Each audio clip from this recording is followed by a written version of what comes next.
Let's get to we're gonna run a little bit of an errand here before we get cranking tonight.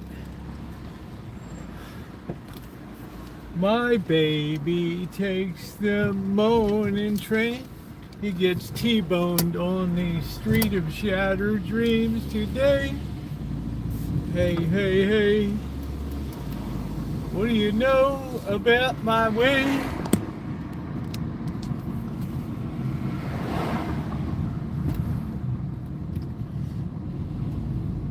What's going on, Ronnie? We're going to see if our insanely hot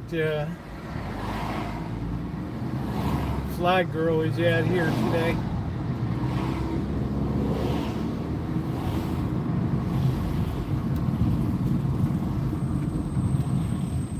We got to go return these pants. Melody was kind enough to send 2 pairs, not knowing which size to get, so we're going to take back the large ones. The mediums are fine. Oh no, my girl might be gone. Holy cannolis, baby. She is gone.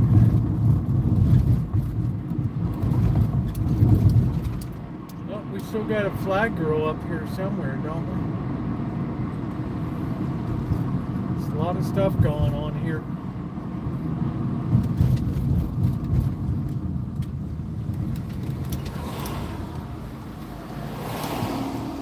Yeah, please hit the thumbs up button if you're coming in.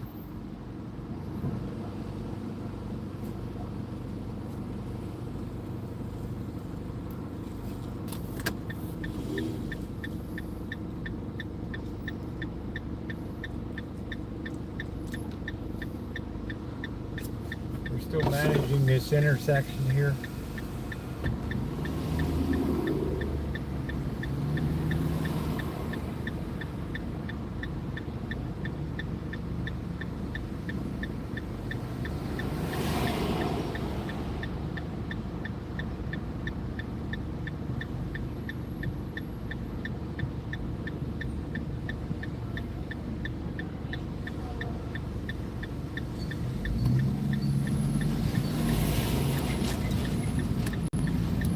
Our girls down here.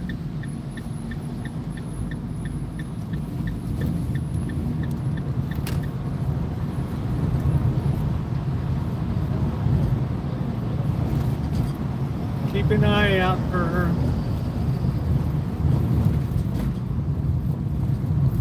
Shit, she's gone, man. No, there she is. She's there on the pink, baby. There on the pink. There's my girl. I've never seen a girl wear a pair of jeans like that, boys. Just saying. May the force be with you. She's flagging away. We're going over to gassed up today. I had my allergy shot today at 9:59. I remembered I had to have an allergy shot at 10 o'clock. At 10:10 I was in the office. I couldn't believe I totally slipped it, man. Just ridiculous. Totally slipped a mind. Okay, dude, don't stutter stop on me, man. Oh, that's really weak stuff right there. Dude was stuttering. Dude was stutter boy. So we're going over to Patrick James here. Yeah. And we're going to return this.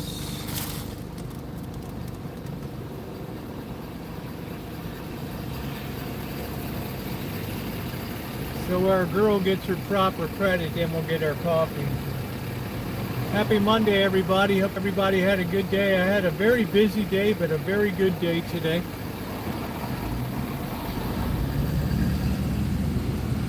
Got gas, did work, made a little do-re-mi.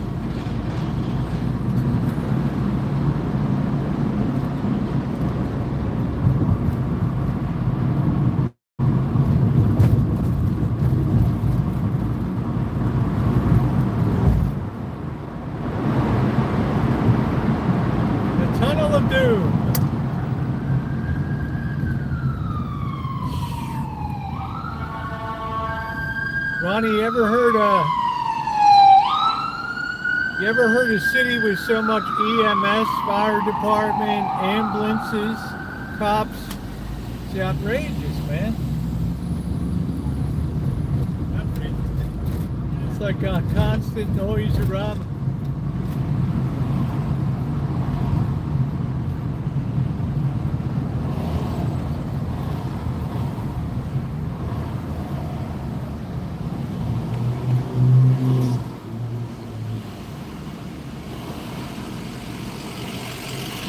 We ought to give our flag girls some C's candies, huh?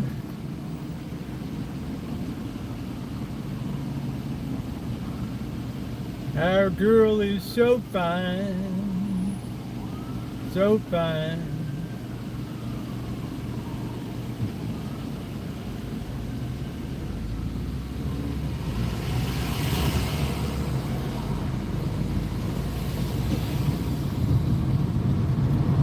I think this Pink Palace place, Ronnie's been pretty successful the first 2 months. There's always a hell of people in there. The gal that owns it, they have all these theme parties. She's like a big shot on Instagram. She's like a real heavy hitter, man.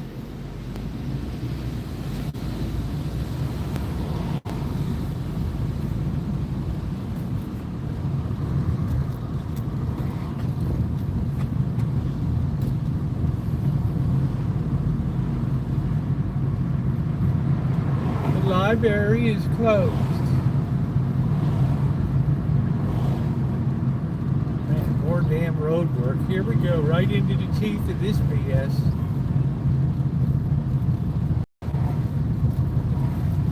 What the serious heck is going on?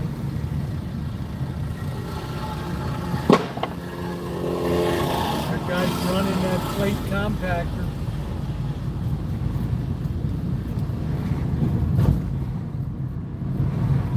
That's right, bro. Just swing that door right open. How is everybody today? Yeah, please hit that thumbs up button. We're getting close to walnut harvesting season here. The trees are alive with the sounds of walnuts. Why grow your own when you can pick a ton of them around town? Do do do do do do do do do do do do do do do. Da dee da da da do do do do do do do do. Oh, my sack is alive with the sound of music. Woo. With songs it is sung for 1,000 years. We're going over to the medical district. On our way over to Montgomery Plaza, Montgomery Shopping Center.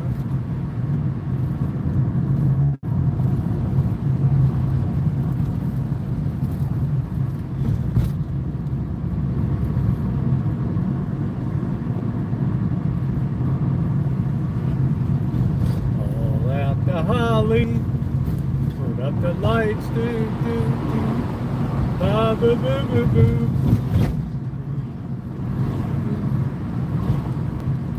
Rosa Memorial Hospital.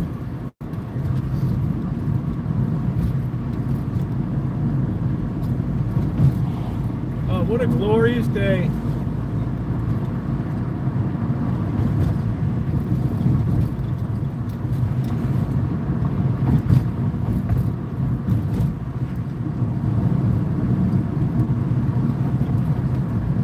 It's all about the ambulance.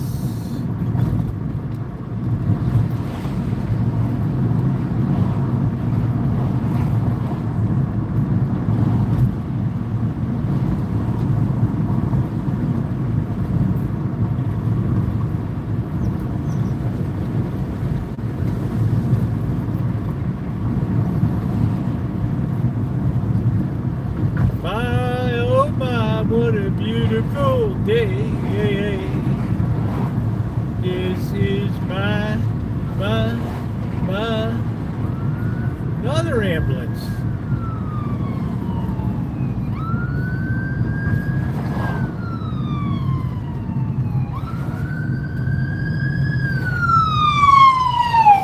Holy crap, boys. Like, what the serious you know what? We're going to try to go in the back way here. Oh, brother. How you doing, Callie Mo? Oh, they'll be along. They always mosey along.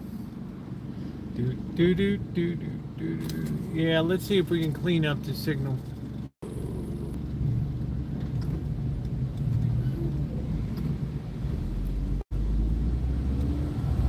Montgomery Village. With the hoity-toities, Ronnie. The hoity-toities, bro. How you doing, Miss Tree? My Upland, Carolina girl. Having a bowl of fish head stew. How are you? It's the Bagel Boy. Bagel Boy. Right, we're going to get in down here. We're going to shoot past here. Try to figure this thing out. We're returning a pair of shorts. Melody was kind enough to purchase 2 pair and then pick the one that fits and return the other. So, hi Buttercup baby, how are you? So that was right. Go right ahead, boy. Don't let us slow you down. Holy crap!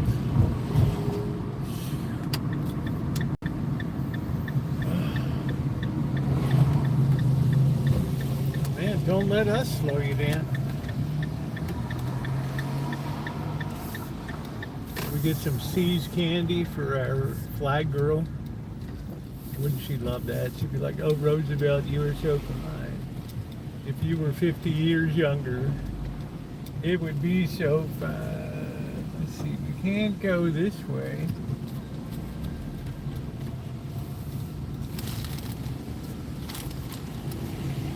Oh, boy. Stuff gets complicated, boys, but we're on the right side of the mall anywhere. There's Patrick James. I hope this bird is open on Monday. Let's see, we're going to squeeze our sack right through here. Hope we don't get T-boner. And we're going to swing around the other side. Okay, this person's in the shade. That's good. So y'all can just stay put a minute. I'm going over to Patrick James Clothiers right over there. So I will be back in a minute. Mystery, entertain the troops. Oh.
Okay, so all Melody has to do is call and talk to Callie, because they don't know what they paid for it in there. So just remind me that name Callie, like Callie Moe there.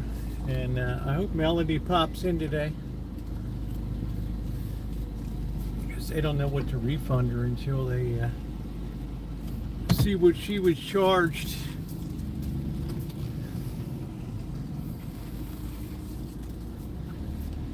Okay, well, let's get on the road, boys. Let us get on the road. We're gonna shoot. Let's see, we're gonna try. We gotta do this intelligently. Purveyors to gentlemen. Oh, you dance for the chat. Thank you for entertaining us. You got to remember her name is Callie in there.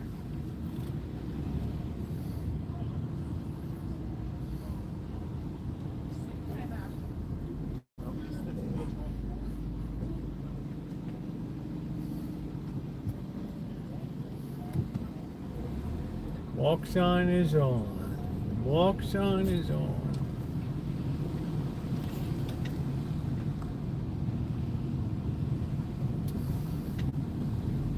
You could get a 22 and have some fun. Blast some of those critters out of the sky, if and you had a mind to. I know they used to have a lot of squirrel down there, make a good dish. Make some pretty good eating. You don't get a lot of, it doesn't take many of them to make a dozen, but what's there is churse. It's churse.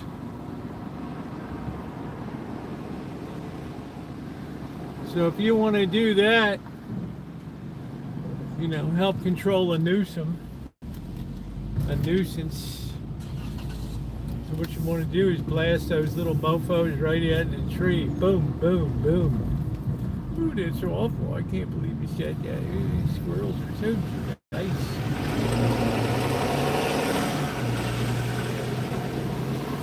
Ooh, that's awful.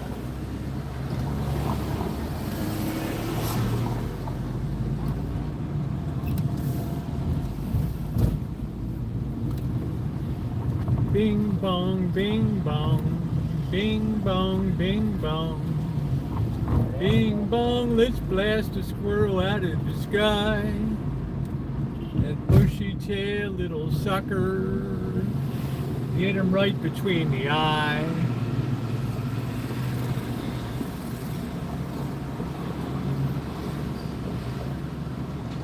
Usually squirrel meat is best in a stew, where it gets to, sit in there and get tender. Otherwise it gets to be a little sinuous. All right, okay, so that's the plan. We're gonna block the whole intersection, eh? That's the whole deal. Which one of these penguins is gonna go on the ice and get caught out in the middle of the intersection?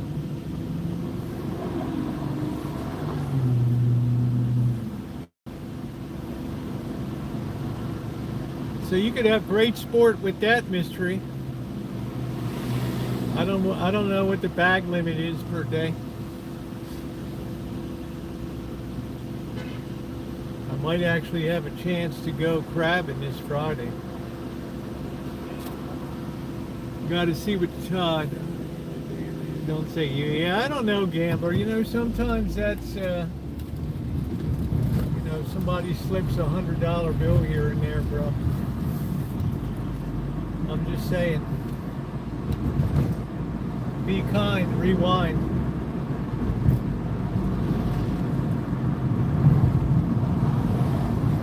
Be kind, rewind.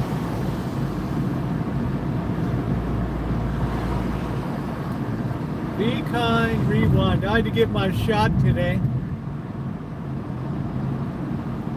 At 9:59, I'm sitting at home. I got a 10 o'clock appointment. At 10:10, I'm in the chair. Man, I was flying up the road. I prefer blasting those little rats.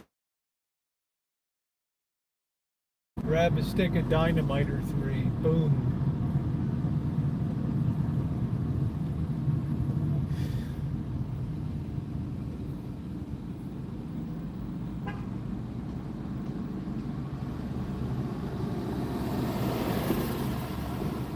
All right, well, welcome in, guys. It is the 10th of August. We are absolutely in the dog days of August and the dog days of summer.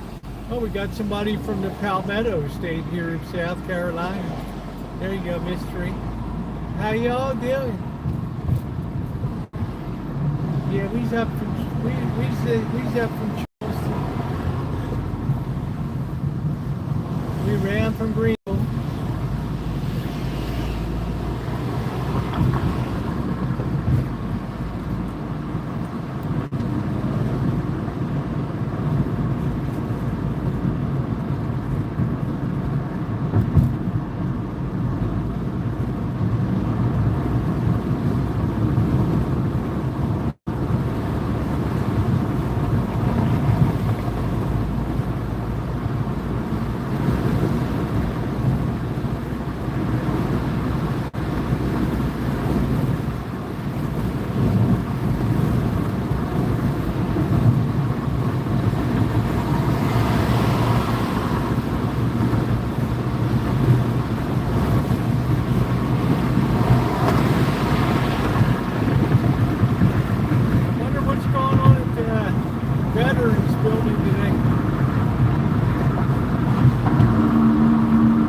I'll drop her a line tonight.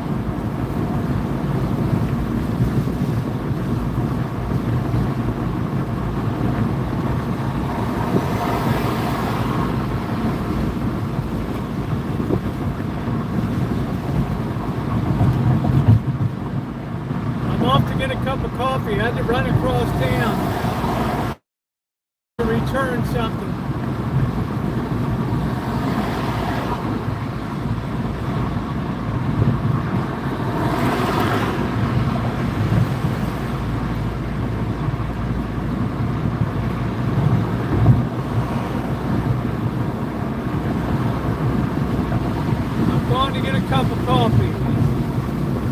Yeah, Sean Quinn fancy.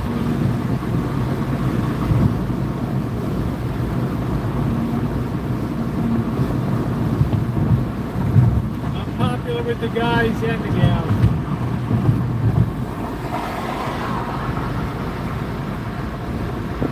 Good afternoon, Pink. Let's get that cup of coffee. We're dry.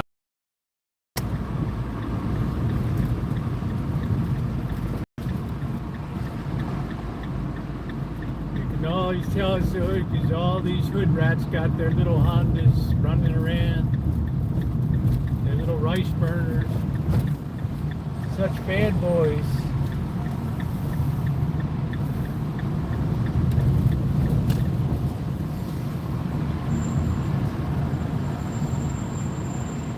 Everybody's a bad boy.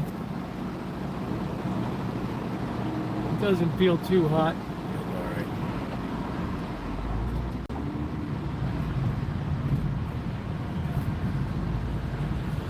What a busy day running all over the place. Holy smokes.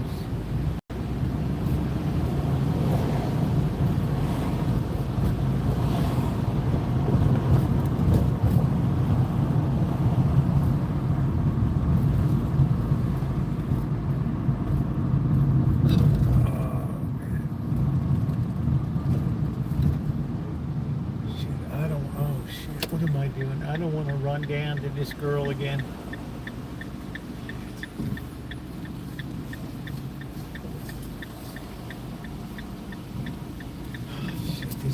I gotta go through this damn thing again. Son of a... Looks like that dude wanted to hit me behind there.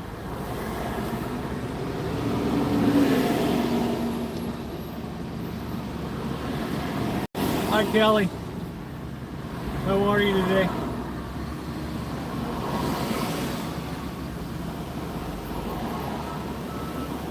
Squirrely looking. Look at this guy just like, wow, wee. Just block up the whole damn street, why don't you?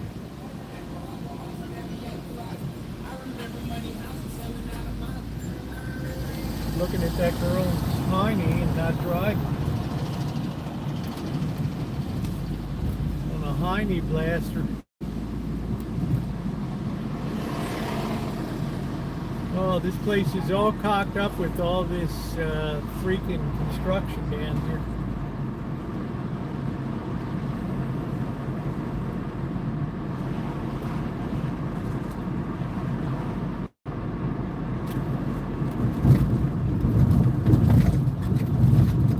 I love the way squatters tell you they're always keeping an eye on the place.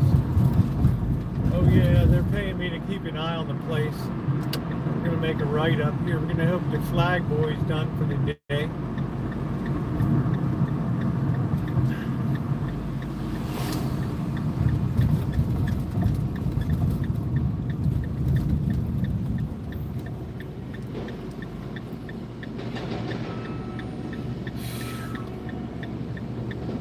We can absolutely not come back this way.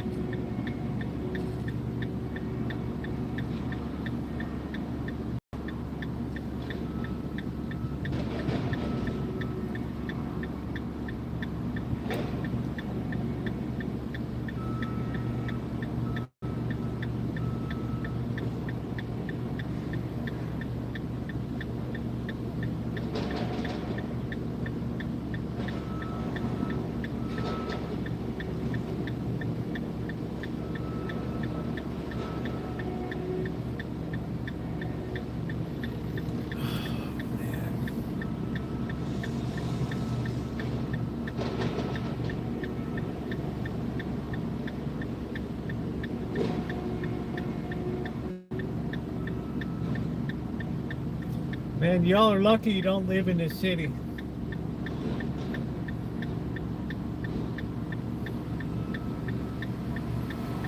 Y'all are real lucky.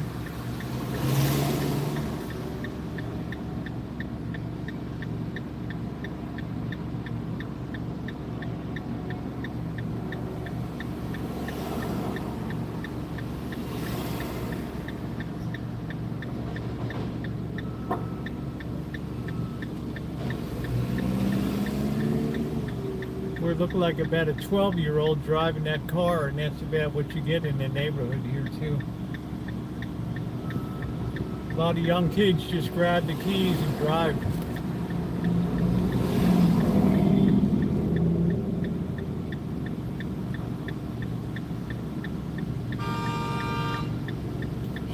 I was getting mad.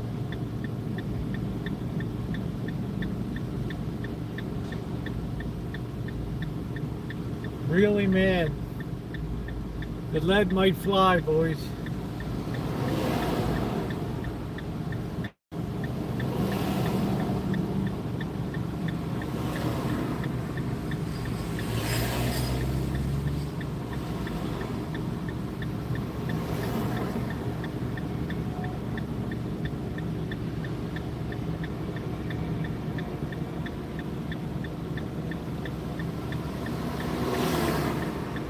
This is construction stuff up here in the hood. I don't know what they're doing. Some kind of, I guess, replacing some kind of pipe or something.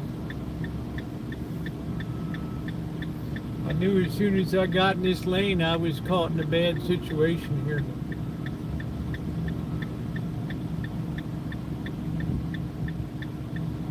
If they didn't have those goofy sticks on the corner, we could have turned right.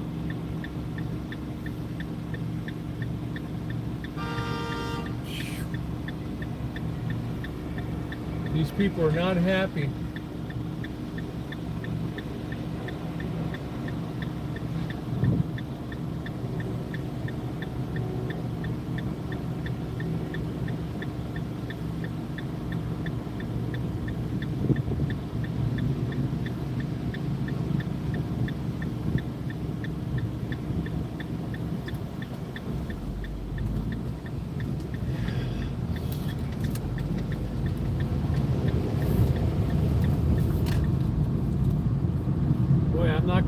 this way.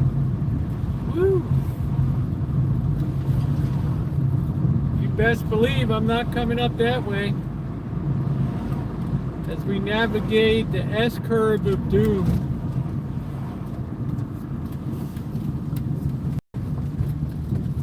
They got that big redwood tree, so nobody's going to go straight into the property if they're too drunk to make the turn.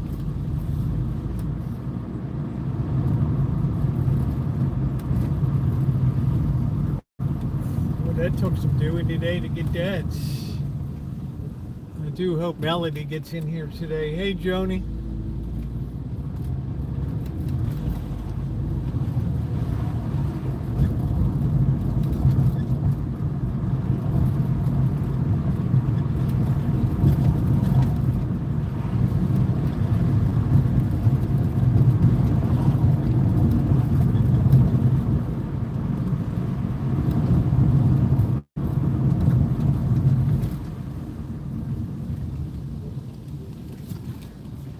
I knew that guy eventually, all those barrels came back down with all that goofy setup the guy had with the split rail to put the planter half barrels on. It was the kookiest thing I ever saw.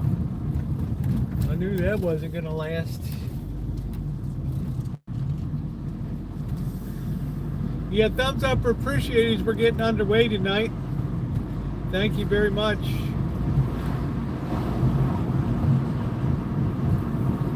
Extremely busy day today.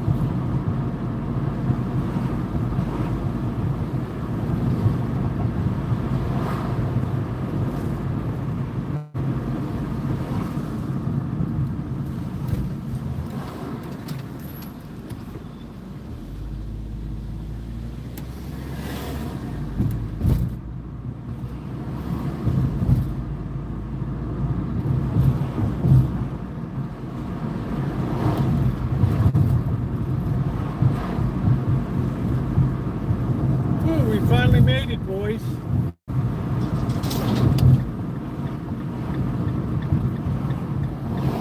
Doggone, that took some doing, man. Phew.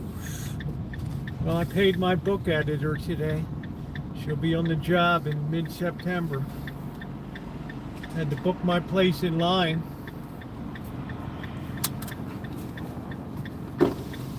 Oh, let me tell you what, this big ass redwood is 25, 30 foot circumference. You hit that thing, you're just going to bounce off of it. Great way to protect your property on the S-curve of doom.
guys, we were lucky. We nailed those cans of blueberries, and I'm feeling we want to make something blueberry tonight.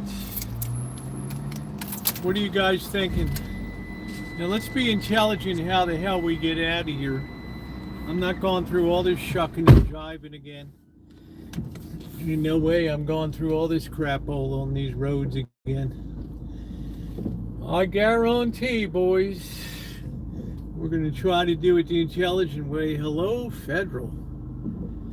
What are we doing, sweetie? Huh?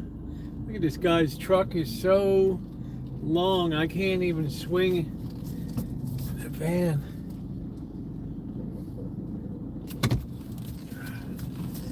We're not going through that shucking and jiving again, I guarantee you.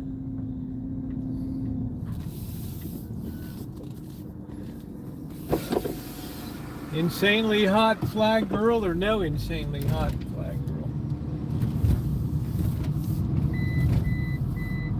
Yeah, see, the problem is when you make blueberry muffins, you don't want to use canned blueberry because it's more of a sauce, and your blueberries, your muffins are just going to be purple. How you doing? Who's that, Ken? What's going on? They're going to be purple, so I think we're going to be back to doing maybe a cobbler. We got that smaller dish now, which is kind of nice. Maybe we'll whomp up a cobbler.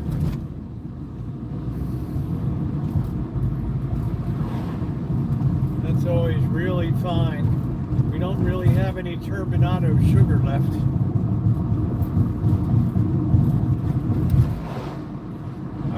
And I don't have any oats. I keep forgetting to get the oats. The rolled oats, not the steel cut. We ain't going up that way again, boys. We're gonna backdoor this operation right now. Go ahead, dude. There you go. Don't let me slow you down.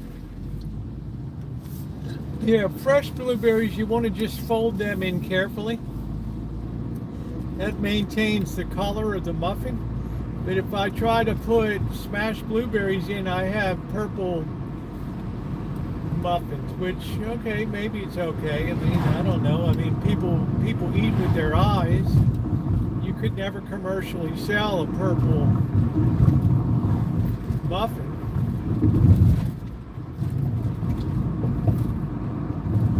So maybe we'll knock out a cobbler tonight. Yeah, see, angel food cake, I've made it before. It's very light. It turns out good. All you're doing is taking 8 egg whites. You're wasting the yolks. You're whipping those egg whites and adding a lot of sugar to it. And then into your flour, you're folding that in with some baking powder. And it's just, I mean, to me, it's like you're just biting pure sugar.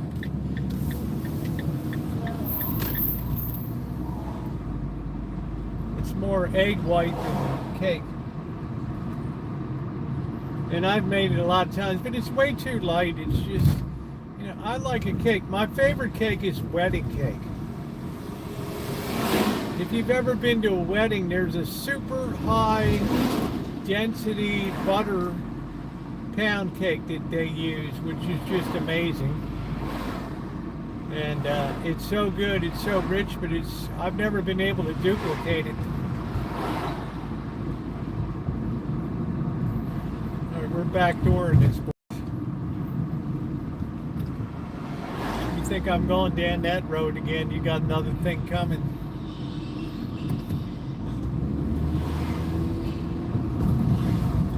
That ain't happening.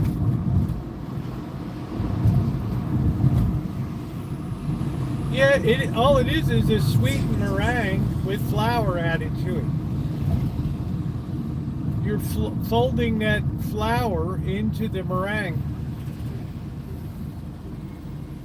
and you're carefully making sure you don't deflate the whipped egg whites. That's what gives it its very light texture. Yeah, I got it in the mail. I guess that's it. I'm going to open that tonight when we get back. That was very nice of Bill Cody. There's 2 packages that came actually. So this weekend we're going to intensify the chocolate. I'm not going to make it with, I want the chocolate flavor to be very intense. So we got to get some heavy cream.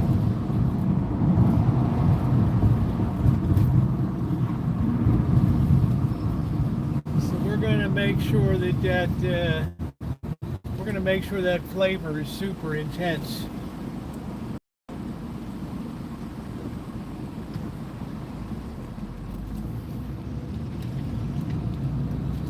Yeah, the wedding cake.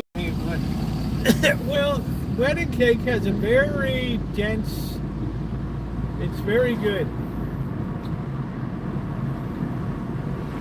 and that means it uses a lot of eggs and it uses a lot of sugar to achieve that density. Probably, you know, twice as many egg yolks as egg whites. All right, we skipped Flag Girl here. We're back at the spot.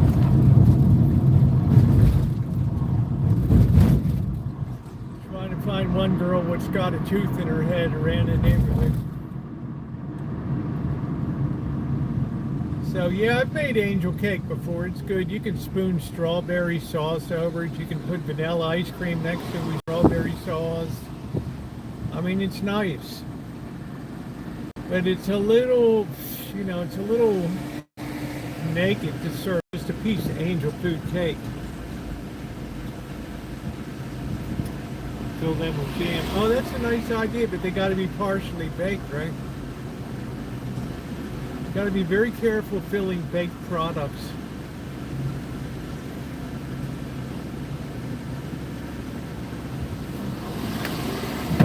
That's something that requires a little bit of skill.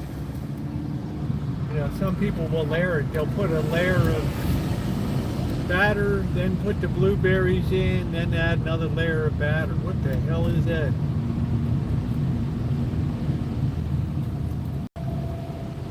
I thought it was a pink Q-tip.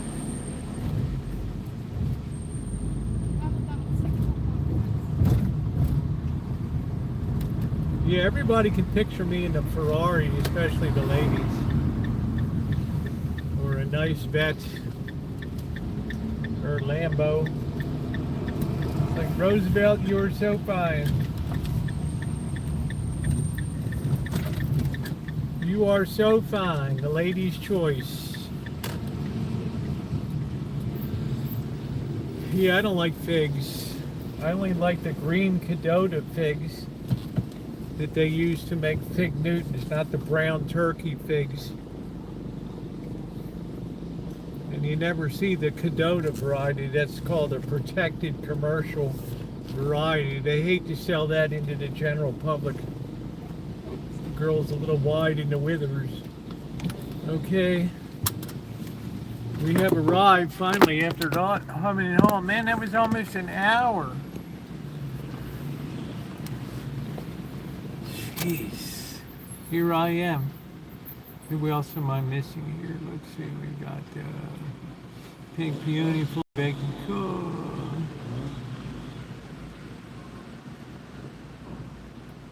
I like most sweets. I'm not, you know, dates, the regular, I like dates, but figs, they taste too earthy unless you get the good Cadota variety, which is a green and it has a clear kind of joy juice. What's going on, Trog? How you doing? I hope Melody comes in because I dropped those pants at the place with Callie over there, so Melody will have to work with them. All right, are we going to give a lover's hug or what are we doing? Are we smoking? Yeah, I guess we're having a butt. Oh, boy. What's up? Steve Fowler, how you doing, buddy? Chocolate good for you? Just curious. I don't eat a lot of sweets, but you know, Steve Fowler, Bill Cody sent me up some instant tapioca, so we're going to try to make the Great Depression 1932. I'm probably going to do it on a video. The Great Depression 1932 ice cream. When people literally had 1/10 of a pot to piss in. So this was very interesting. Yeah, I don't like the brown turkey figs. Nah, it's not going to do it.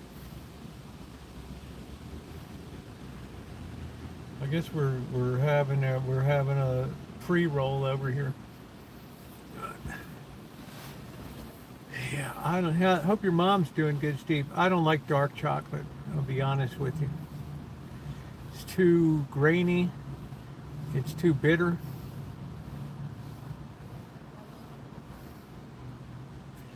So I think we're going to try to pick up some. We'll have to go to Safeway this week and get the Baker's chocolate and cream.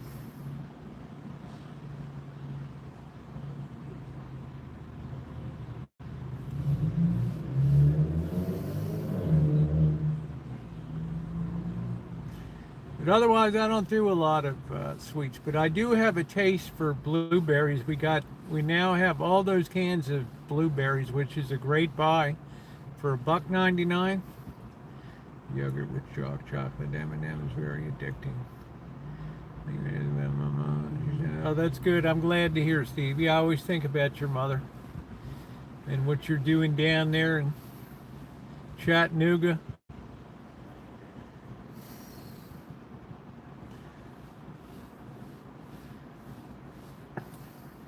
I'm hoping Boy Blue comes in. I did some research on the Pittsburgh economic miracle. I think he'll find very interesting today. We've been going back and forth about,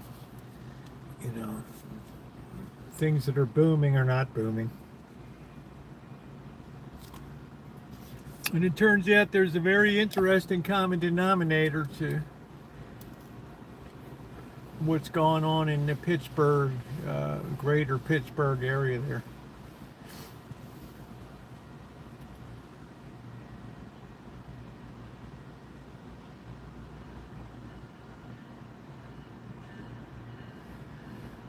What else could we make we could make an open-faced blueberry. Always search for the kind, and you're likely to find the answer in plain sight. I look for the Union label. Look for the Union label. International Federation of Garment Workers.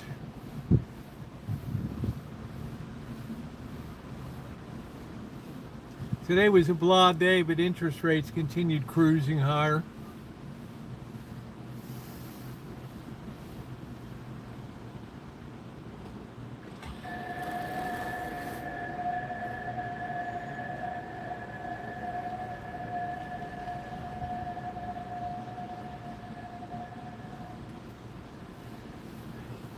This vehicle sounds so weird when they back up. I guess it's a hybrid. Looking forward to some stimulating. What's going on, Michelle? How you doing? How are you? Yeah, it takes us a while to get geared up. Trog, I had to run across town to return a pair of pants that Melody had gifted me. A pair of shorts. I'm hoping she pops in tonight. They're going to have to work with her to get the refund credit.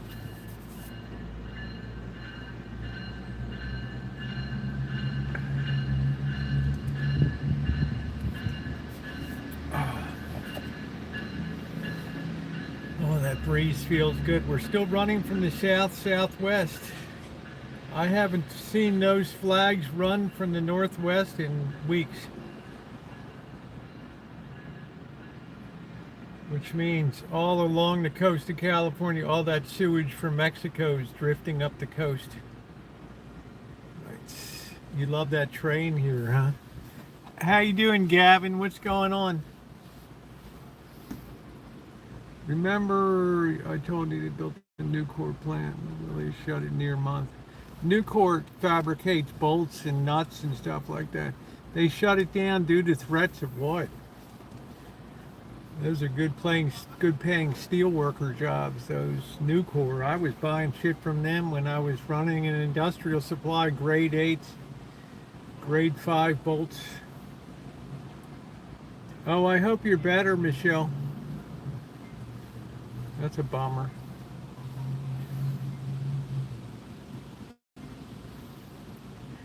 Yeah, because you're on your feet a lot.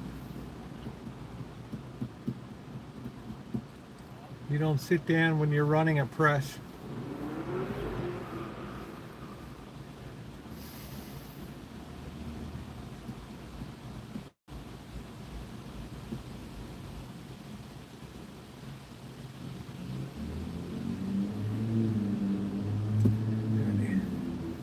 Sometimes I can, sometimes I can't, because the ambient noise, Pink, is so loud in the neighborhood. Although the baseline noise is loud. Let's see, another tip. Oh, thank you, Steve. I'd like to take me a road trip at West Vegas. Just the summer heat wave, and I hope everyone. Yeah, look, I would meet you out there and chooch with you, break bread with you, hang out. That would be awesome. Thank you, Steve. Appreciate the tip. Thank you very much. The news hasn't learned what the threats are. Maybe not. I don't know. That's a great company to work for, Nucor.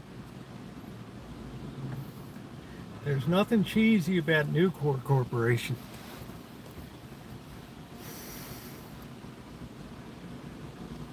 I'd be happy to go back to work. That's good. Thank you again, Steve. That was very kind of you. Great supporter of the channel.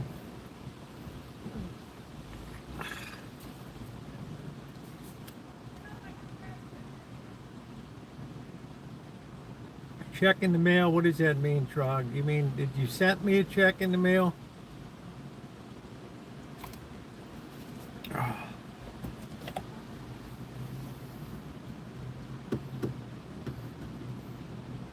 Or you want me to check my mail? Or check my mail parts?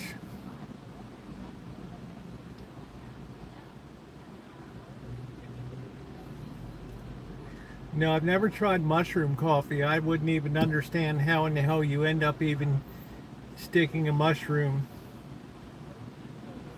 I'm not sure what you're on, Trog.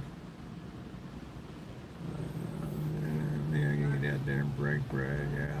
I mean, that'd be awesome if you could get out to Vegas. Definitely. Fly in, cheap ticket. Vegas is bending over backwards like a $2 street hoe to get people in the door right now. And people just ain't got money to goof around anymore. Have you looked at grocery prices lately? Damn loaf of bread, $5. And we're not talking about fancy pants, we're talking about bimbo bread. Hence, I don't eat out too often. I don't do a lot of food reviews. Tara will be here now. I'll do some. You turned your SUV into a camper. A lot of people do that.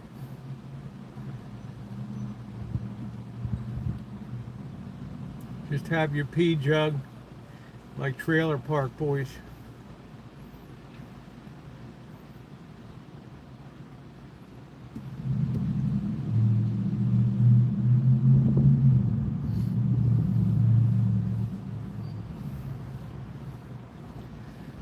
Oh, that breeze feels good. Yes. Big bread. Mr. Leahy's piss jugs.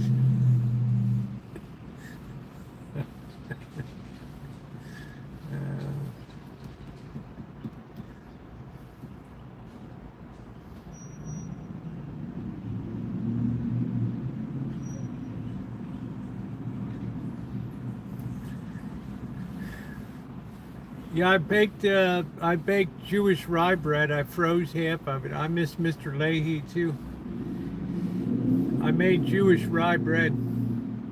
Delicious, but I couldn't eat it all, so I froze half of it. I love a good deli, Jewish deli rye bread. Hot stuff from my house. So easy for me to make bread now, but I don't eat a lot of carbs. Sweet stuff, right? It helps me maintain my figure.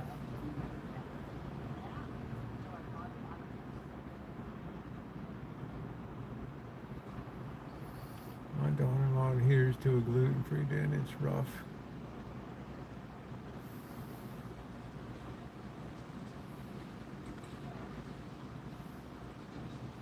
I don't know. I can shove anything down my maw, but I don't eat a lot of bread.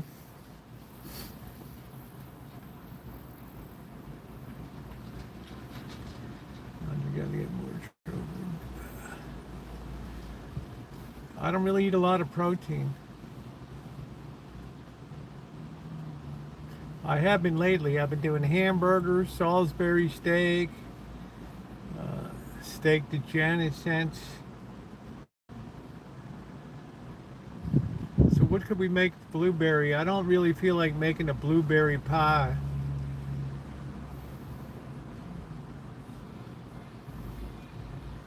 Because I would have to blind bake the blue. I guess I'd gotta put the pie bird in it.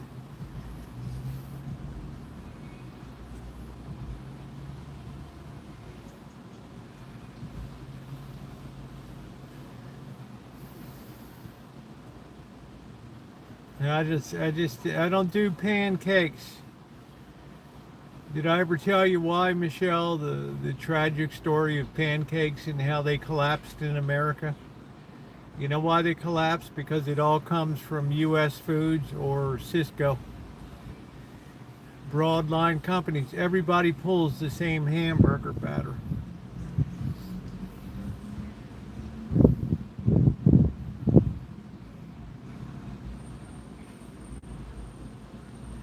Yeah, I don't have the right blueberries to make muffins. Oh, there's Boy Blue. Boy Blue, I did some research in Pittsburgh today, bro.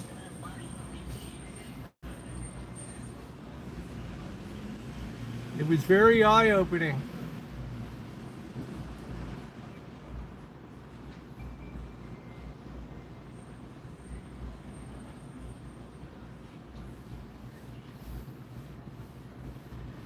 And there's been job growth there, but the common denominator that every single one from the battery company on down has all been government money.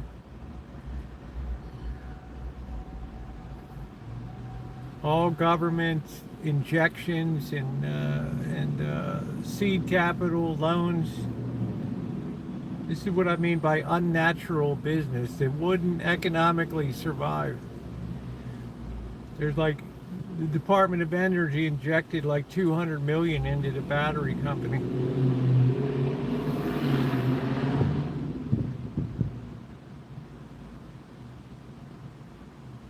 Experiment with a bake mix. I think we're just gonna make our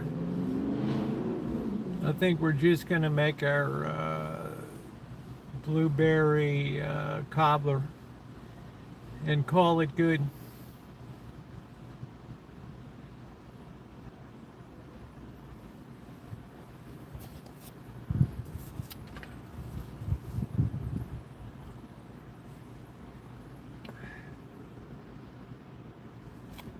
I don't think you guys ever saw me use a bake mix.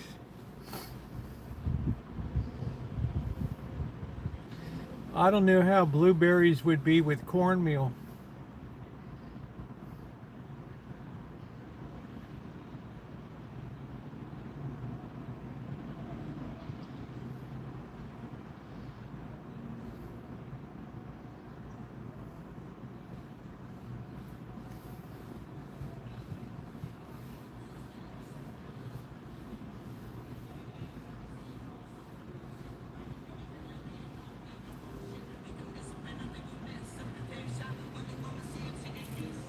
Yeah, they said in Pittsburgh for the average job cost $140,000 to create a job.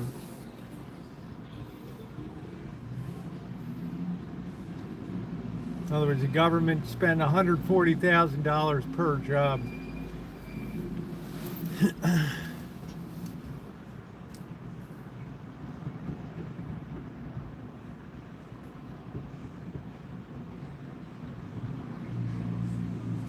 Yeah, that's what a lot of states, a lot of state money, a lot of local money, and a shitload of federal money.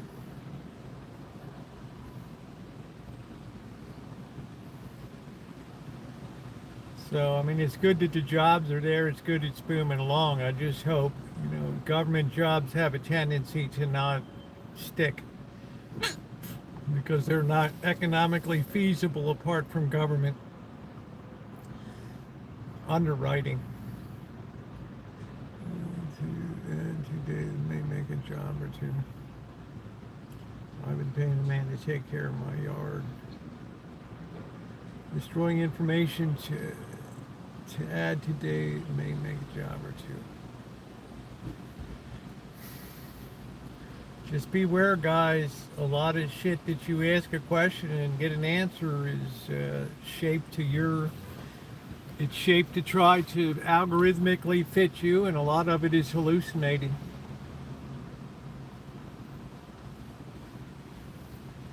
I learned my lesson 3 months ago. It's a seasonal fall. I saw where that peach cobbler bars, look good. Is that go to the school in Pennsylvania, Boy Blue? As you see, the more money they pour into schools, the worse the product becomes. Because it's not about the students, it's about the pensions.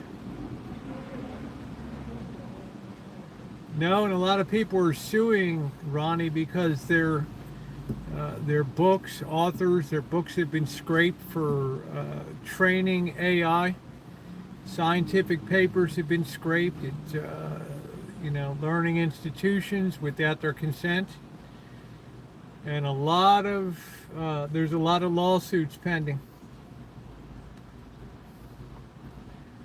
You're grabbing somebody's stuff. Well, you're using somebody's copyrighted material.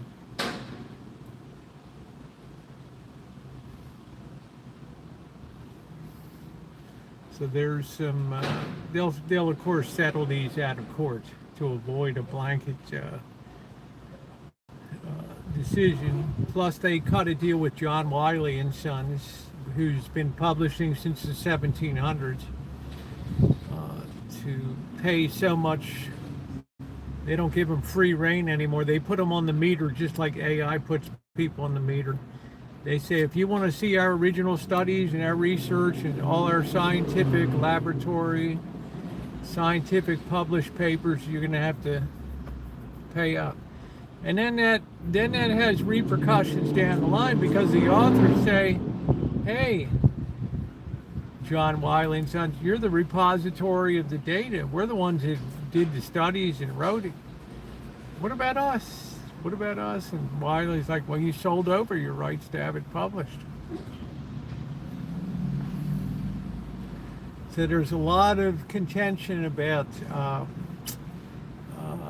information and historical information, because AI can't train itself because it produces slop.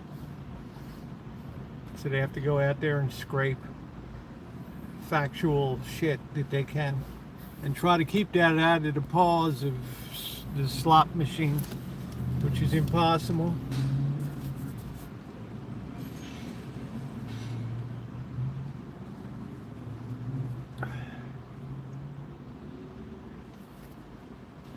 Just be damn careful to check facts. Something like 40% of the database is now corrupted with hallucinated shit. And they said by 2030, the public internet will be just a cesspool of bots and contrived crap and low content effort. All chewing up algorithms and stuff like that to get a toehold in the eyeballs for advertising.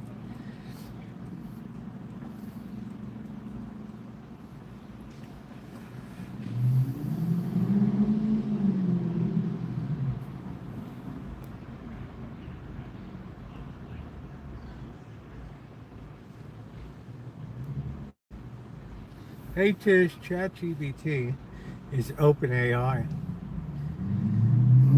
2030.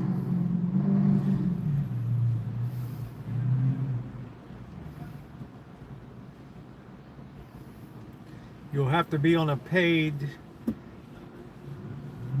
service for truth, but that'll get corrupted. What do you think of Starlight? I think it's expensive as hell to keep that thing operational and up in the sky.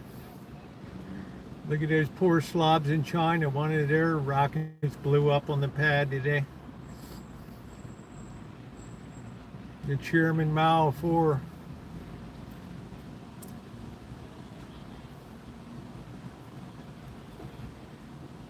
Just be careful when you have AI grafted onto legacy databases and legacy systems, COBOL, Fortran 4, some of this old shit. It doesn't turn out well. And companies end up spending more money cleaning up the crap. They spend more money cleaning up the crap than they do.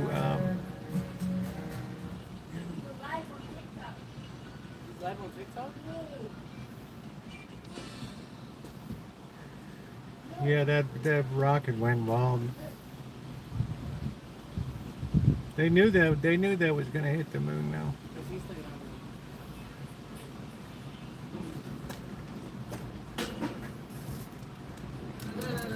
No. I don't know if it's going to be a question of liking or not liking AI.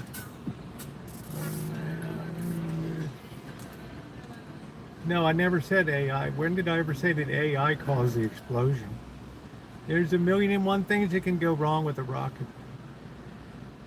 Is Elmo trying to... No.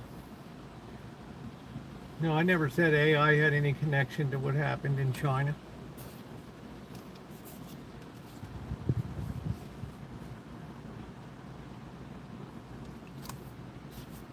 And that goof Meta Corporation, Zuckerberg, he said he'll do whatever it takes to make sure AI is free and open. And that's pretty scary if you're running a pay model.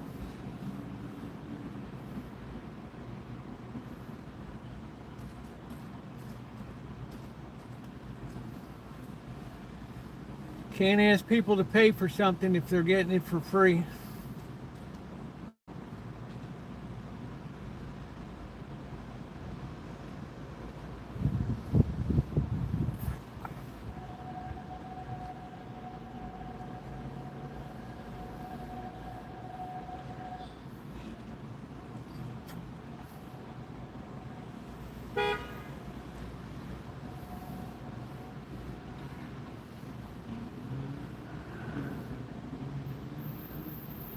Oh, it feels nice today.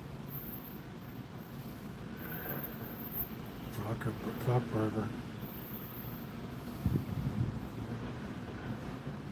His whole goal in life is to destroy ChatGPT, to destroy SpaceX, to destroy Anthropic. Don't like SpaceX, Nippy. It's AI masquerading as a space company. And there another one that's poured hundreds of billions into the rat hole. What's going on, Milkman?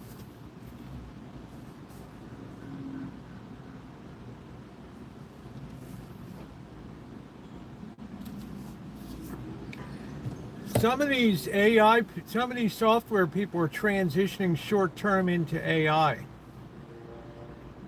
for the purposes of training AI, and they're very well paid to do this. With the knowledge, they know that they're working themselves out of a job. So hopefully they'll save a lot of that money. Because once AI is trained enough, it just cuts the people element loose. Good for you, 14 pillows, all right. Yes, free and open access, OpenAI.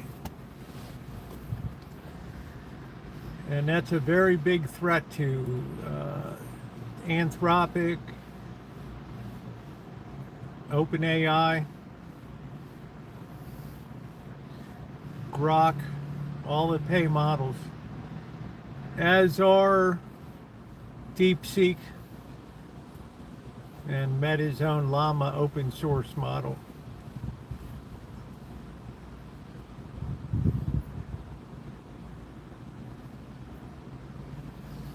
Crazy times. Just be very careful. Not everybody can win in this arena.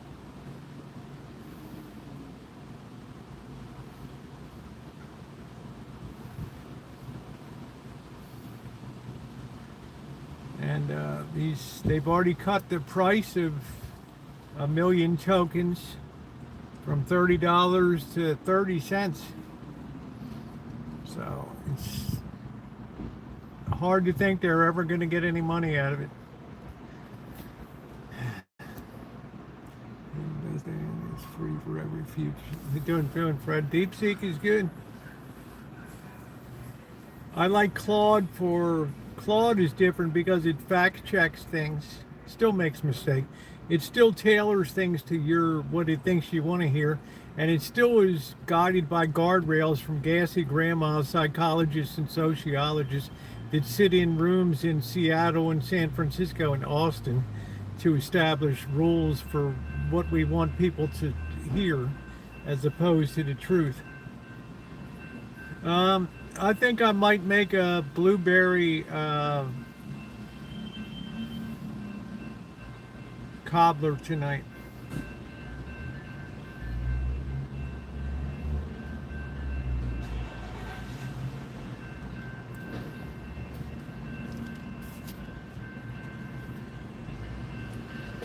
It will be, Trog. It'll be a great gain in efficiency, material handling, but the cost of that will be people, jobs, skilled machinists.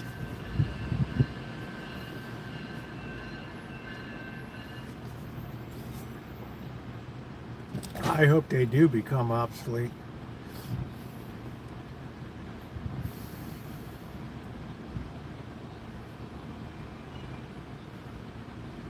Remember, Pink, psychology didn't even come around until the 1890s. How did we get along for 5,000 years without psychology? Nobody ever called for Sigmund Freud.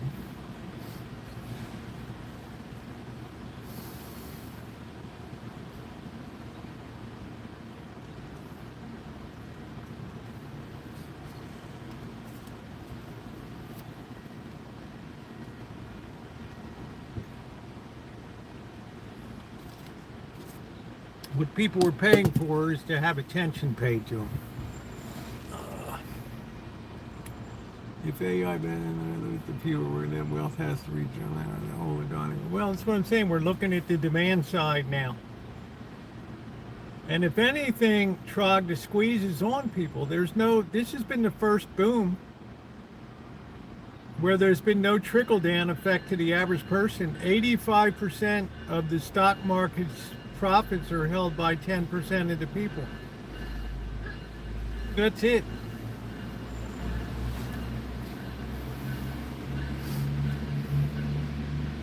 And the rest of the people, because of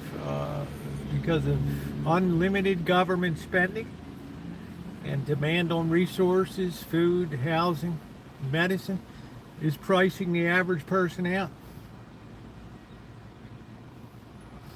Every time a new data center goes up, the cost of a house goes up because copper increases in price. Metals increase for soda cans, lumber.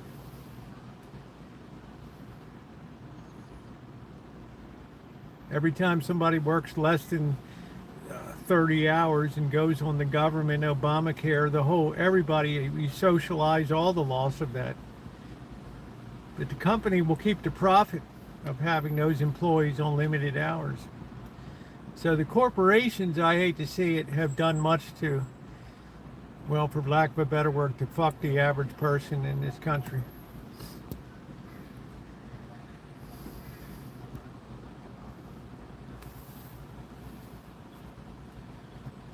Well, I don't think it takes a lot, Trog, to really see that an economy depends on supply and demand. And if demand is too strong because of government injection of money that's not been correctly earned or properly earned in a free market economy, then there's bound to be stress. There's bound to be an overconsumption of goods, and price rationing occurs.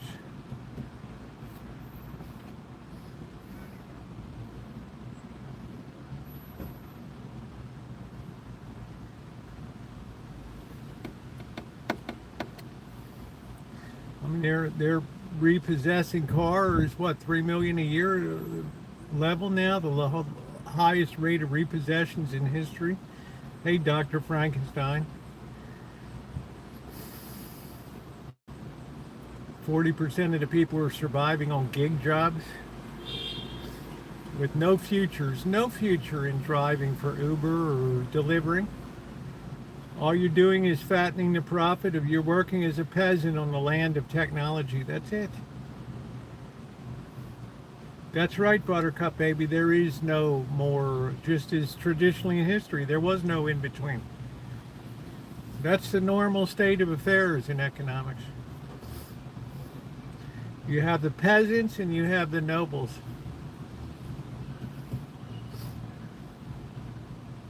Only with the rise of the guilds did you start to develop anything even remotely approaching a middle class.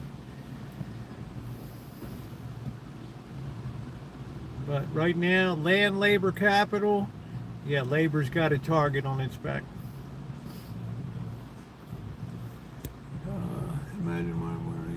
Yeah, that's the whole point of what I've been talking about, Trog. Your hands get tied because the government can no longer stimulate.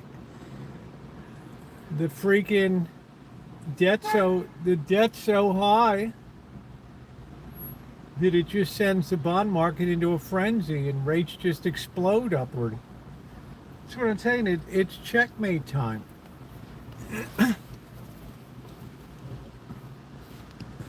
I know nothing about mushrooms. 10-year-old Honda ain't buying anything new. That's exactly the situation I'm looking at, Truck. We're rationalizing the economy at the same time that it's slowing down and going to need a tremendous amount of stimulus, and it's not going to happen. What are you going to have, a $3 trillion deficit? $4 trillion?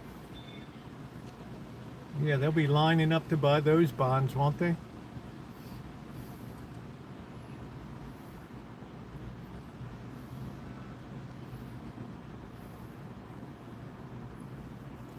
And Trump spending money hand over fist in the defense industrial complex.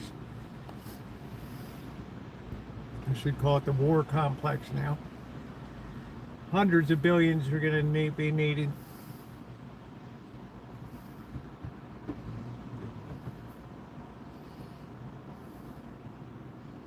And I keep looking and I look and I look and I don't see what the antidote is. I don't see. I keep looking for that door to go through. I keep looking here, like walking around with a candle looking for the exit.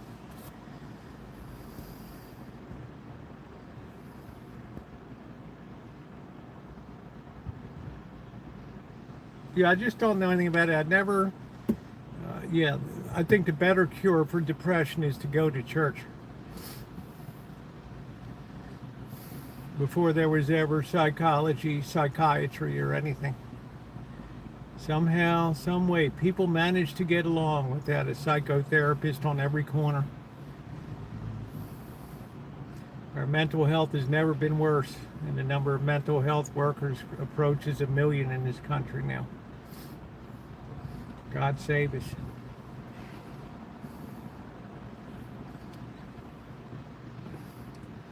They rammed up the whole ridiculousness of the trans-industrial complex with all that shit, when it was a simple case of social contagion and hysteria. But there was money to be made, so it got a diagnostic billing code, and that was it.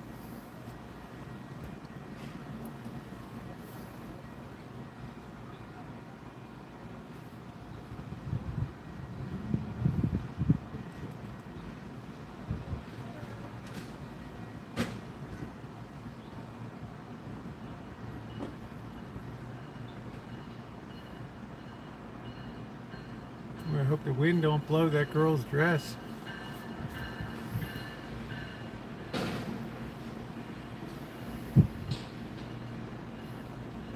E equals I times R. Voltage equals amperes times resistance. How you doing, Alan?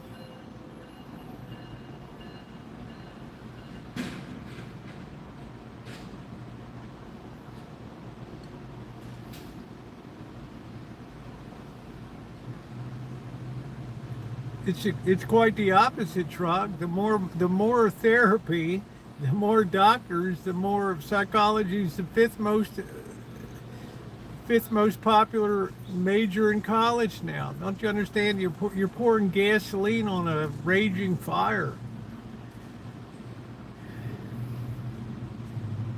In 1927, there were less than 2,000 psychologists in the United States. We have 300,000 psychologists and psychotherapists today, and our mental health has never been worse. That means in a population that grew from 100 million to 300 million, the number of therapists increased 15,000%.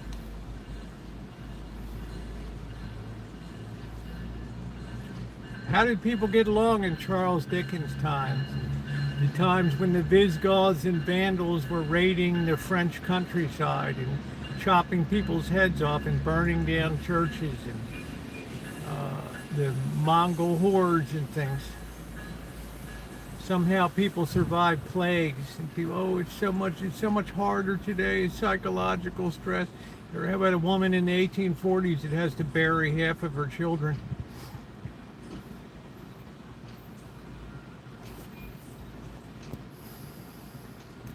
How you doing, Alan? It's the whole point of my book. Somebody might as well once and for all take a 30,000-foot view.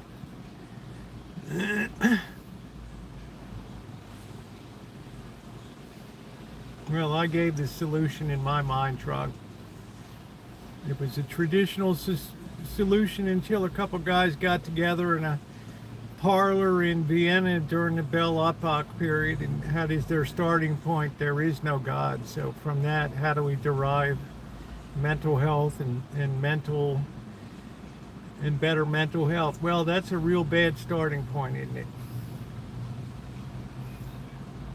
Once you start from a premise like that, it all turns to shit.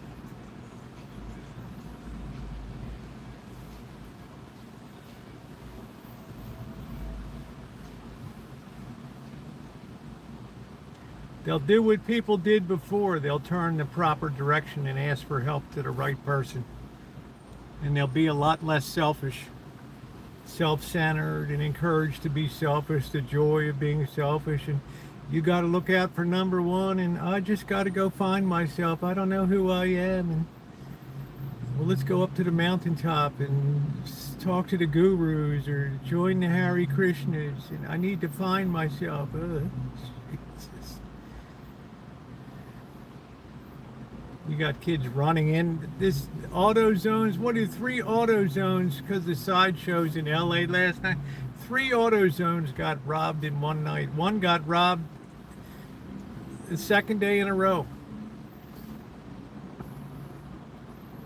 You have feral kids running around that are dangerous as hell, and it's spreading like a cancer. I've tried to warn people that civilization is coming very unhinged, and the ability to police and control that is withering away.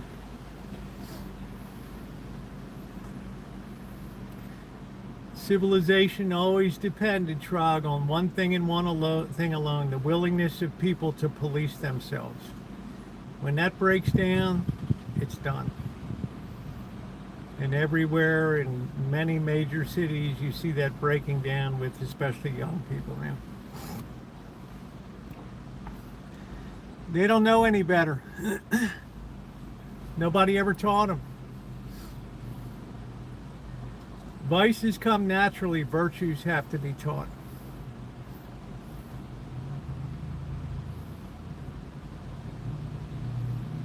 In other words, people are born in an animal state, and they have to be lifted out of that. And if they're not, society returns to dog eat dog, survival of the fittest.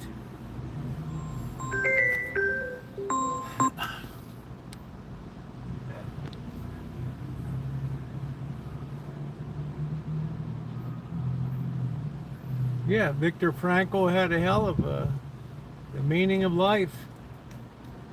You have to have a transcendent meaning to survive this earth. And when people look laterally, when they look horizontally to get values, they get nothing. Because people cannot establish a commonality of values. If you can't even decide whether it's right to take a life or not, it's all downhill from there.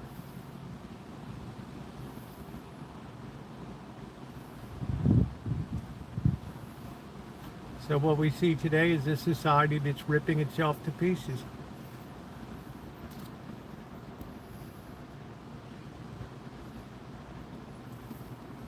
Because every penny they have is into that. They work menial jobs, they don't have houses, all they have is a car, payment, and good times, that's it.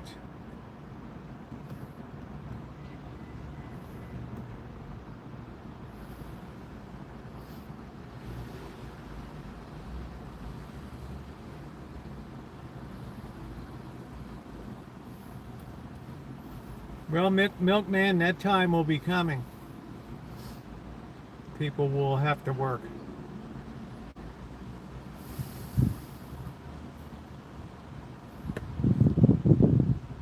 We have a $40 trillion hole that we're not going to dig ourselves out of. The future generations have to. And I don't see as they got the right tools to dig. Which yields one inescapable conclusion that the standard of living in this country has to decline dramatically.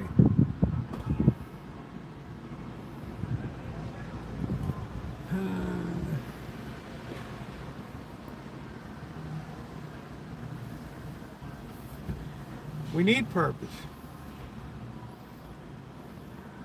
It's only the acknowledgement of something greater than us that's ever given the ability of people to have fortitude, endurance, and hope. Take that away, you can't derive hope from Oprah Winfrey and her crew and all these selfish people that come on there and tell you the joys of being self-centered and look out for number one. People go through marriages like they're a box of chocolates. No concept of what a contract is.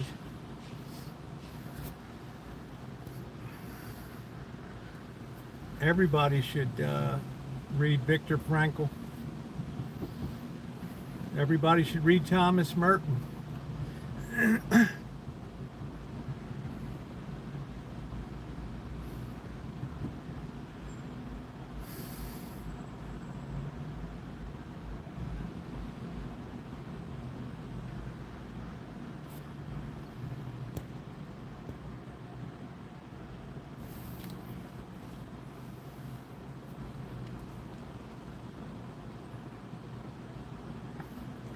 At the end of my book, in the last chapter, not my memoir, but the first one, it's at the editor. I finally finalized, sent her money today. I apologize to these generations. I said we should have done better. But our system is against us and our nature is against us.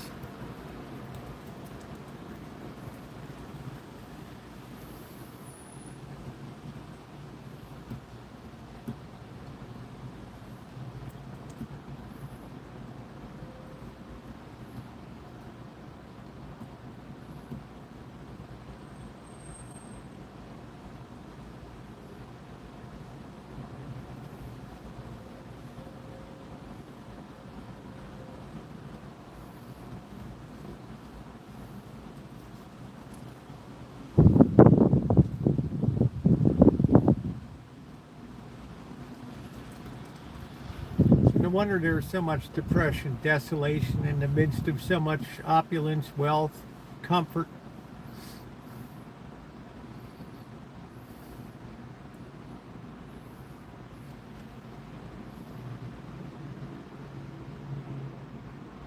Oh boy, Blue, you're fine. You have a good heart. That's the first precondition. You care about things. You're a genuinely nice person. I don't perceive you as selfish one bit.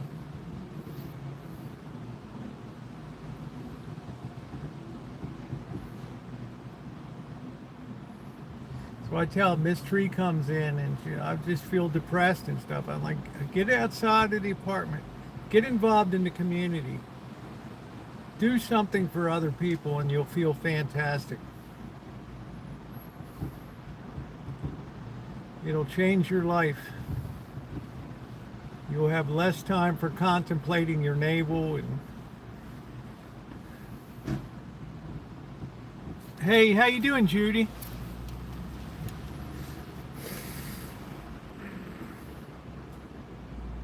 Naomi, how are you, babe? Too much navel gazing. Get involved with something. Benefit society.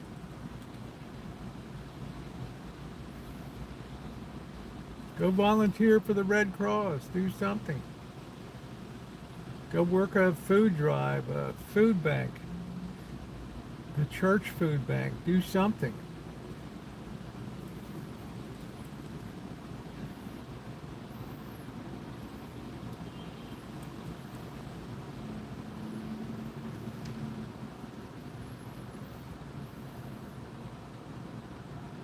I know you got busy hands. You've been working those hands like crazy. Doing excellent work. I don't know if I'm brimming with wisdom, but I spent, the better part of almost 4 years analyzing and writing and editing.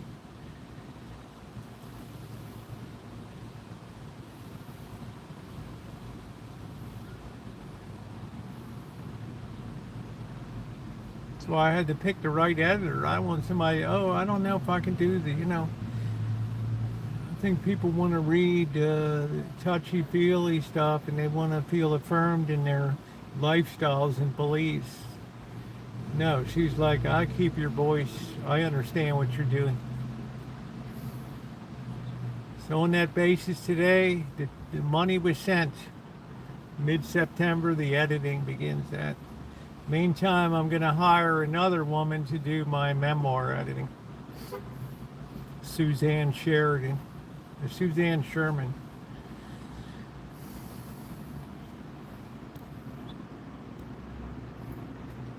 So I'm busy, boys, busy. B-I-Z-Z-Y, busy. And I'm going to take some time off from all that and get back to Rancho and metal detecting and audio.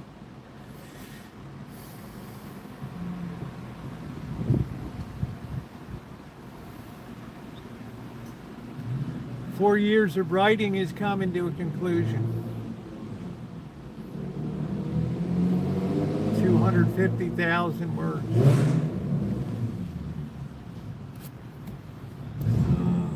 I'm involved with.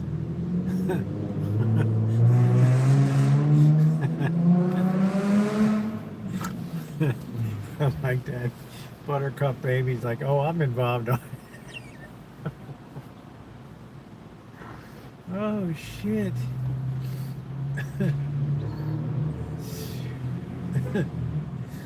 Oh yeah, I'm involved, boys. Yeah. Let me tell you how involved I am. Well, I don't know, Trog. People wanting to hear and people truly understand it's a difficult process. But I'm a believer, if you see something, you say something. You don't stand on the bow of the Titanic and see an iceberg a couple miles ahead and just sit there and turn the other way and light up a cigarette and have a little snitch from your flask. I have a lot of wonderful subscribers and friends here, and I know the meat grinder that's coming. I'm girding myself, girding my loins.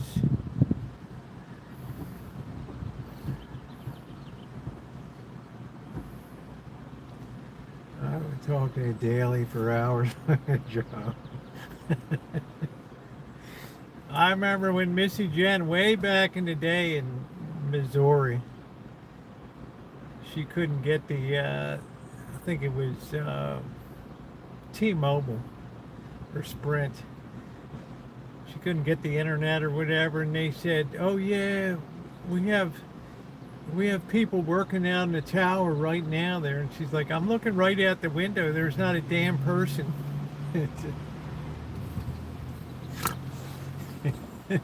There's not a damn person working on the tower. She caught them with their drawers down. Oh, well, okay, well, I apologize. The information I have here is they're toiling away up on the tower to restore the service you've come to rely on. Wow.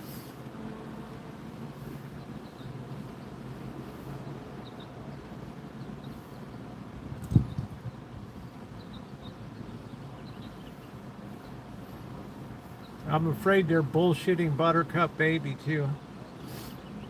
Yeah, I think you need to charge for your own time.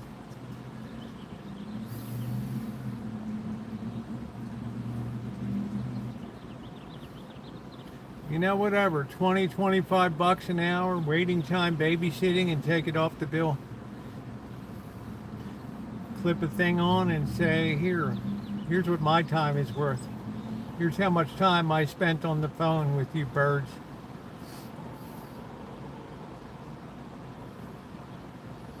I tell you, corporations are turning into our biggest enemies today, because their whole mentality is their little handbooks from HR, mission statements to be the best that we can be,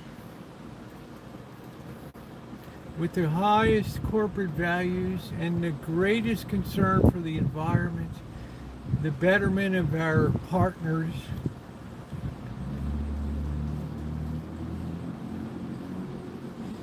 And you know what? It's performative, total, and complete bullshit. Complete bullshit. And I contrast that when my father worked for Western Electric for, I don't know how many, 35 years or something. They talked a lot less, and they did a lot more. That's good industry. They didn't have to write HR manuals and shit.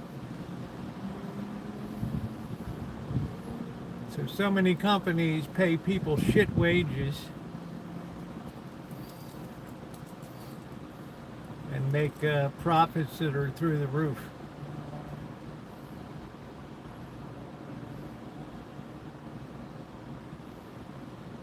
Janet was doing, gathering food for delivery to homes. They had to cut that whole department because of theft, slowness, theft.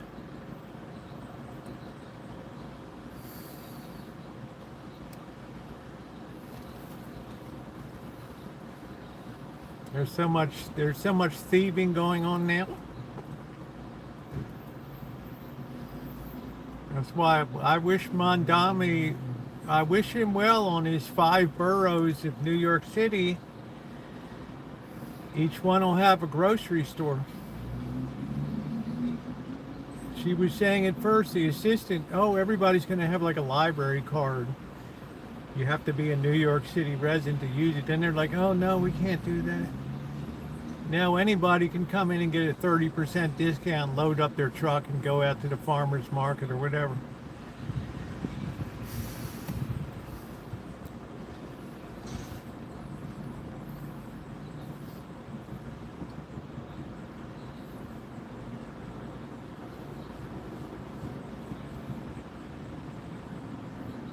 They'll strip those stores like a buzzard.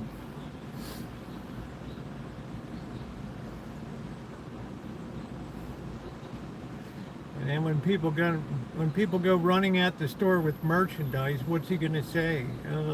We need to have a better person.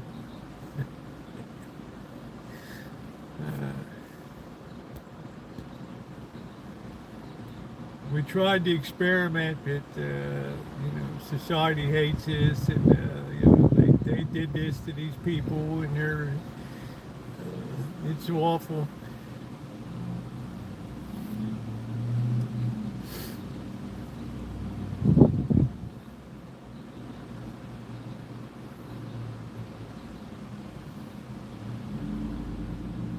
We have cars that people can commute 50 miles to San Francisco each way, but we can't have people go 2 miles to a library.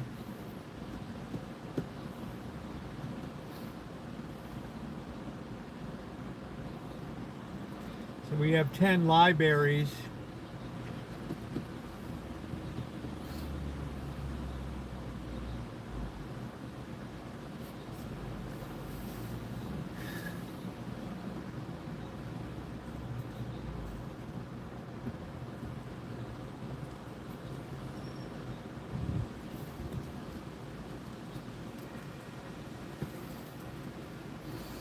Our library, you can people surfing porn right there, or homeless people coming in using the library computers, and kids walking around, and no, it's a First Amendment right.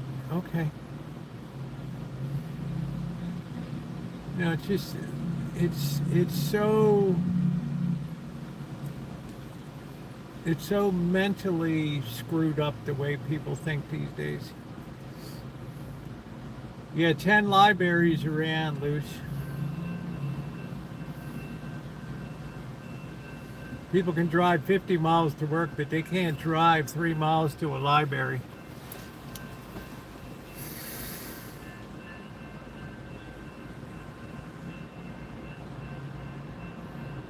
I go in our new Roseland library, which opened about 3 years ago. There's like 2 people in there, and they're sitting around sleeping in the chairs or reading a newspaper.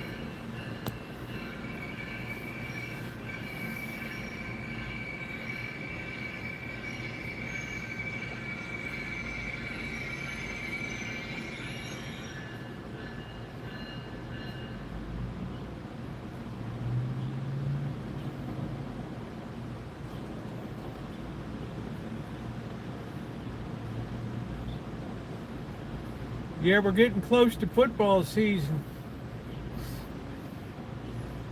I had Racer, a couple guys asked me if I'm going to do I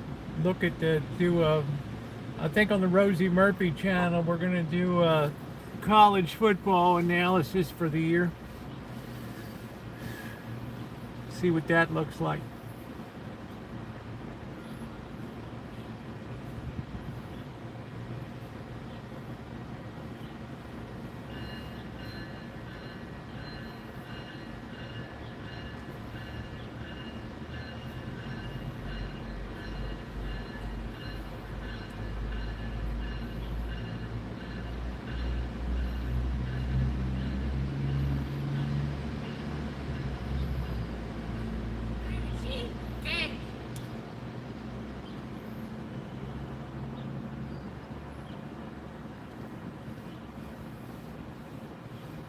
Yeah, please hit the thumbs up button, guys. We're still way behind on thumbs up today.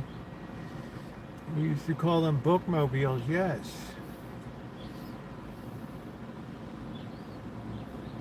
Now we have the St. Joseph's Health System. For years they've sent a mobile truck around, big 18-wheeler around, staffed with nurses, CNAs, to all these sites all around the city so people can come in for health checkups. They just sit there empty. But it expands the NGO. Then they'll tell people how stressed they are for resources. Yeah, I'm starting to get ready on football. Unfortunately, college football is always very easy to get ready on.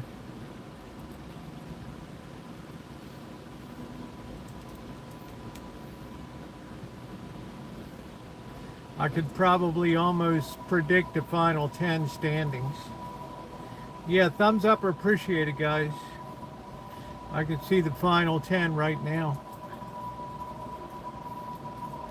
The big question, Luce, is what the hell happened to Florida State last year? They came in like a loaded, like a hot $2 pistol on a July night in Baltimore, baby. And they just shot their nuts off.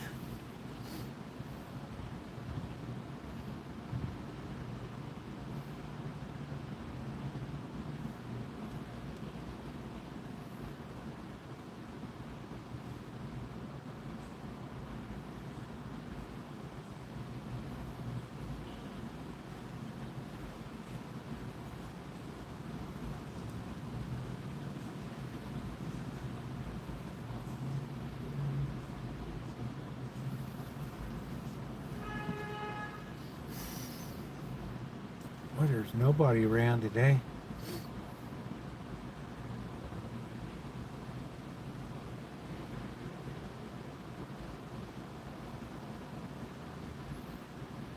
Yeah, I don't know, man. That was a shocker to me. I picked FSU to make it at least into the Final Four. That shocked the hell out of me.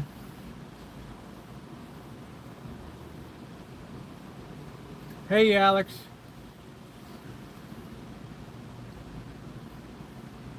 I'll be interested in seeing what James Madison is going to do because their whole team hit the transfer portal last year. What a way to build a team.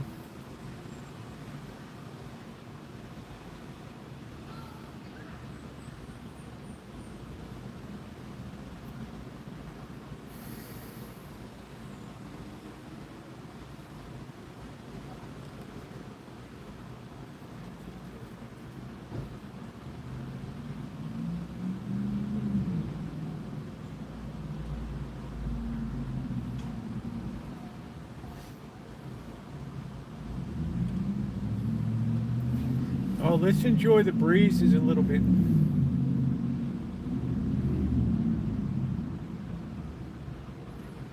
Yeah, I should have got my flu shot today. I don't know it's available. I didn't even think about it. Shit, I should have gotten it today. I don't know if it was available out there. Plus, they never want you to get your flu shot and your allergy shot the same day. I got mine the same day last year. I just went right from the allergy clinic right over to the flu clinic and boom. I had my allergy shot today. I had very little reaction today. Yeah, I don't know, Luz. You know, that I can imagine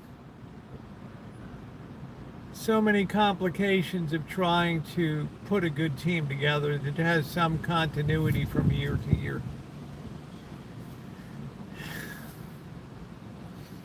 And it's just not the way it was designed to be.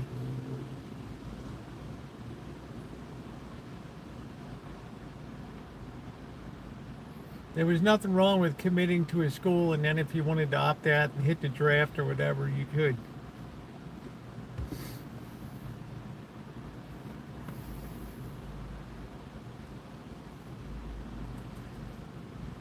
So, yeah, they stopped developing players. It's like recruiting is the thing. Hey, man, there's boosters everywhere that are out there getting the ears of these kids at these lower Division I schools. Oh man, you ought to hit the portal, dude. We'll pick you up.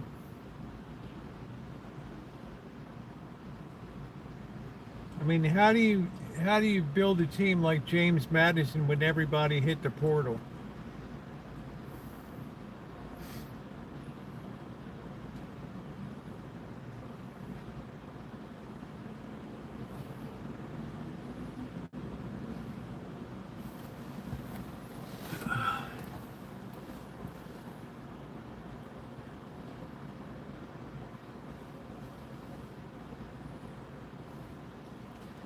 It's just the greed. The same thing's happening in the NFL. behind a paywall, loose. I'm convinced it's going to be hard. I mean, I'm so grateful on a late Friday night I might be able to watch Fresno State play without paying a fortune or something. Um, yeah, there's a racer. Yeah, paychecks. Big Eraser is a huge football fan. Basketball's crazy. Look at the price to go to a game. You can't even watch a game on TV anymore, a baseball game, without paying. Well, there you go. You'd be just the guy for it. Fix it on up.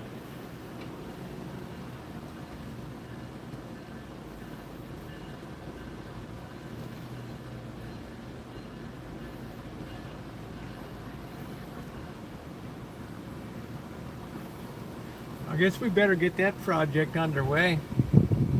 That needs a refresh.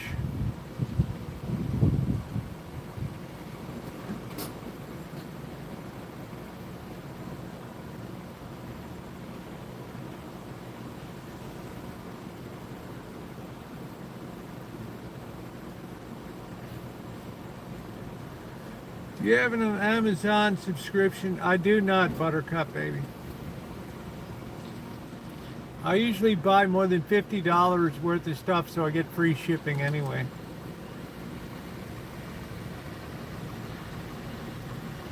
I mean, it's never been a factor in, they'll tell you it's going to take extra days, but I find it just comes whenever they're able to ship it, so I've never seen a penalty for.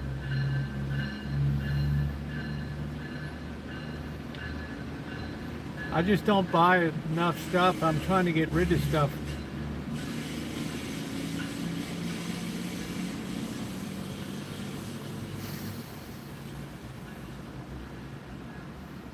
I'd love to walk in and see a basically empty house.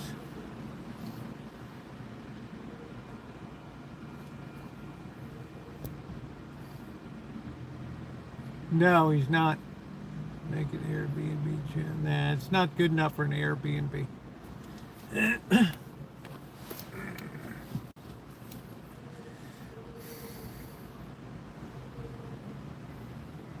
It's good for about $600-700 a month.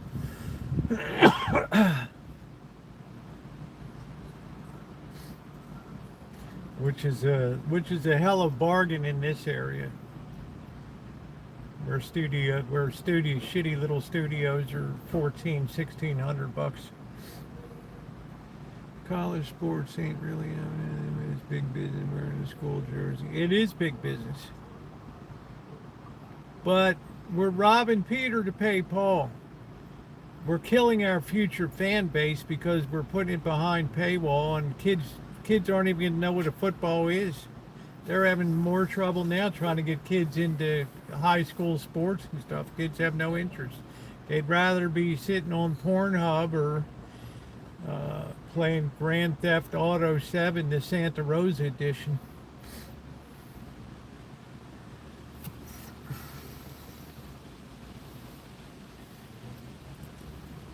You know, they've been emasculated.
She breathes.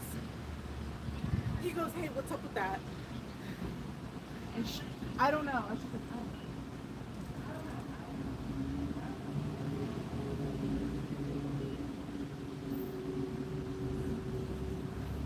have. You wonder why people are demoralized because even being entertained, even being able to entertain yourself is so expensive. I can't even go watch a junior college football game with that a $30 ticket.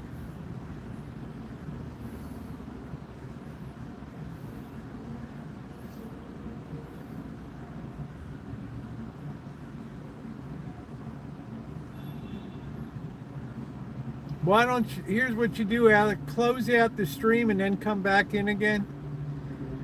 Maybe reboot your phone or your laptop or computer. See what that does. Thank you. Inigo Montoya, thank you. Thank you very much. Go A's. Boy, they're 1-9, man. It's been like the worst 10-day stretch of the history of the A's. Half the team's out injured. You got the bat boy playing second base or something. I don't know. What a mess. Thank you.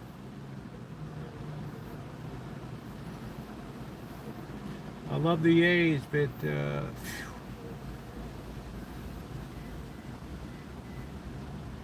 injuries have just devastated their year.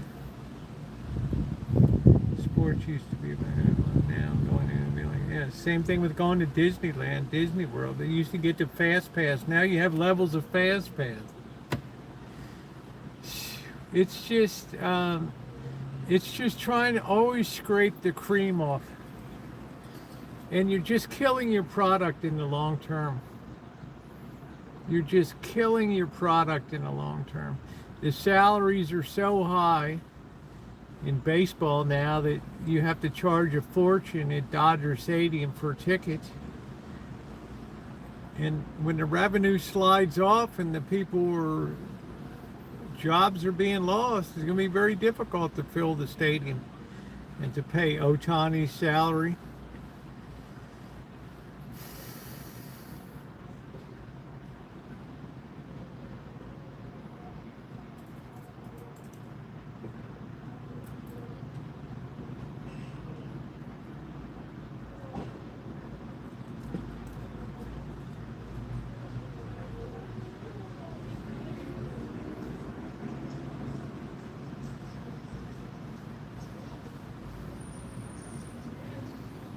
Pro football, at least they have a salary cap.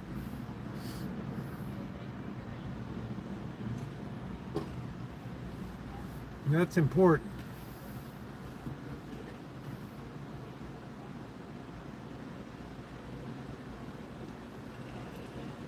But the people come to Vegas to watch the A's, you know, it's going to have to depend on local people. You know, people come into Vegas from LA, they're not going to care about going to see the A's. They might go if the Dodgers are playing, but it's going to be a lot for people to support down there.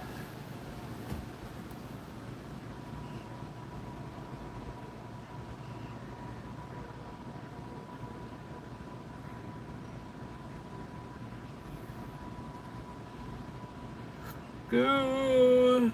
Yeah. Yeah, so do the Orioles. Everybody's a feeder team.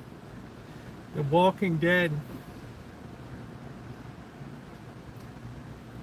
That's what the Oakland A's have done for decades. It's just be the proving ground for, I guarantee you, Nick Kurtz won't be on the A's. The Yankees will sign him for $30 million a year. Browns, I like the Browns. I like Sanders.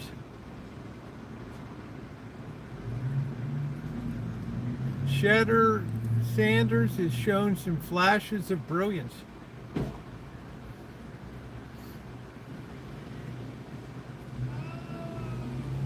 I'm expecting big things out of this kid.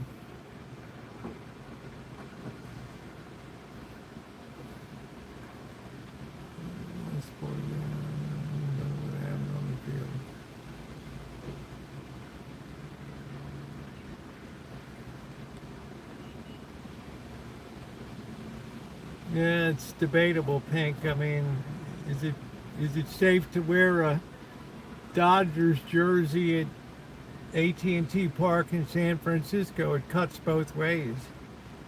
People get some drinks into them, and you know, it's just people start to f-bomb each other. You know, Dodgers suck. Somebody's gonna get a boot to the head. One sport winning stadium.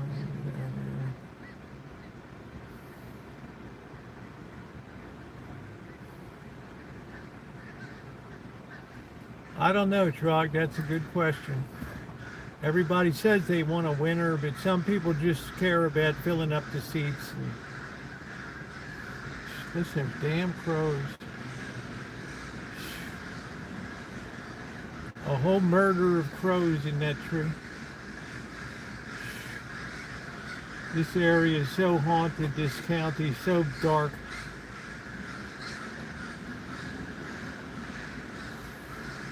Dark history, terrible dark history.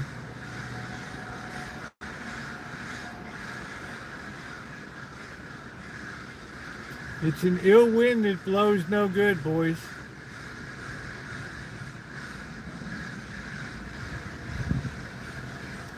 Yeah, I wonder how the Steelers will do without Mike Tomlinson and the Ravens without John Harbaugh. Pittsburgh's always good. They're always competitive.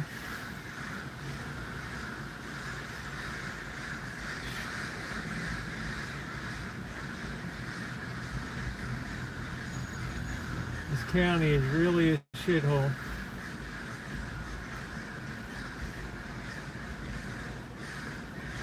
Crazy, Miami. That's why Hitchcock liked to film here.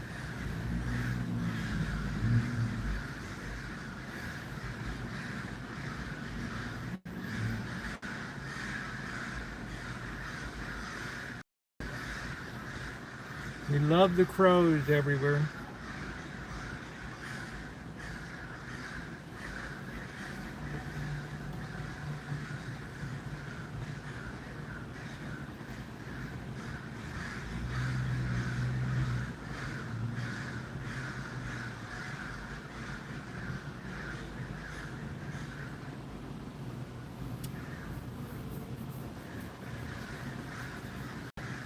They do squawk a lot, don't they?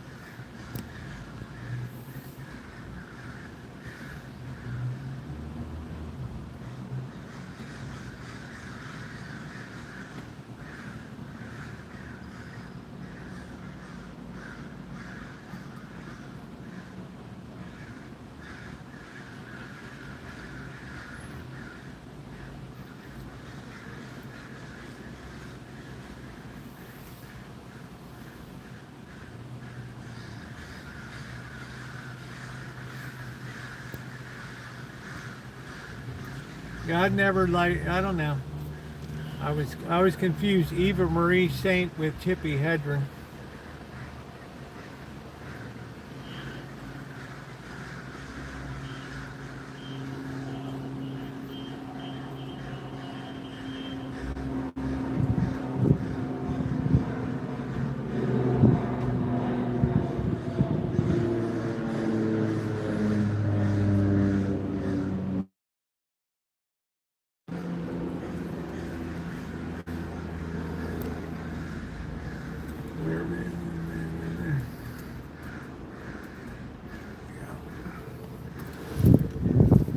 I haven't said a lot about Fauci.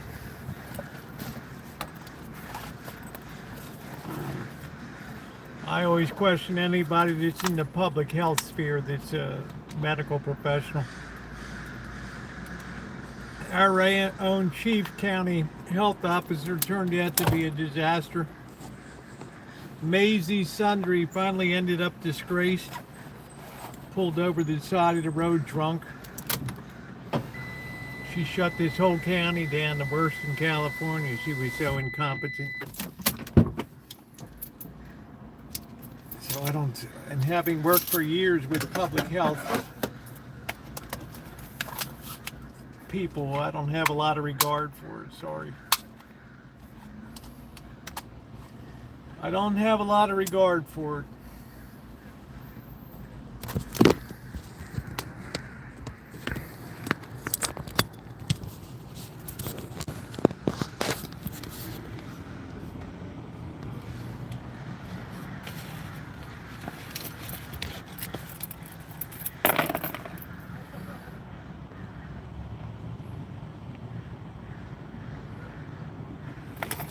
Yeah, he was a poser.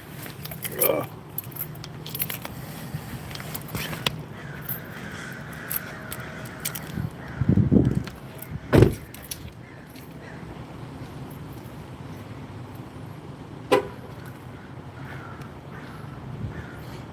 Yeah, canoe, I can.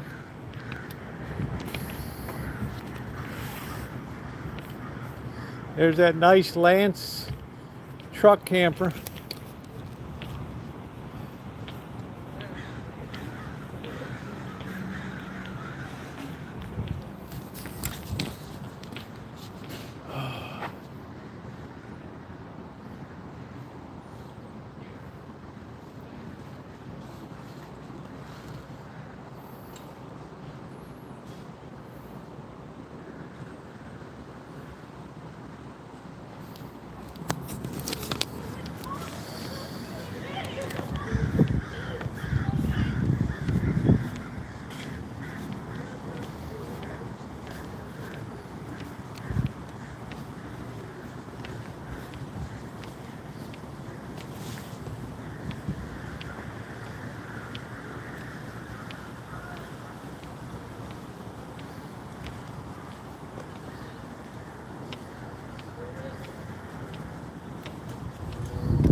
Let's go down the Arlene Francis Center, see if anything's going on.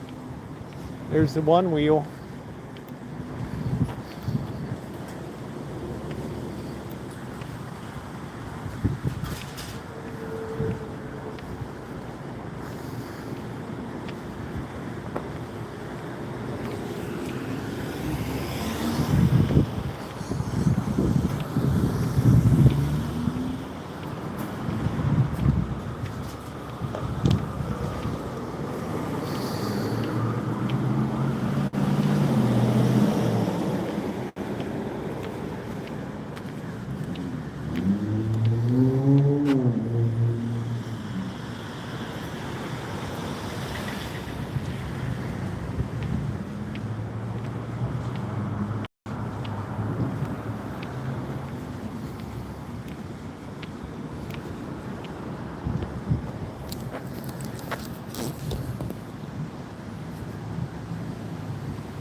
I don't know how much longer T-Vax is going to hang on.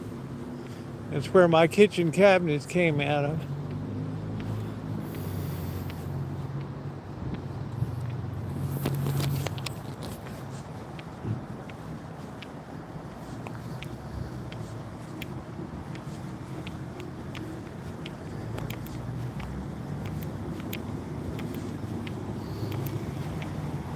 Nice Porsche.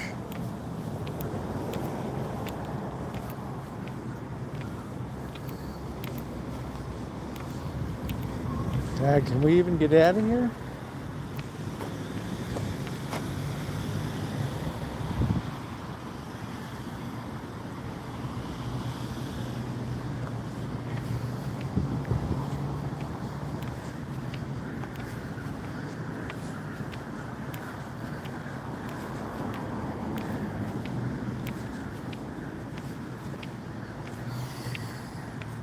See those winds blowing from the south, southwest and northeast?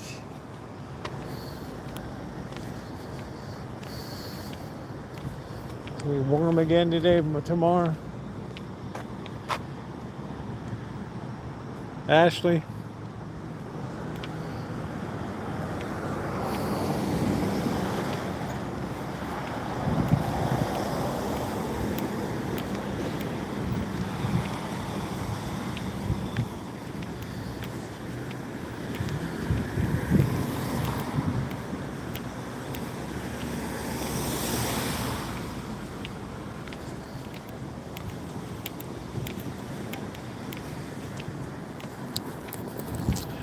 Jesus saves, boys. They're getting ready for the preach and feed.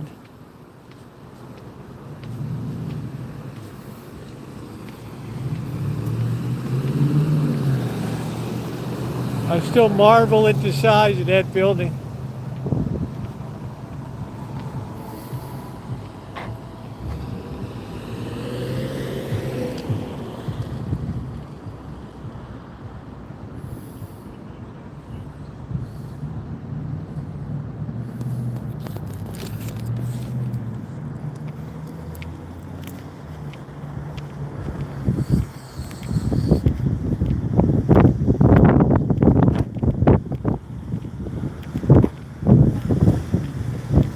Star of stage and screen, Arlene Francis.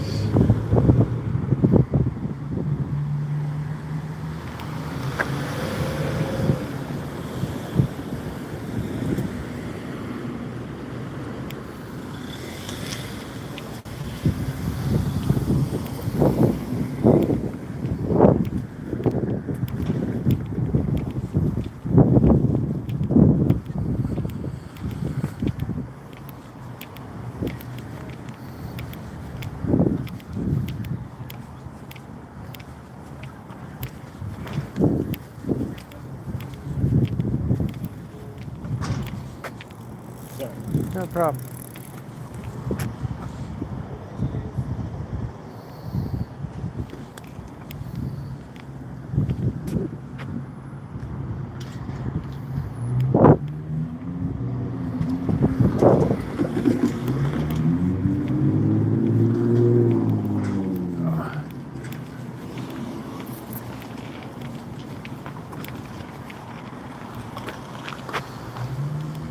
Come on, I gotta go in here.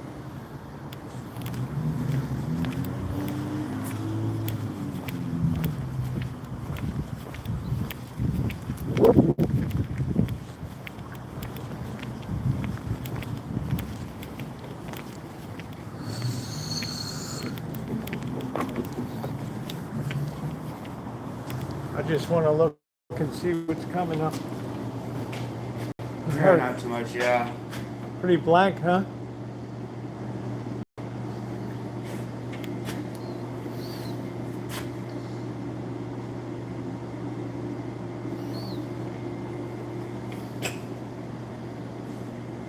Is that tonight, Evil Comedy? Yeah, it's like a improv, like a stand-up improv kind of class thing. Cool. All right, thank you. Very welcome.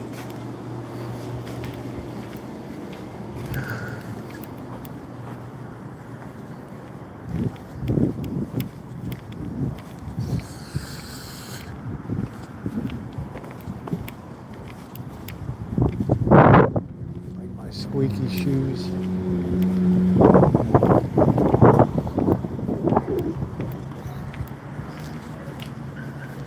Squeaky shoes, boys. What's going on, Callie? We're out at the mission.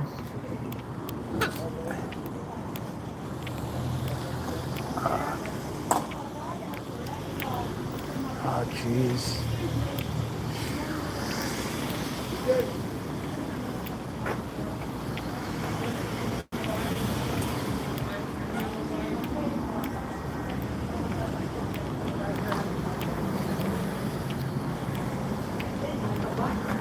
Bicycle seat.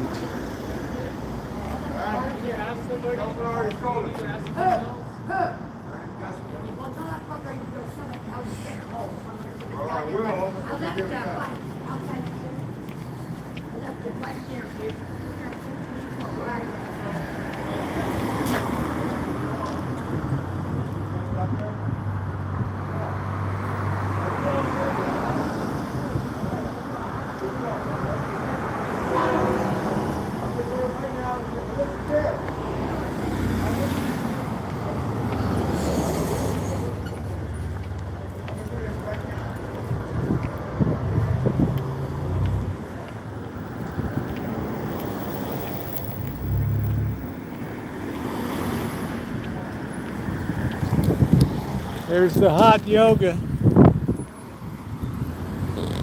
Hot yoga. I wonder if Kelly would do naked yoga. I don't know what this guy's doing. Itchy feet.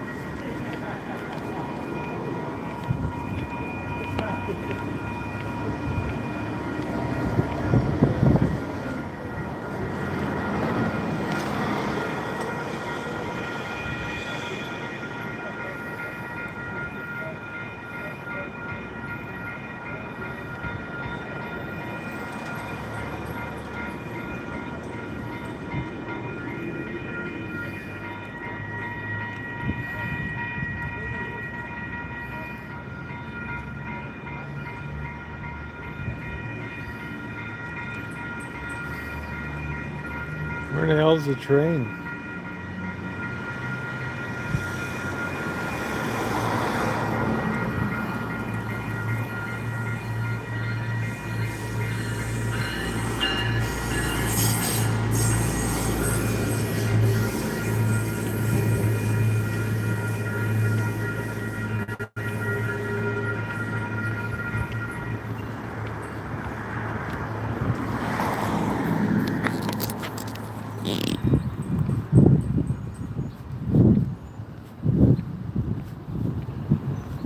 This guy died that had the tattoo parlor, I think. I don't know if anybody took over. There's not a lot of people getting tattoos these days. It's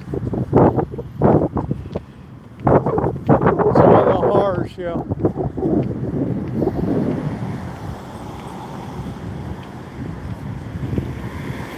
Hot yoga, boys.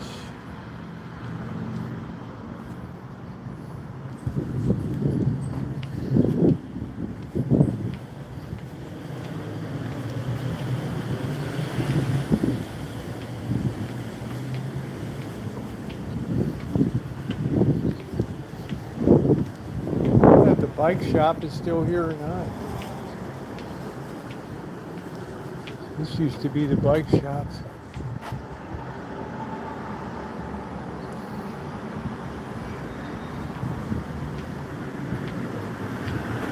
No, this was the bike shop here.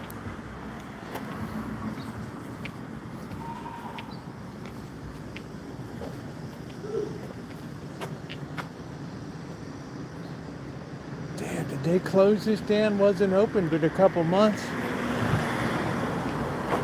Holy shit, they had a big write-up about how it was gonna be.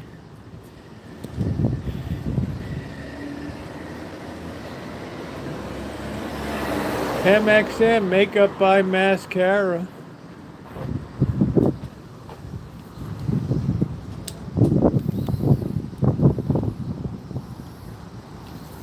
Wow.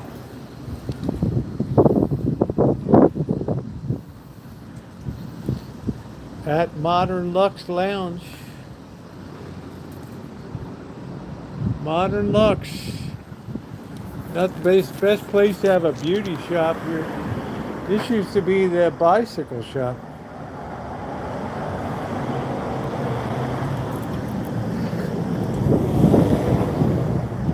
I think Gen Zs are steering away from tattoos now.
It just seems like it was something that was popular and then it's just kind of running its course.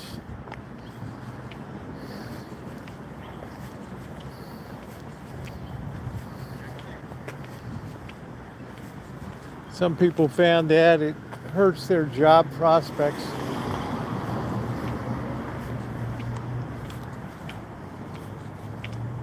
Merry Christmas. Looks like a crime scene. Merry Christmas, you filthy animal. There's the pink ladies, boys. You can always tell when it's August. The pink ladies. I love pink ladies. They only come up in August.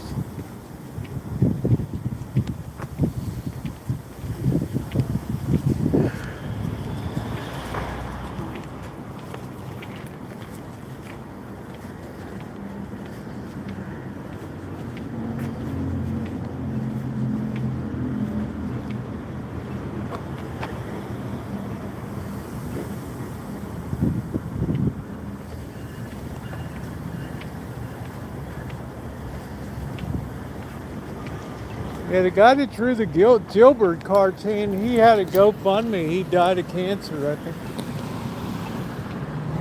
They used to have a hella vicious dog in this yard.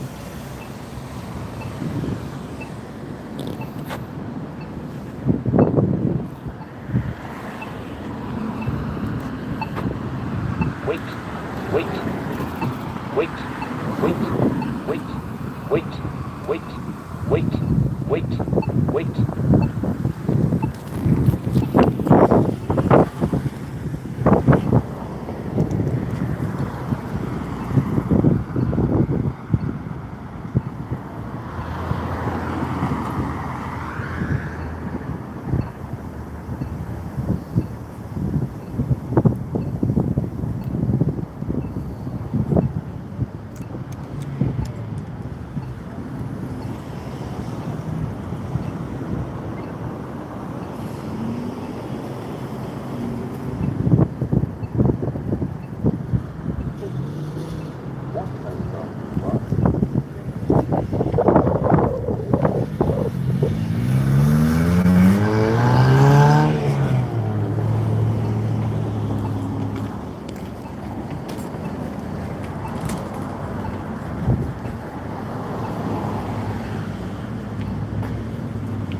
I always tell people it's an ill wind that blows no good.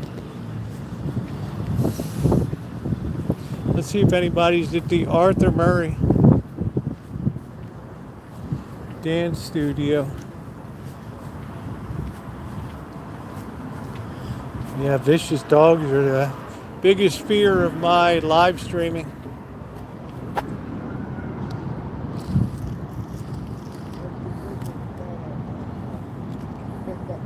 It's hard to see in there, boys.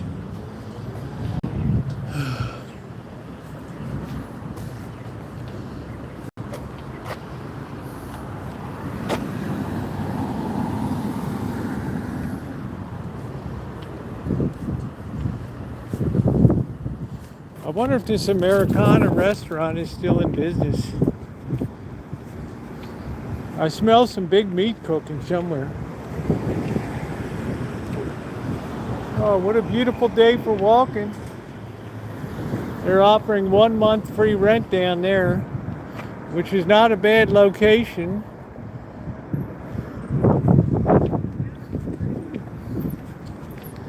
If you like Center City, a little bit on the west side.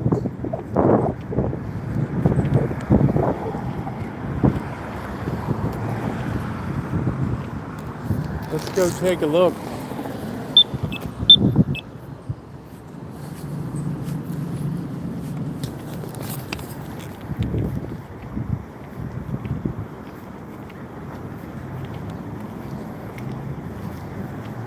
Breakfast, lunch, and dinner. I know they ain't serving dinner anymore. We believe good food starts with good ingredients. Our mission is simple. It's funny, everybody's got a mission these days. We never had a mission years ago. Farm to table with one mission.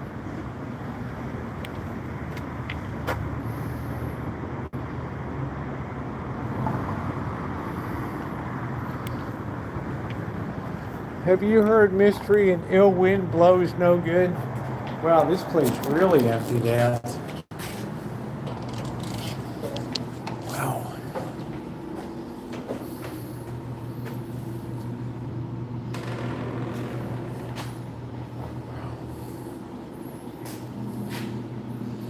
Thank you for joining us today.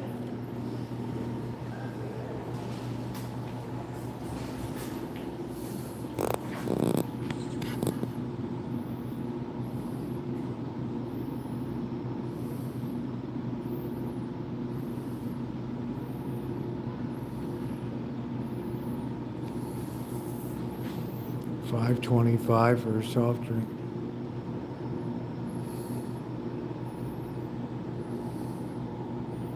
See, it's cheaper to have a beer.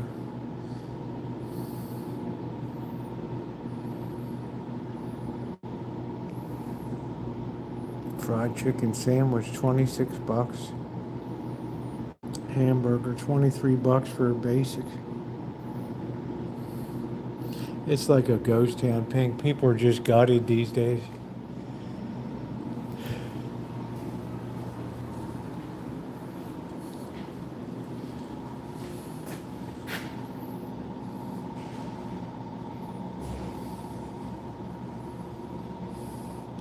People are just gutted, babe.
Oh, geez, the horses.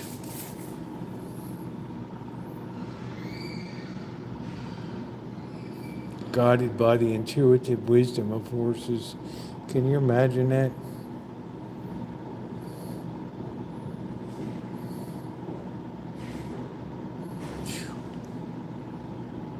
You can learn a lot from a horse. It's a very disconnected society.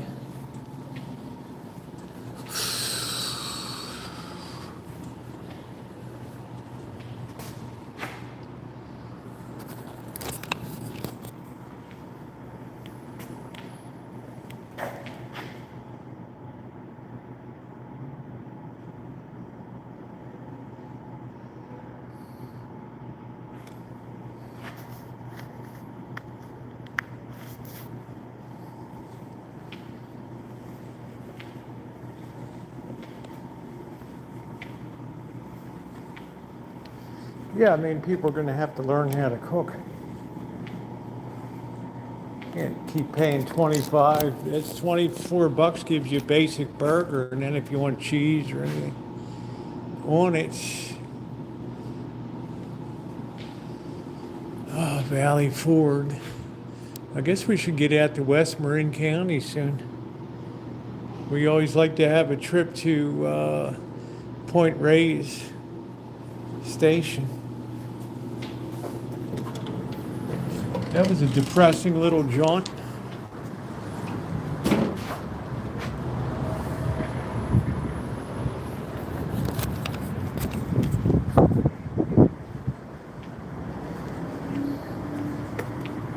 That's why I won't review that, because I'm not going to get out the door $40 with tip for breakfast. Really? It's just too much.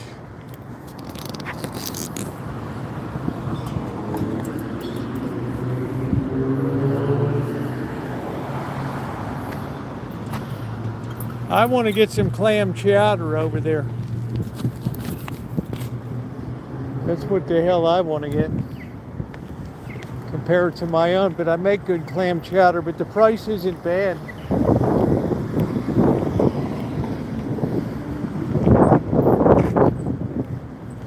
Price ain't bad.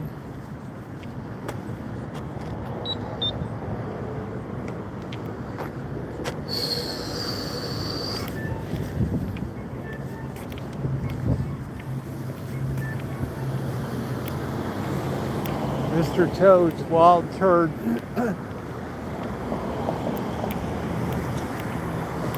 La cerveza más vina. Man, look at this. They're gutting this place again. Shit. Every time you turn around, that place changes hands.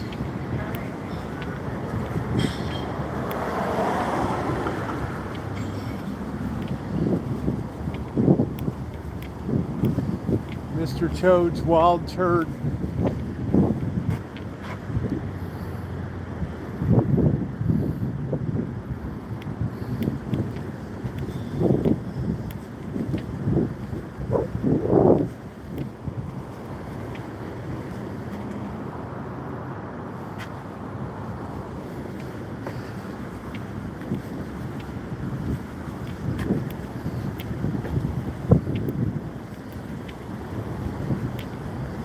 Yeah, I think the luxury life is starting to get dented a little bit.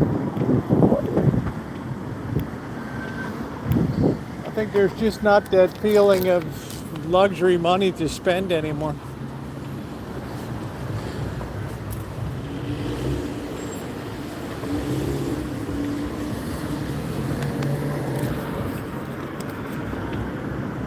A surcharge of 3% will be added to all credit card transactions. Pardon me. Hey. There you go.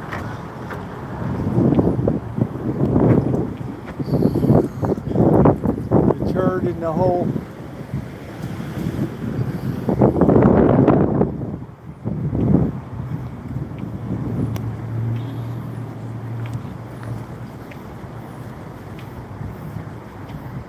Goblin Brothers.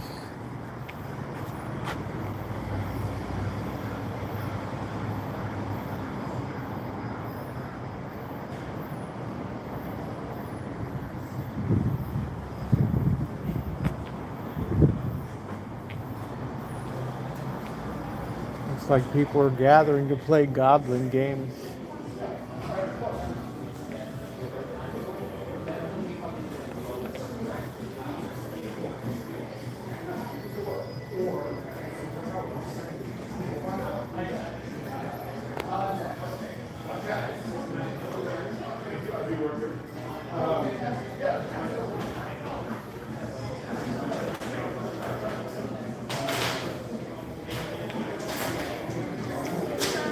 Hi, thank you.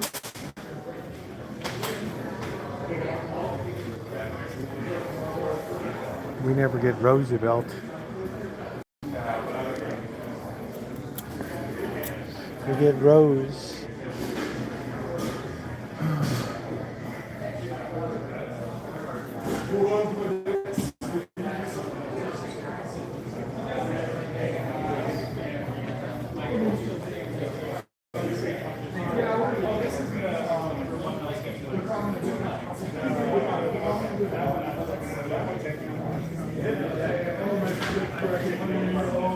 It's nice people have a place they can gather.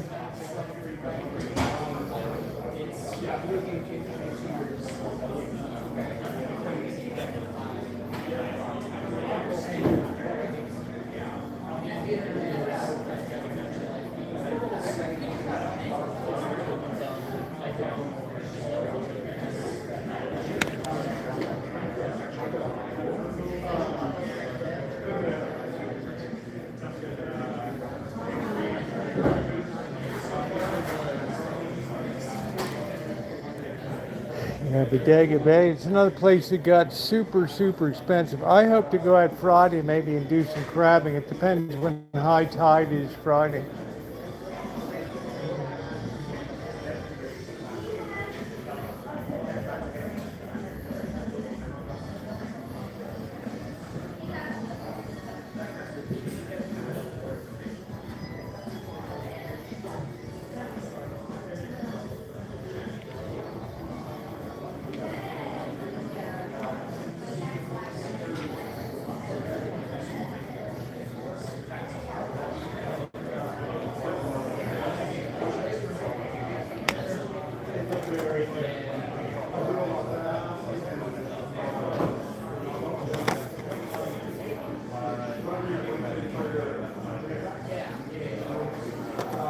It's funny how our society has such a fascination for the occult.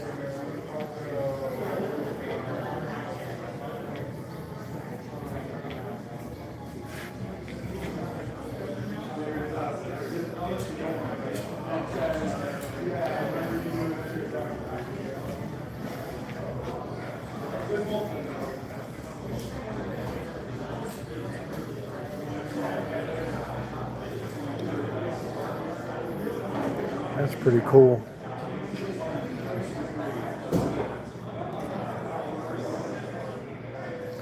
All right, Ronnie, I think we're going to head out, get a better signal. Let me refresh for a second.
Good people have a place they can gather.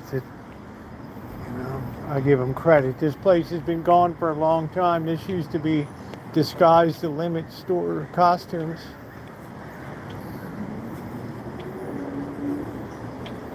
Otherwise, ill-fated tasting rooms, closeout sale.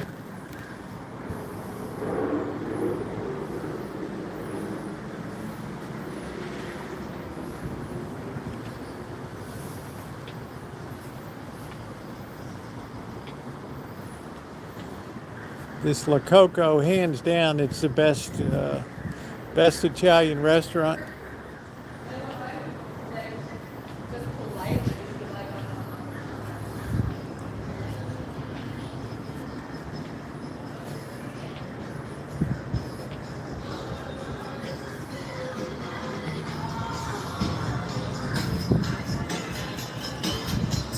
This place is excellent, but you better have a reservation.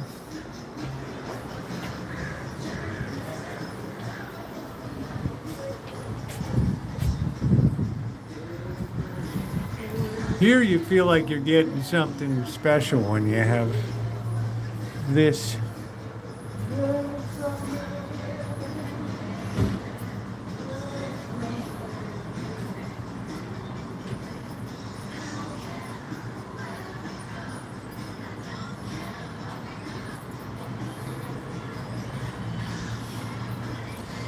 Fried calamari, 21 bucks. Oof.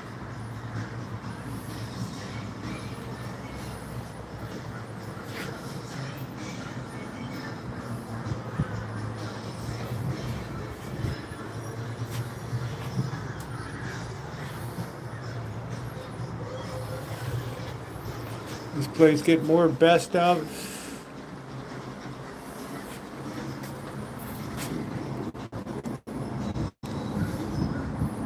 Really good.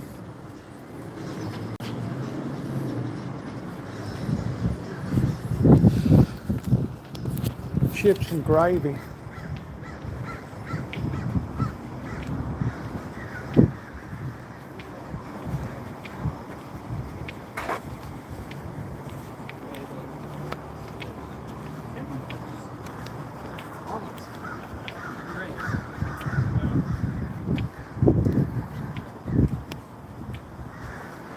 Oh yeah, I still think that. Cum Lama. This is a hard-working family. They are always open, man.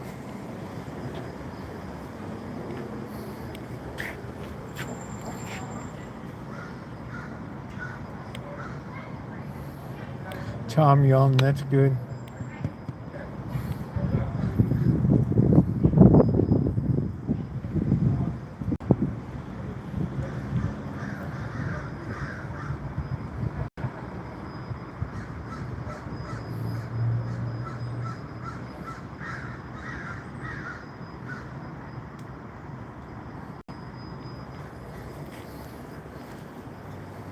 Oh, you very lucky. We go to bonus round now. Pick one appetizer. Pick one soup. Pick one main course. Pick one dessert. Oh, you very lucky. I remember Mr. Lucky. That was such a great game, but it wasn't appropriate anymore. It was what you call culturally dismissive.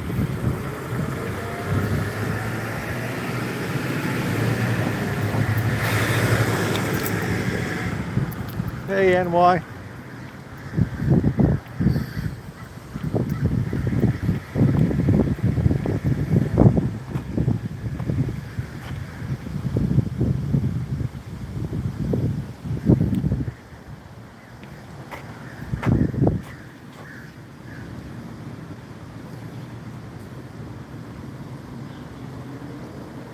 Celebration of the life and works of Charles M. Schultz. He worked his whole life here. We have a very good Charles Schultz museum here.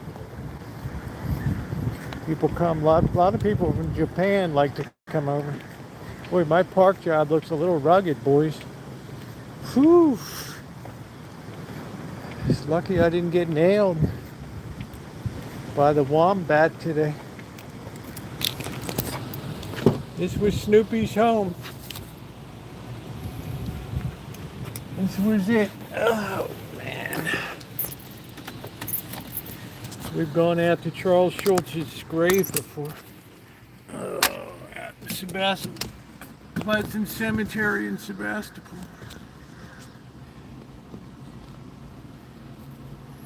He did a lot of good stuff for the community.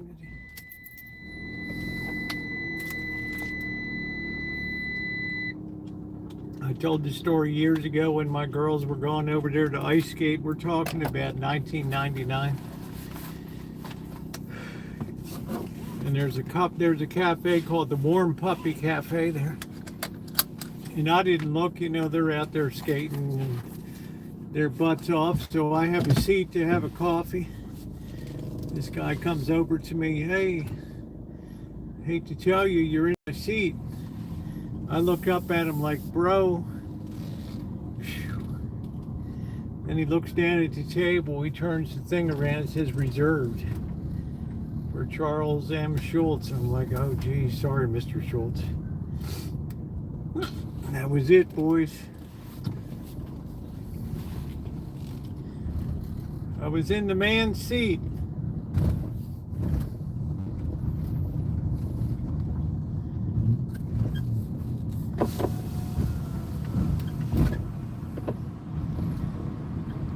nice about it. I mean, you know, he let me just see it. I put 2 and 2 together. You know, I'm not the brightest bulb in the pack. I got to see it with my eyes. I got no sense of whatever, you know. I mean, what the hell do I know? I'm from Baltimore, right? You'd start telling me this is your seat. Well, I get my hackles up. I start to think we're going to have a little bit of a dust up here or something.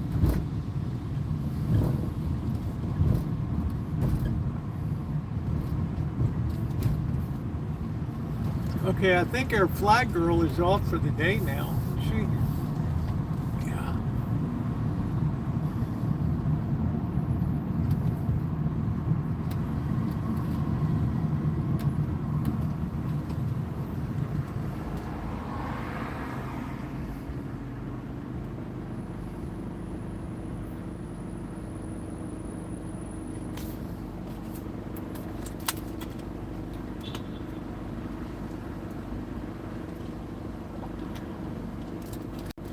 I remember they had good hot chocolate at the good hot chocolate and good fries at the Warm Puppy Cafe. I think the hot chocolate was $1 and the fries were like $2. Grilled cheese like $3. This year they're having the United States Senior Hockey Championships there. Yeah, I can dust up a little bit. I didn't want to knock him out. I didn't know who in the hell it was. You know, I'm new in town. You don't start, you know, getting up in my grill. I said,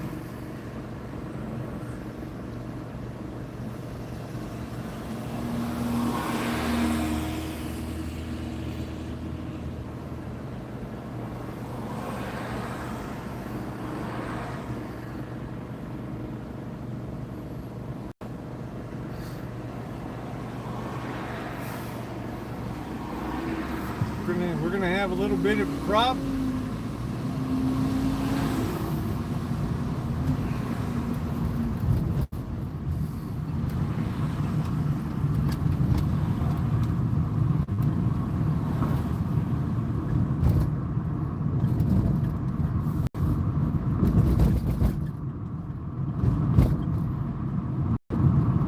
You know, I thought the guy was gonna start squaring up on me, you know. Maybe my girl's still on the job down here.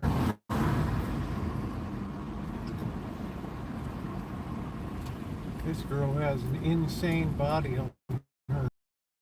Oh shit, she's still on the job, boys. There she is.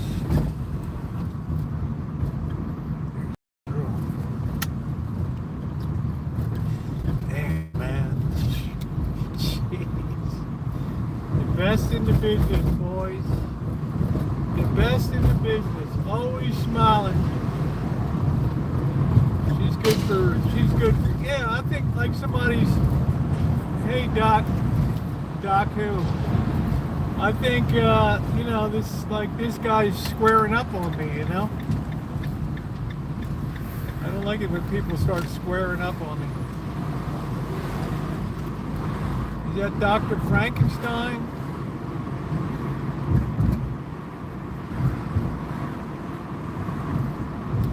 Start squaring up on me. You know, I rarely have shrimp these days. Did you notice that shit? Before I was having shrimp every night. I wonder if the beer place is open over here. Shouldn't we go up to the Matote one night? Yeah, we're gonna have to wait. It always gets funky here, Ronnie. It's always a crappy signal here.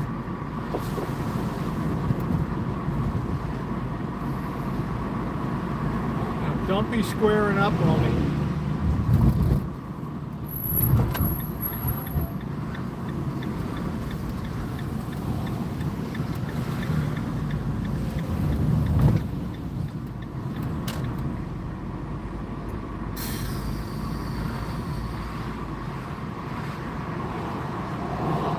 Just look for the pink sign advertising the permanent yard sale and hamburgers.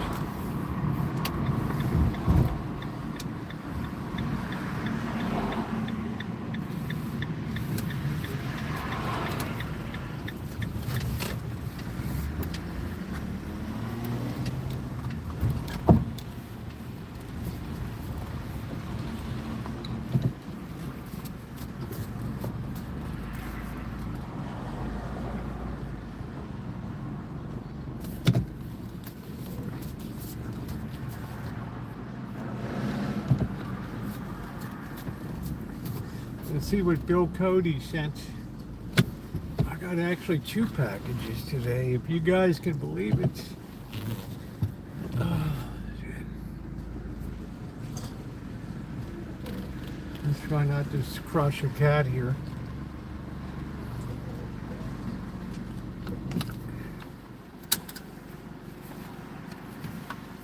Don't crush your cat. Ugh.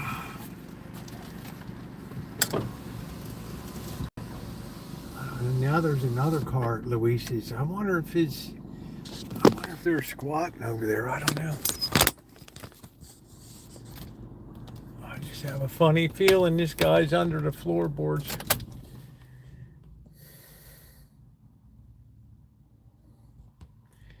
And there's a lot going on in this neighborhood. We got the permanent yard sale. Somebody down the street was selling some kind of fish head stew today. I don't know what the hell it was. It looked like a couple skulls floating in broth or something. I don't know what the hell it was.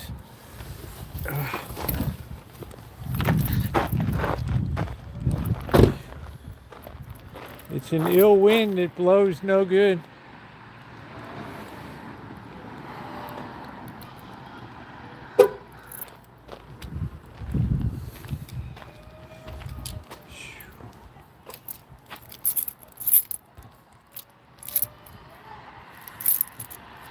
Nice to have a permanent yard sale.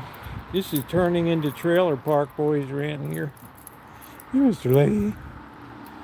You drunk bastard.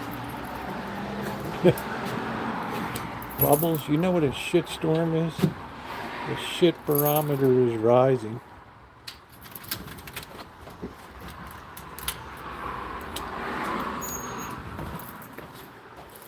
No cats, because it's way too early to feed. They know that.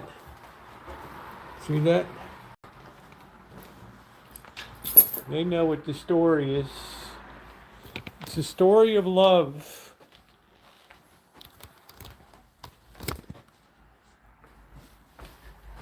All right,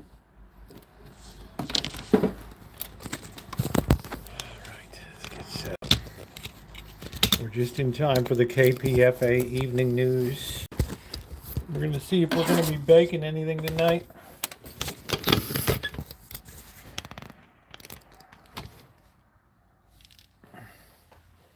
Let's get this baby on. I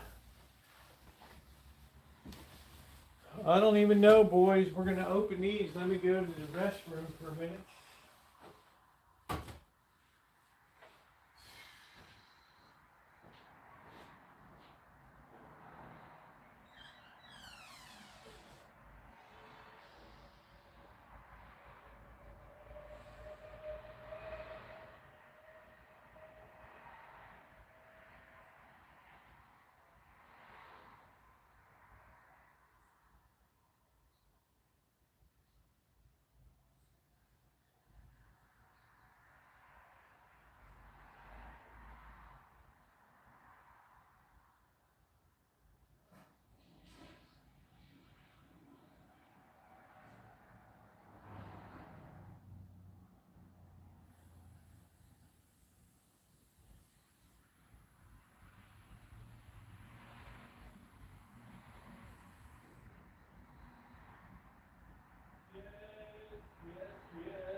All right, let's see what we got, boys, in the way of recipes. Let's see, we've got the joy of sex, I mean the joy of cooking here. We got our own recipes. We got our own teapot.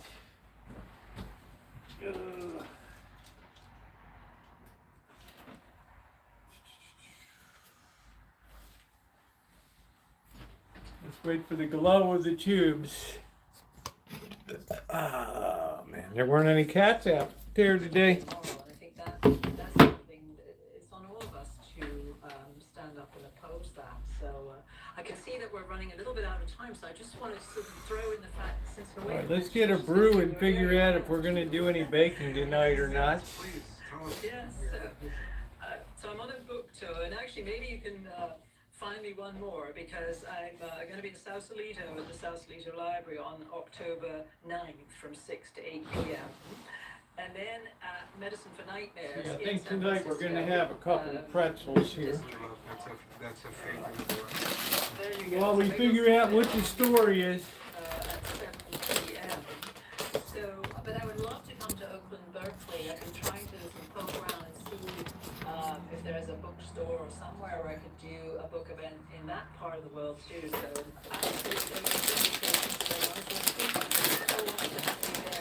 All right. at any rate, those are the two that are booked so far. So I hope I'll meet you in person. You as well, that you do. It's Dennis Bernstein. Beyond Nuclear International has always been of interest Apple to us. dumplings. I had them before. They were good. Time about these issues, and it's always really inspirational to have your depth. Southern of cast knowledge iron on skillet these peach issues cobbler. that we care a great deal about. So we thank you for spending the time, and we will talk to you again soon. Any final words, please bestow upon us your counsel. Well, I've been told that it's all so gloomy and depressing, and now we all feel sort of suicidal, and so we need to have some sort of. Yeah, thanks for that. Yeah. Yeah, exactly. It's such a gloomy subject, so I've been sort of admonished for that a bit, and I said, well, no, I mean, we have really no choice but to continue this fight and keep. I like to have a nice hope, cinnamon bread that in feels just wintertime. aspirational, but keep our commitment alive. And that's why we're here. That's why we're alive on this planet, to make it better, and especially for our children, grandchildren, who have a rather grim future ahead of them otherwise. So we all have to step up and do something, and actually it's very rewarding to do. And I think that's the sort of little known piece about activism and protest and all of this. It makes you feel good. It's actually good for your I'd love to mental do health. another pineapple And upside so down I encourage thing. people to do as much of that as possible and to oppose the extended licenses of existing reactors, because they are the clear present danger that we have right now. Diablo Canyon on the California coast being one of them. And then also There to it is. really raise Is that it? voice Why is it all against stapled nuclear backwards? power plants, especially the ones that are coming along with the data centers. They wouldn't I get everything all mucked up, man. against them and let our elected officials know that this is not a technology we're willing to accept in the present times. We need to absolutely use less, do energy efficiency measures, and put in renewable energy where we need it. Beautiful, well said. We thank you again for your time and the very good information. Please stay safe. Come back soon. We'll talk to you. We'll see you in the Bay Area. Absolutely. All right, I guess we'll go with this tonight. Bye-bye. And guess what, folks? That does wrap it up for another edition of Flash. Couldn't really be any difference between peach cobbler and blueberry.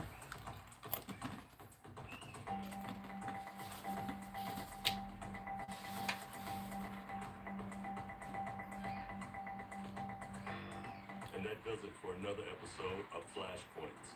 Our executive producer is Dennis Bernstein.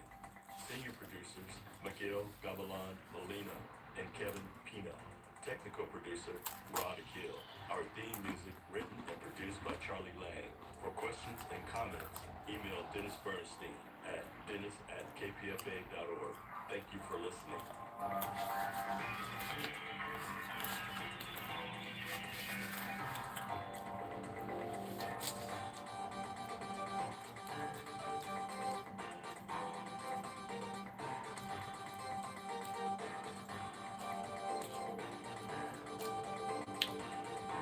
I don't have buttermilk.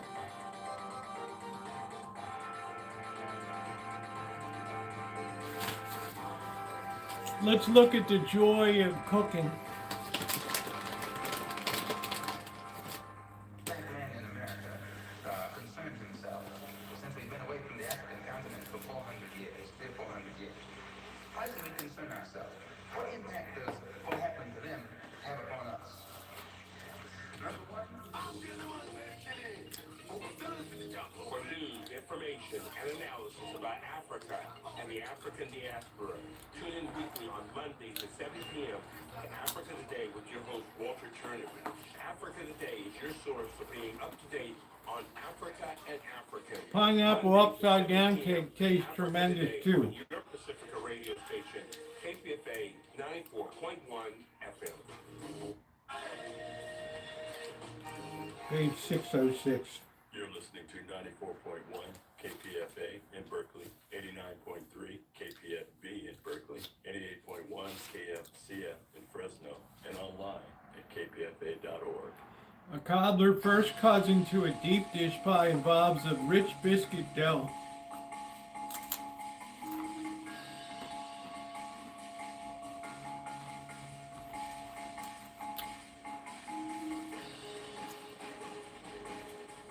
It's Monday, August 10th. I'm Scott Baba. That's a stupid looking recipe. Trump responds to Iran's demand for war reparations with one of his own. They asked for reparations, you might say, or they asked for money for the damage that we've done. And I said, that's a good idea. Well, we're going to ask for money for the damage they've done over a 50-year period. New research finds last July was the hottest month ever recorded for the contiguous United States, getting at the prior record set during the Dust Bowl disaster. If we're exceeding records from the Dust Bowl, that says that we're in deep trouble as far as, hey, this may be one of the coldest years we're going to experience for the rest of our lives. And California lawmakers and healthcare advocates... Yeah, Legs, we're going to get in there and... praise the state's commitment to fund hospitals in the state, even as they say federal cuts threaten the entire system. I don't know if they have a cobbler. We're going to look at the 1932 General Foods. This administration of this legislature to prioritize the harmful cuts that we're seeing from the federal government and the Trump administration. These stories and more coming up. From the studios of KPFA in Berkeley, this is the Pacifica Evening News. I'm Scott Baba. They have cherry. Shouldn't be any difference. Trump today brushed off Iran's demand that the U.S. pay reparations for war damage, countering with his own compensation demands as hopes fade for reopening the Strait of Hormuz. Iranian Foreign Ministry spokesperson Esmail Bagay had said Tehran won't reopen the strait until the U.S. ends its blockade of Iranian ports, lifts sanctions, releases frozen assets, and pays for war damage. Speaking to reporters, I don't know, that looks like a screwball recipe to me. The U.S. and others, those killed and wounded by Iran and Iran-backed militants over decades.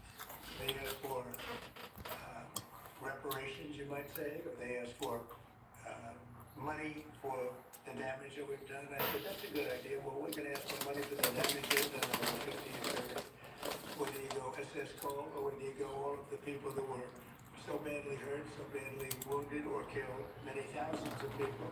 The damages to the 52,000 killed and I think their family should get damages for killing their person or their child, or mother, father, that were protesting. We're going to relax a little bit before we get cooking. So now what is it? So if there's damages to be paid, I think Iran should pay those damages. The 2000 USS Cole attack has been blamed on Al-Qaeda, not Iran. Trump also again dismissed the importance of reaching a deal with Iran, insisting the Strait of Hormuz is already open. It's open now. Look, the only one that has control of the Strait of Hormuz right now is the United States Navy. They're like you put the dough on the bottom and then put the fruit on top. I reverse it. And those people come in. They've been coming in and they're going out. So it's actually open now. We do not let them go into Iran. They're not admitted into the strait to go to Iran. But it's open for others. Now, a little bit complex because they will, on occasion, drop a mine. And we find the mines. You know, we've mine swept the entire strait, as you probably maybe heard, maybe you didn't hear. But we control the strait 100%. Now, can they make trouble? Yeah, they can make trouble. But they're broke. They have no money. You know, Iran's broke. What's going on, Elmer? And they're not paying the soldiers. They haven't done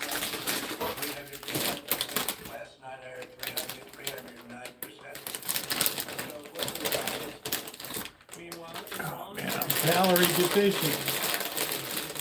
I don't even know what's the difference of a buckle. Contingent on U.S. Pink. concessions Washington has so far rejected. Separately, Iran's President Masoud Pezeshkian said the country's supreme leader, Ayatollah Mojtaba Khamenei, is urging the people to come together amid economic strain, saying, "The meeting we had with our dear leader was a very good meeting. We were with him for approximately perhaps 7 hours. We were able to discuss all of the country's issues together. Naturally, the main What the hell's a concern is buckle? how people's livelihoods, the state of the market, employment, people's housing, and the problems that are now being created as a result of the sanctions. And naturally, how we stand firm, the people standing with us, and unity and cohesion were among Welcome back to you. I just cooked by ear. for those 7 or 8 hours.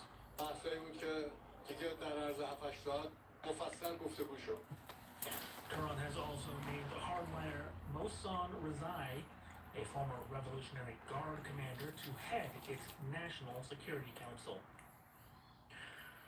The United States I don't want to get blueberry on my jersey. dropped below 300 million barrels for the first time since the early 1980s, according to new Energy Department data showing only 298.7 million barrels as of last week.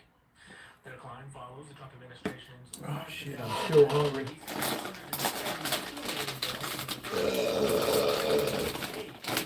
response to the war with Iran, which has choked off oil shipments through the Strait of Hormuz and pushed oil prices higher. A lot of people just get Bisquick or something like that, and they'll just pour it on top. And 14 million barrels.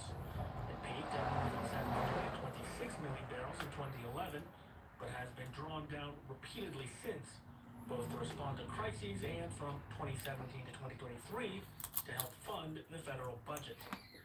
Patrick DeHaan, lead petroleum analyst at Gas Buddy, said the reserves decline is, quote, likely for a few more weeks before the authorized release is complete. I paid $5.39 for a gallon today. Replaced with 200 million barrels over the coming year, though hurricane season could force further withdrawals before that refill happens.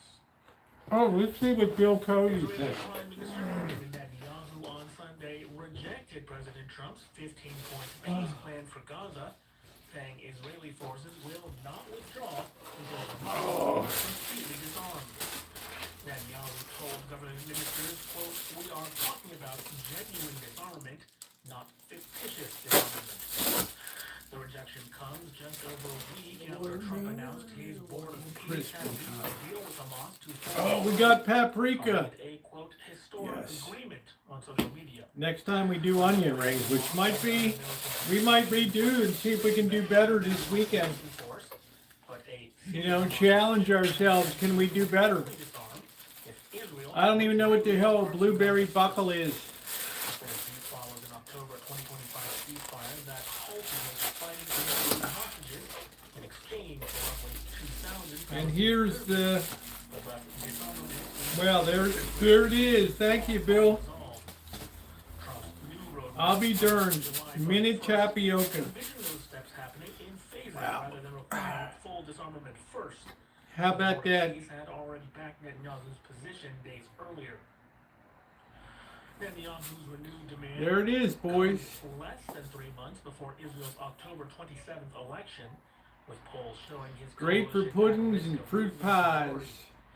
Members of Netanyahu's far-right coalition had pushed him to reject the deal, with Itamar Ben-Gvir, Israel's far-right national Yeah, it security comes minister, fast. He must have Amazon Prime. saying, quote, "After the 7/10 massacre, the Prime Minister must clarify, even to our best friends, the only solution in Gaza to which..." I think we're going to try that burger replay on the weekend again with the onion rings. Destroying Hamas. I got to remember to get some fresh oil. Controls roughly 70% of Gaza, according to Palestinian And we need to get officials some and cream. agencies. Hamas said it remains committed to the roadmap and urged mediating countries to Shake box before using. In Gaza, residents who spoke to Al Jazeera expressed a mix of skepticism. Chili and beanie, despair. chili beanie, the spirits are about to speak. Are they friendly? Wasn't surprised by Netanyahu's rejection, warning it could bring harsher Israeli operations and further displacement. Gaza City resident Mehdi Ahmed said, Oh man, that's how nice Bill Cody is. And I don't see Melody, but she has to go over and call the store, talk to Callie to get a refund over there. Colombia, killing over 100 people and damaging hundreds of buildings. Yeah, that earthquake looked terrible. Abelardo de la Espriella declared an emergency to expedite funding for recovery. The quake hit the remote Chaco region today and was felt as far away as Bogota. Local officials confirmed deaths across several regions, including Risaralda and Val de la Cauca. The quake is the most Paprika has a sweet red peppery touch to your dishes. I don't even know what the hell it's made of. Y'all like it on deviled eggs? Support and aid have been offered. A German far-right influencer whose posts have been amplified by Elon Musk has applied for U.S. State Department funding to launch a political media Do you like the taste of paprika? I don't even know if I could identify it in a lineup. Described a libertarian and supporter of the far-right Alternative for Germany Party, or AFD, applied under a State Department program backing European organizations focused on free speech, national sovereignty, and migration. Decision is pending. Sorry. The 25-year-old plans I didn't want to have a gas bubble today. West Network, including a social media channel and partnership with employers, alternative media outlets, and polling. Oh man, Elon. This guy's everywhere, isn't he? This guy's like a nightmare. Okay, put it on my roast chicken. I don't even know what the hell it tastes like. Something that's used a lot in Hungarian food. All right, we've got a bit of a mess over here. We better solve this first. I enjoyed my chicken soup today. It's now under refrigeration all day. Delightful. Yes, it was wonderful.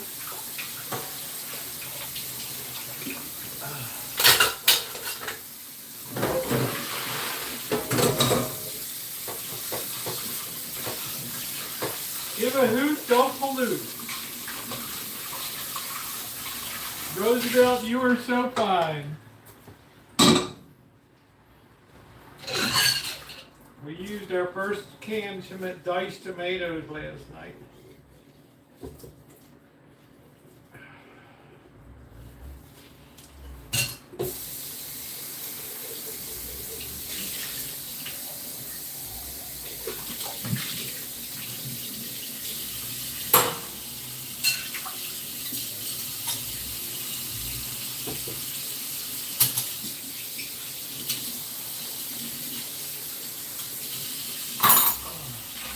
I try to keep the kitchen pretty clean.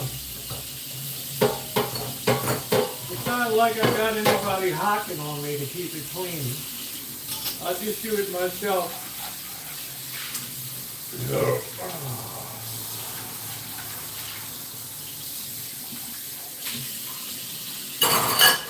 Okay, let's get the show on the road. I say the first thing we do is we make the topping.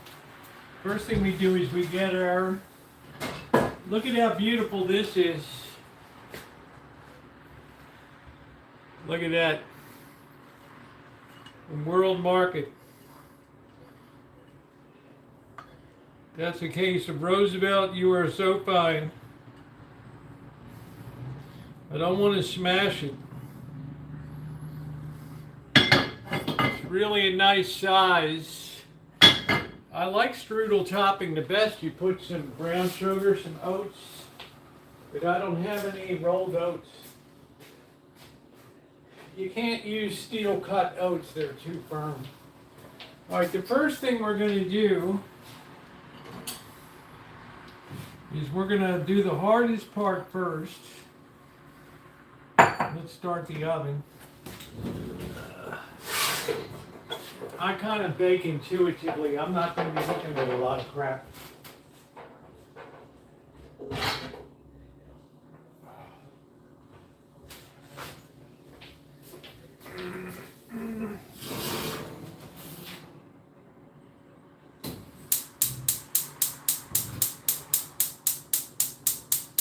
bake at a higher temperature, you get a better product. Don't forget that, boys. Okay, we always want to put a pan underneath. And we're going to grab our baking stone because I want that. No, the stuff's on top. I don't need I don't care about bottom heat. Okay. It's a beautiful dish for cobbler because it's just the right amount. I don't want to over make a lot of crap.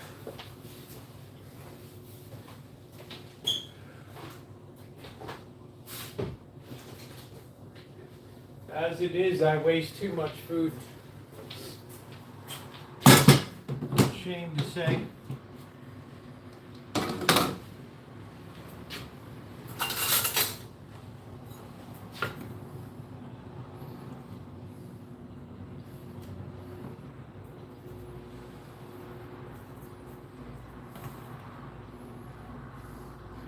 I'm going to use about 1.5 cups. I don't think we need to have a full 2 cups. One of the beautiful things about baking for years is you become very intuitive in baking.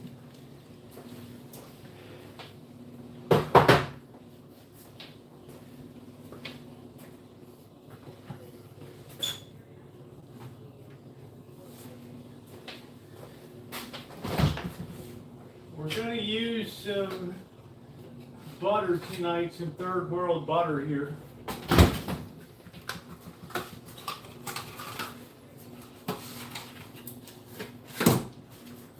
And we're going to put some sugar in this bad boy too.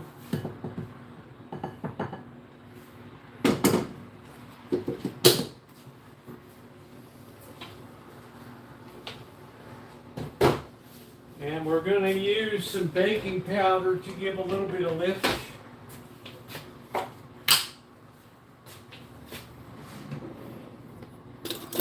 If you can use the aluminum free, by all means do so.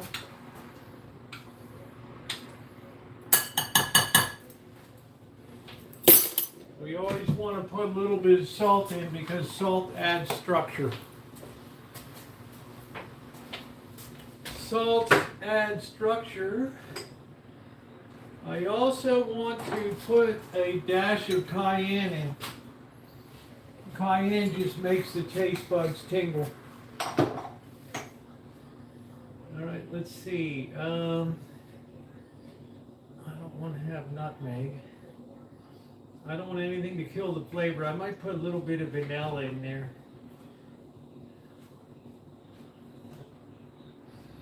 What the hell that is.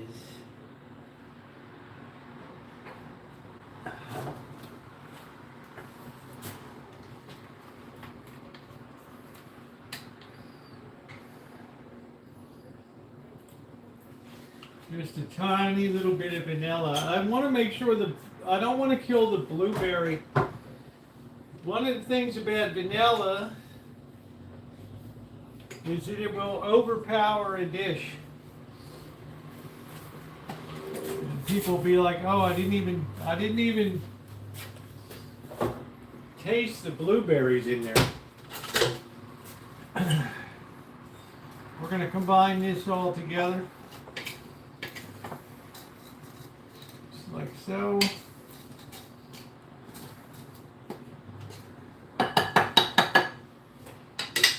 Now we're going to cut our butter. Okay, please hit the thumbs up button. Hey Adam, how you doing? Well, it's okay, Pink. It could be better. When Tara comes, the kitchen will look beautiful. For now, it's okay.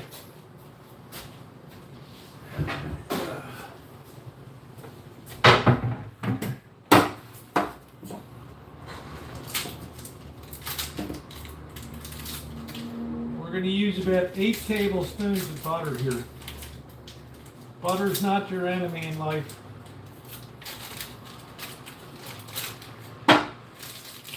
Butter is not your enemy.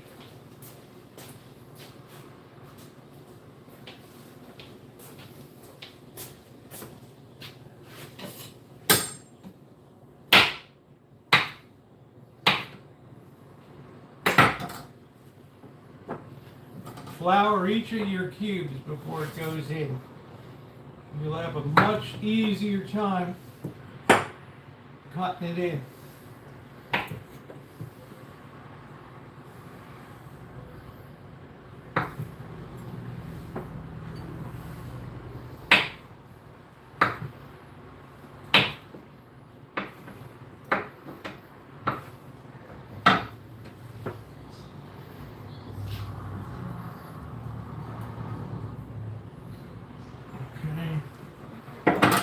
Today we're going to do it old school here. We're going to cut this in the old school way.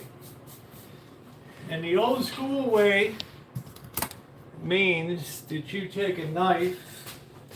Let's get this out of here. Oh.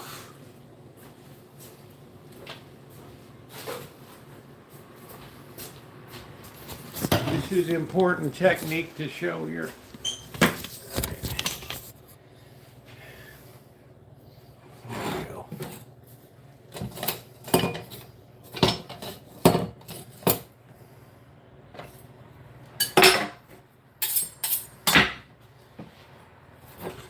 Okay.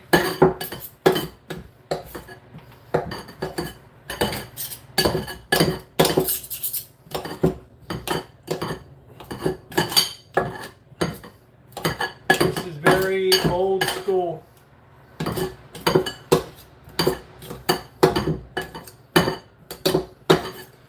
Sometimes the cutter introduces a little too much heat, and because it's warm today, we don't want this to melt.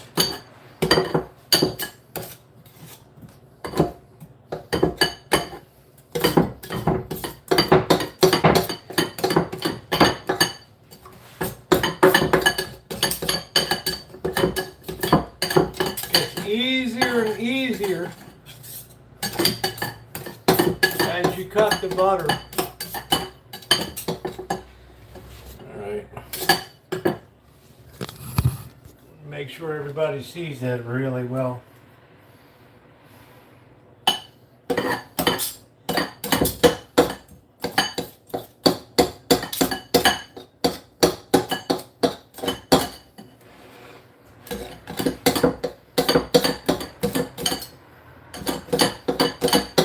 The traditional French way.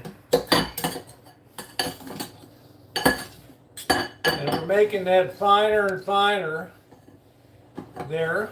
Always try to use Rumsford aluminum free.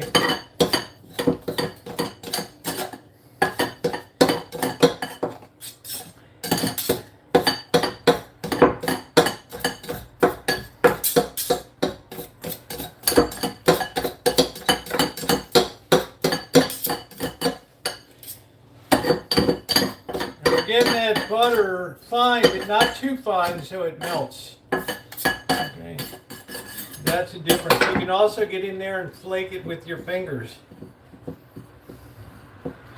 which is another technique. You rub it like that, so you flake it. That's another way to do it. Well, I prefer to do it the traditional way, buttercup baby. Okay, that's perfect. I've grated butter before. I didn't like cleaning up the greasy grater. All right, that's perfect. I'm just looking for any super big lumps. And I'm just putting them between my thumb and my finger to sort of flake them. Okay, I want as even disbursement as possible.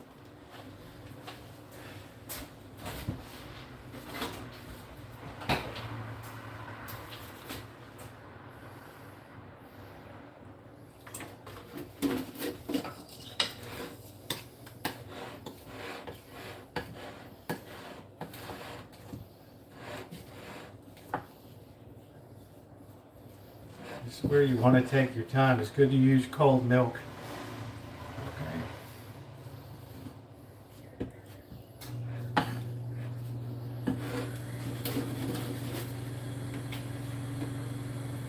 This is the topping for the cobbler.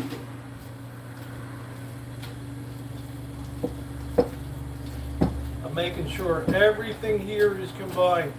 Okay, I'm liking that right there.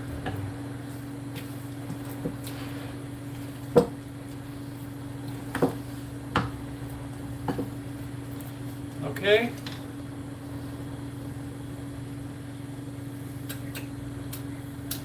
That's fun. We're going to put this into the refrigerator. I do not want the butter to melt.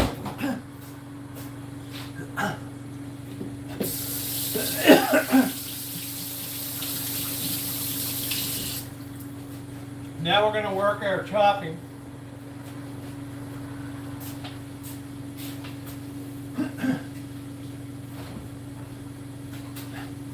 I never really know what the hell lemon juice does, but I'll put a little bit. I'll put a little bit in there.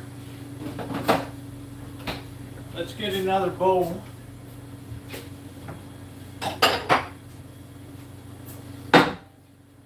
Let's go open up our can of blueberries.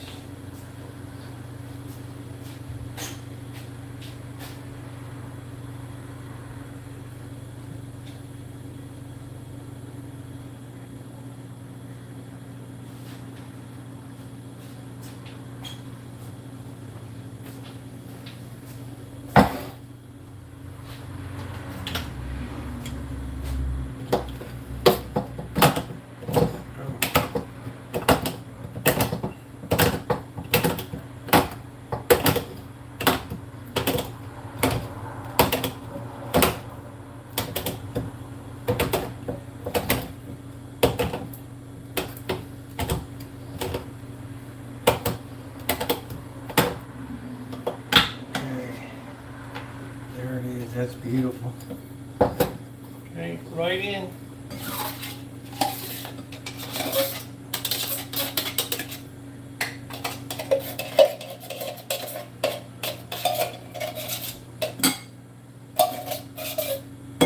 Get all that goodness out of that can. Right there.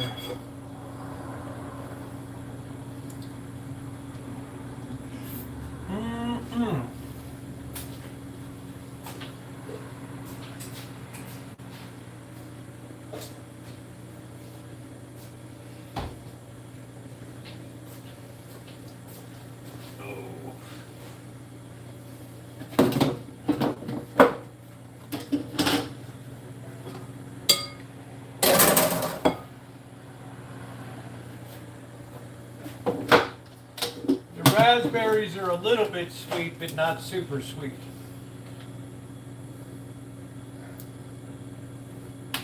Just a little hint of lemon juice. Allegedly brings out more flavor. Let's get the cornstarch.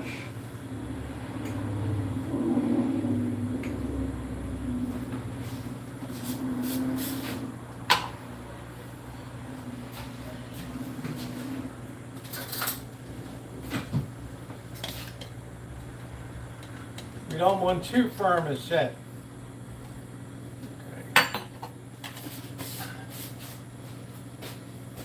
Okay. We want this to still be juicy.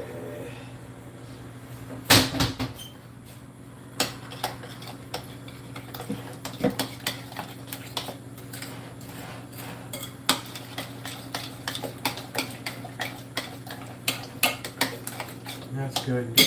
Get that whipped up really well.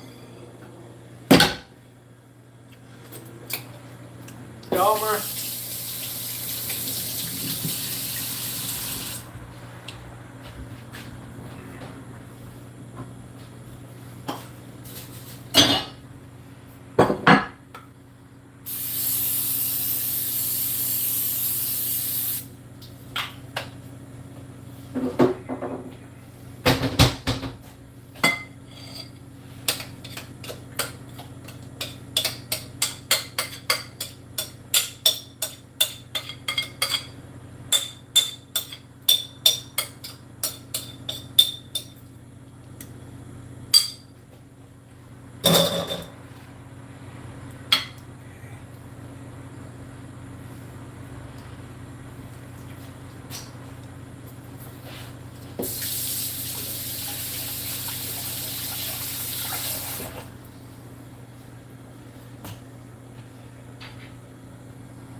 We got our mixture here. Now we're gonna put that out in bits. We're gonna leave a little bit of gap. This, of course, will spread out very much.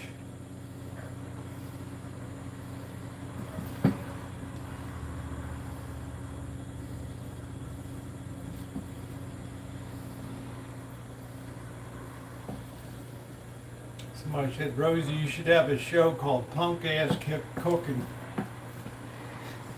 Baltimore style. Get out there and get cooking with some of the brothers. Okay. That's beautiful. Yeah, evenly distributed that, yet I have some gaps between here. Get all of this goodness out.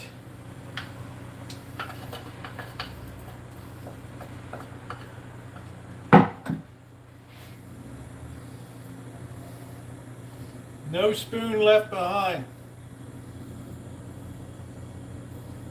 There we go.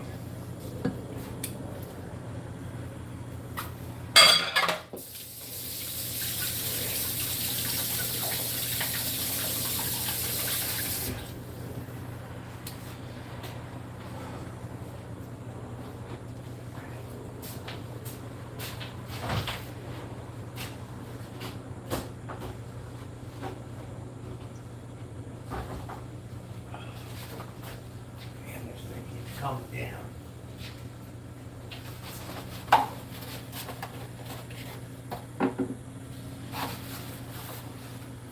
We're going to make an egg wash. The trick with the egg wash is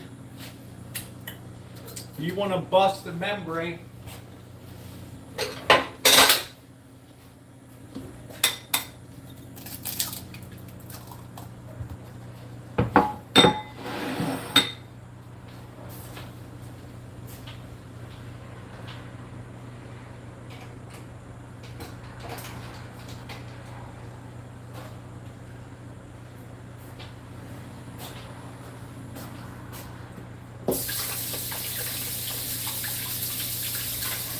We just want to take a fork and bust that up a little bit.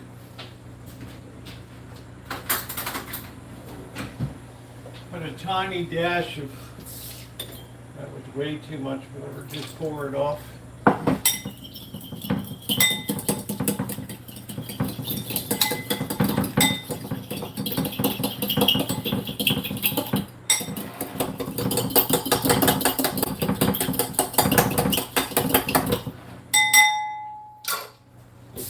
That like you're beating one of your kids. All right, we're in the hill.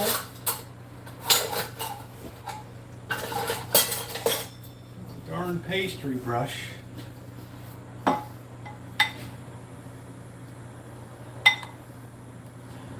You want to kind of dot this all over here. All right.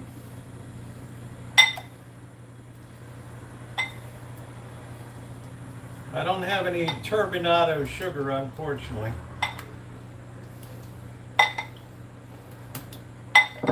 Damn thing went down again, didn't it?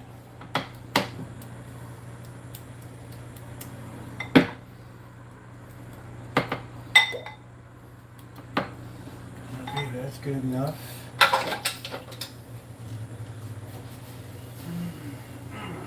Let me see if I have any. I don't think I have any turbinado sugar at all. Really don't want to use brown sugar. I don't want to use brown sugar. That's going to introduce a different flavor profile that I don't want.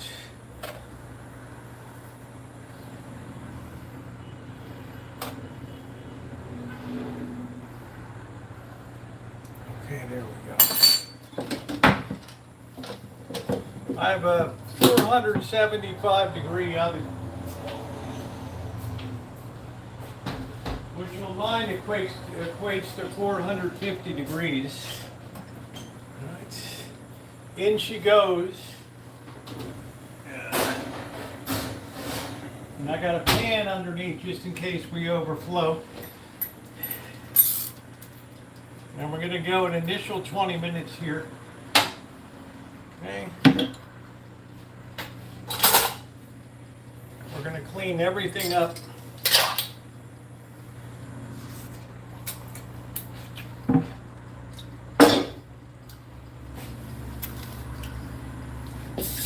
Easy? Yeah, easy. You don't need to look at recipes and all that crap. That's just a blur on the page, on the way to the final product, baby. What am I, Garten?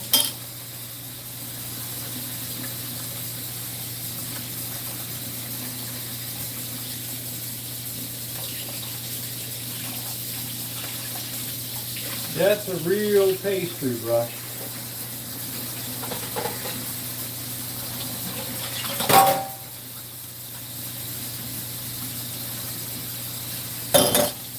Somebody said Big Martha would have been proud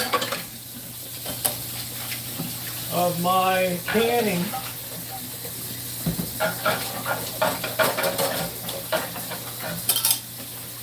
I got to give Martha credit, Martha Stewart and Ina Garten. I'd never waste my time with Michael Chiarella, God rest his soul, with their recipes and stuff. Who wants to do all that complicated BS? I don't. I like hack job cooking and baking. 90% of the result with 10% of the effort.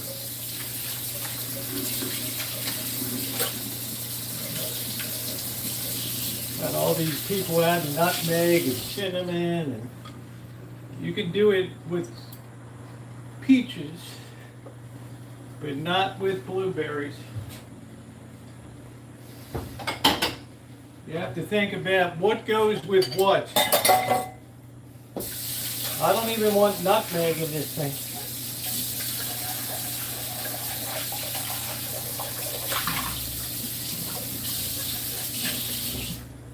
All right.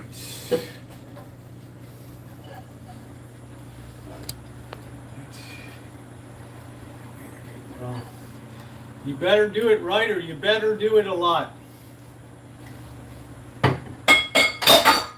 That's the real key. There's no substitute for experience, because with experience comes confidence. There's not one dish I make that I would be hesitant to serve anybody. Yeah, could the onion rings use a little improvement? Well, that's what this weekend is for. We're going to switch up a few things.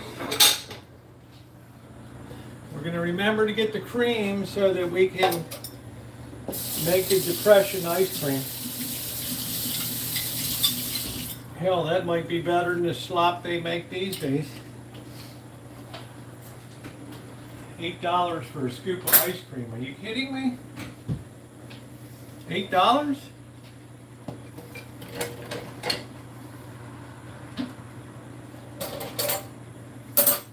Hence, I don't eat ice cream.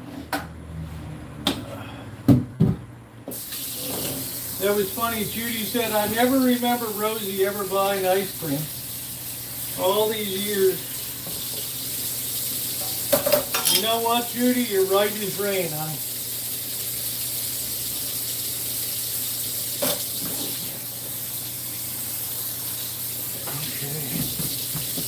Okay. Beautiful. We are all clean.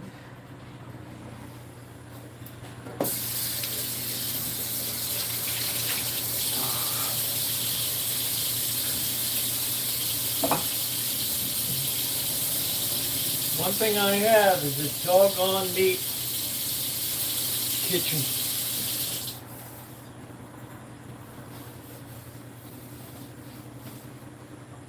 That stove is as good as the day that it was delivered. Oh, yeah. All right, let's sit out and have another beer. Put a few more things away.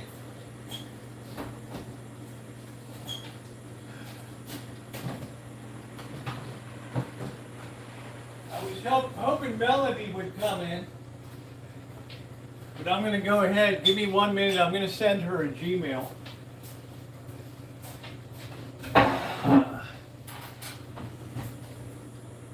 Stand by.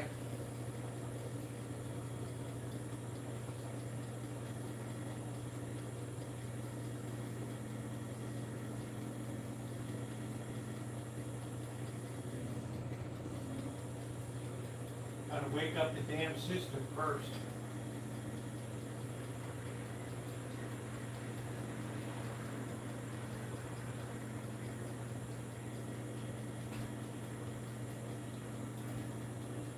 We'll do it later, I don't know, I can't wake this damn thing up. Oh, boy.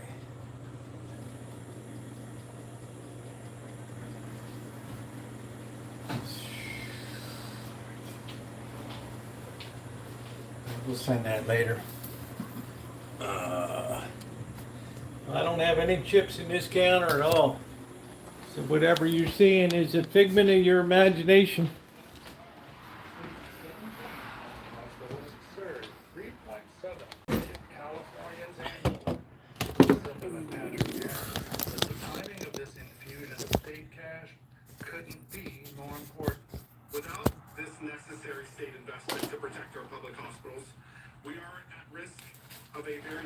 Future for California. With less critical life-saving health care, more people will die, and it will be under our watch. Now is exactly the time for Californians You wonder why we're to bankrupt. invest our money in our state budget for our public health care.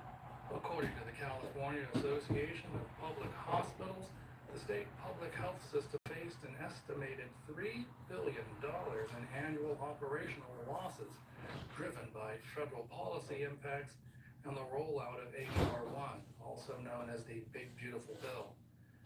Assemblyman Ahrens and public hospital advocates initially asked for a $500 million carve-out in this year's state budget for the public hospital system, but during budget negotiations, the $250 million investment was agreed to.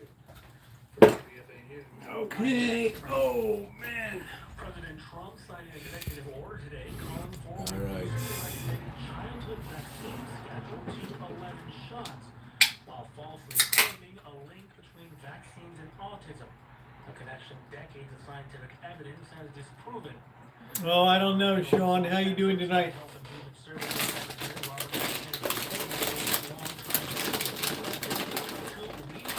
Childhood immunization recommendations. Trump also called for splitting the combined measles, mumps, and rubella vaccine. You have the MMR, we wanted it in 3 separate vaccinations, given at separate times. Parents can still choose to give their children all of the vaccinations if they wish. It's up to the parents who are making recommendations that are strong, but it's up to the parents if they wish and they will. How are you tonight, Sean? However, this updated recommendation finally aligns the United States with other You turn that fan on over here. around the world. More importantly, it aligns us with common sense and knowledge. So we're reducing them, we're changing it to visits over a period of a year and a half. So they get 20% what they would have gotten in one big shot. A big shot like the size of a large glass of something. This announcement is a major victory for parents' rights, religious and constitutional rights, and for the gold standard science. And we will continue to do the research and update the recommendations. I think my as we learn bedroom's more. the worst of the And I worst think of the you're gonna worst. see some amazing results, breaking it up. It's nice to see you tonight, Sean. Warned that splitting the shots could increase missed appointments and lower vaccination rates, since it requires more doctor visits. Trump said the administration... How are you feeling? You all fully recovered? ...increased costs, but gave no details. The White House said insurance coverage for the vaccines would not change. The order also directs the Justice Department to investigate whether states are violating vaccine exemption rights, including religious, medical, and parental exemptions. The move comes as the U.S. experiences its worst year for measles cases in decades amid declining childhood vaccination rates since the pandemic. Peanut brittle was good. President Trump acknowledged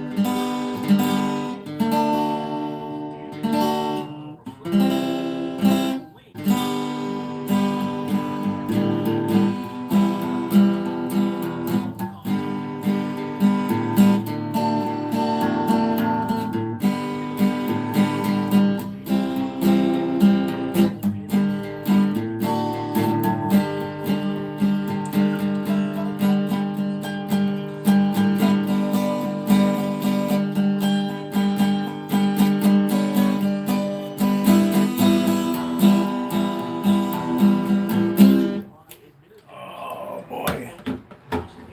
Oh, playing my butt off, baby. has claimed since June that vandals used a knife to damage the pool, but has never produced evidence to back that up. The Justice Department moved to dismiss Hearn's case without prejudice, leaving him potentially exposed to future charges. The judge is still weighing whether to dismiss the case permanently. Trump also publicly criticized U.S. Attorney Janine Pirro over her office's decision to dismiss the case, saying, quote, "I disagree 100% with Janine Pirro." I'm bringing the Pokemon show next week. I know it's huge. Continuing his push to attempt to remake Washington, D.C. in his own image with a proposal to paint the grand I know. exterior. Some of these shows have been a little lighter attended lately. The move has sparked a lawsuit from A little bit of an edge preservationists coming off of sci-fi the fantasy. National Historic Landmark. The White House unveiled the plan late last year, saying it would beautify the 19th century building. The site is part of the White House complex, housing about 1,500 staffers. Trump administration officials say decades of neglect have left the granite stained and cracked, and that painting offers a repeatable maintenance fix. But cultural Yeah, this could bake up to 40 or 50 minutes. So filed suit. I'm baking it 450, so it'll be a little bit faster. Must comply with the National Historic Preservation Act and other federal laws. The National Trust for Historic Preservation warned painting could trap moisture in the masonry and permanently obscure characters. I'm not sure what that means. Outlaw kidneys. Empire structure. I don't know. Unpainted since it was built in 1888. Not sure what that means. Experts say the case raises bigger stakes than just the building's color. Attorney Greg Warshaker warned it could let presidents sidestep preservation laws by routing projects to the White House rather than agencies that are normally bound by them. Right across the street from Salesforce on Mission Street. Down. Oh, nice. I got to see about drying. I thought I had a dehydrating book. Here. Thank you, Bill Cody. Months ahead of the midterm election, I got the dehydrator couple. perhaps creating a string of bad economic. Here we go. Dehydrating fruit, meats, and vegetables Now Trump is trying to create for some beginners. news with announcements of massive investments in the mining industry. He spoke at an industry roundtable in Washington last week where he said he wants to, quote, I don't have a dehydrator. Christopher Martinez has more. But American miners have never had a greater champion in the White House than President Donald Trump. President Donald Trump spoke at an American mining 80. industry roundtable at the State Department Friday, where he announced what he calls a series of historic mining projects worth $3 billion.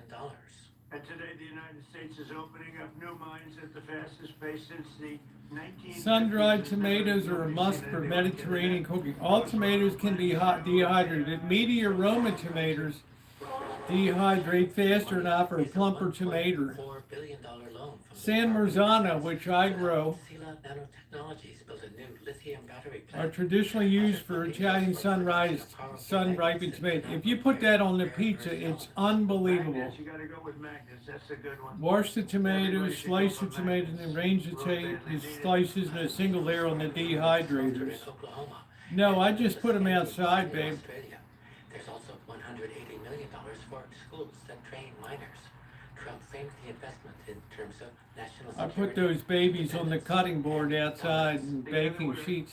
Reawakening the spirit of the gold rush, the prospectors are the great pioneers of That's this it. country. I ain't got no I don't have a dehydrator. I don't want one. Very simply, we're making mining great again. There were other speakers at the event, though Trump noted a bit of a time pressure. We'll go, I didn't know we were gonna have so many people. I'll be here all day. If you could go quickly, I would appreciate it, because we have a war to prosecute, okay? I mean, it's the outstanding Dr. Frankenstein. Just one time I had pizza with sun-dried tomatoes. A day of Oh, for a president that understands the talk about an importance of the explosion in your mouth. Please hit the thumbs up button, guys. It is appreciated.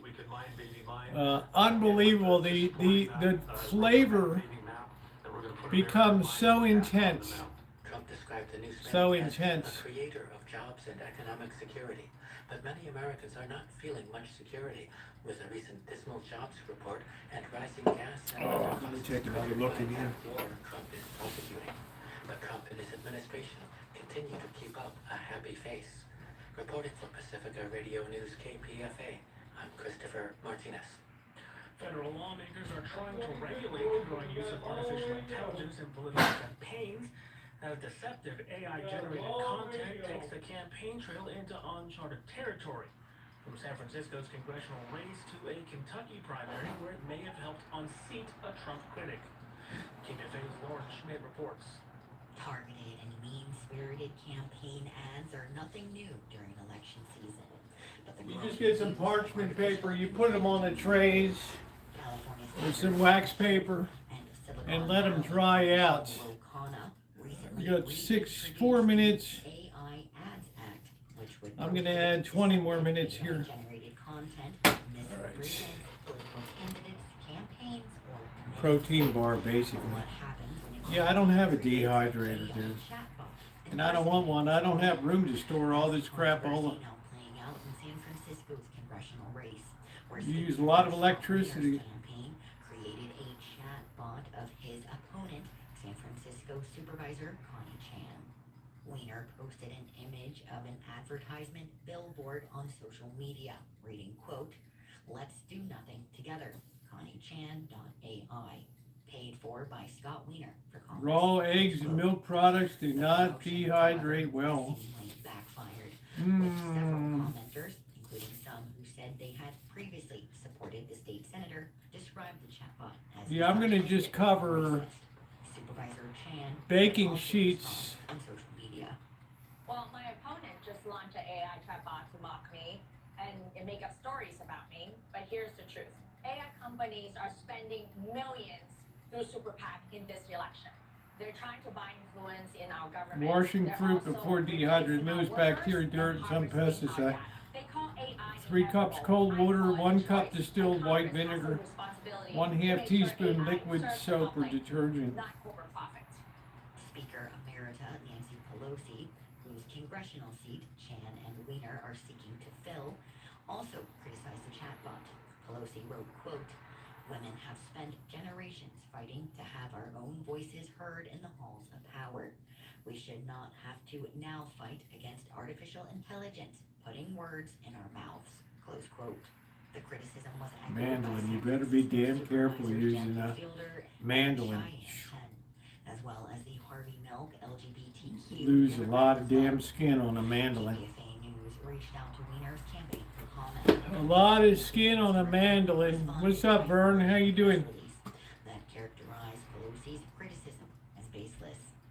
It reads in part, quote, ConnieChan.ai, a parody site, effectively chronicles Connie Chan's horrific track record on housing, transit, education, and other issues, which is why they hate it.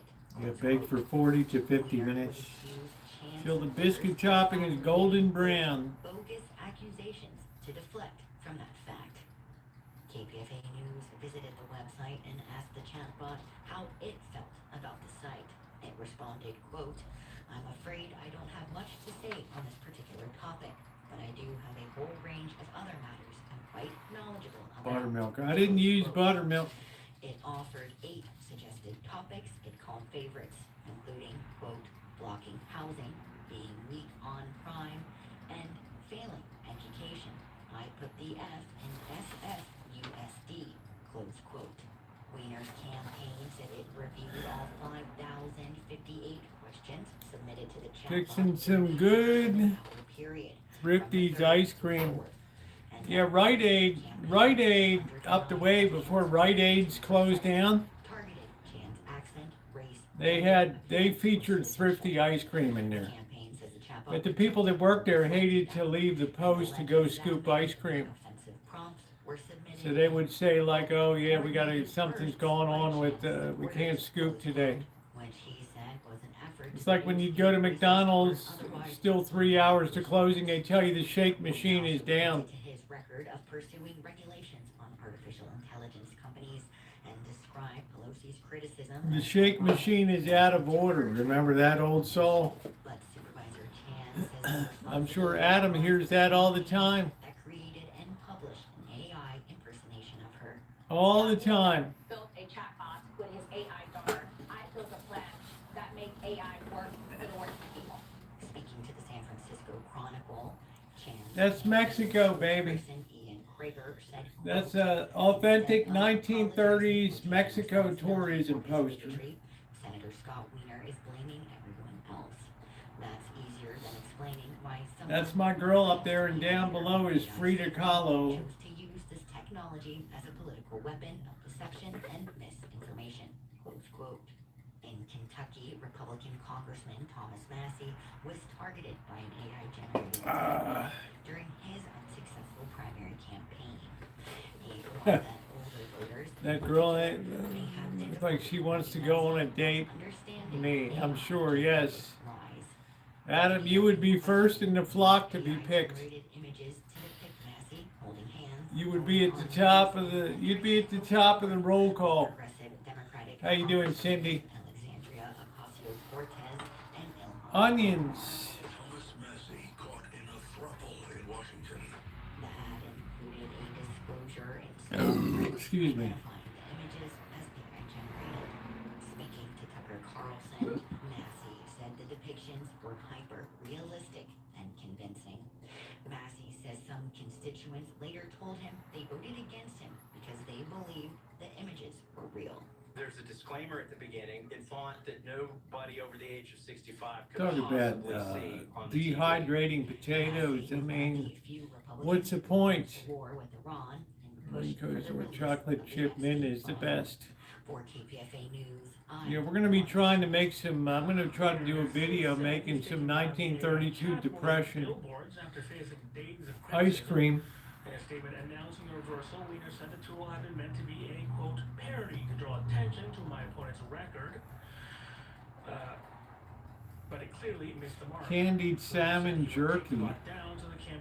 Brown sugar and maple syrup are good on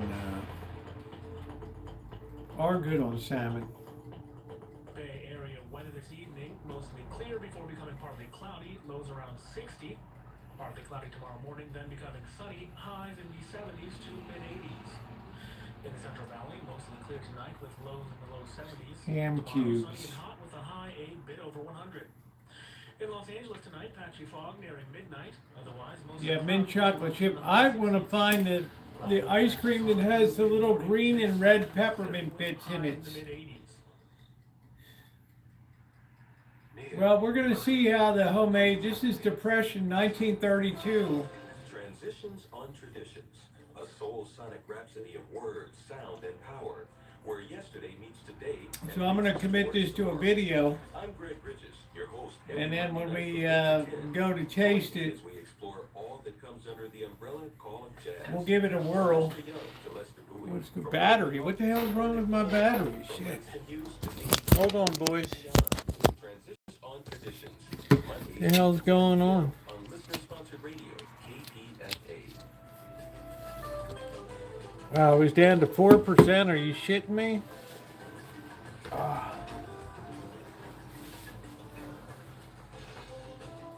You are listening to 94.1 KPFA, 89.3 KPFB in Berkeley, 88.1 CF in Fresno, and online at kpfa.org. I put that non-stick pan below it. She's bubbling up big time, boys.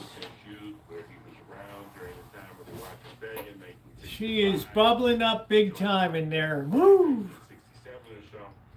He was an essential member. Yeah, I like it with the little red and green bits like you used to get at Chinese restaurant. Delicious. It's not mint chocolate chip. It was like a real peppermint. I haven't had ice cream in a while. I just don't really do ice cream. But we have to remember to pick up a couple ingredients to make it happen. We're going to be redoing the hamburger and onion rings this weekend. Work to do many of the key leaders of the party, rank and file.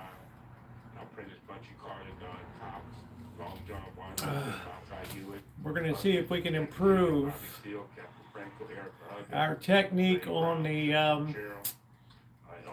onion rings. Because last time every ring was coming separated because I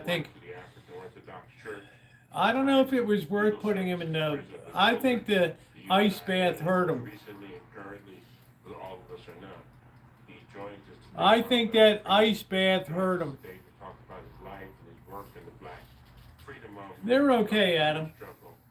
For more than 40 plus years. Delta, thanks for joining us. I don't need him every day. Yes, it's a total pleasure.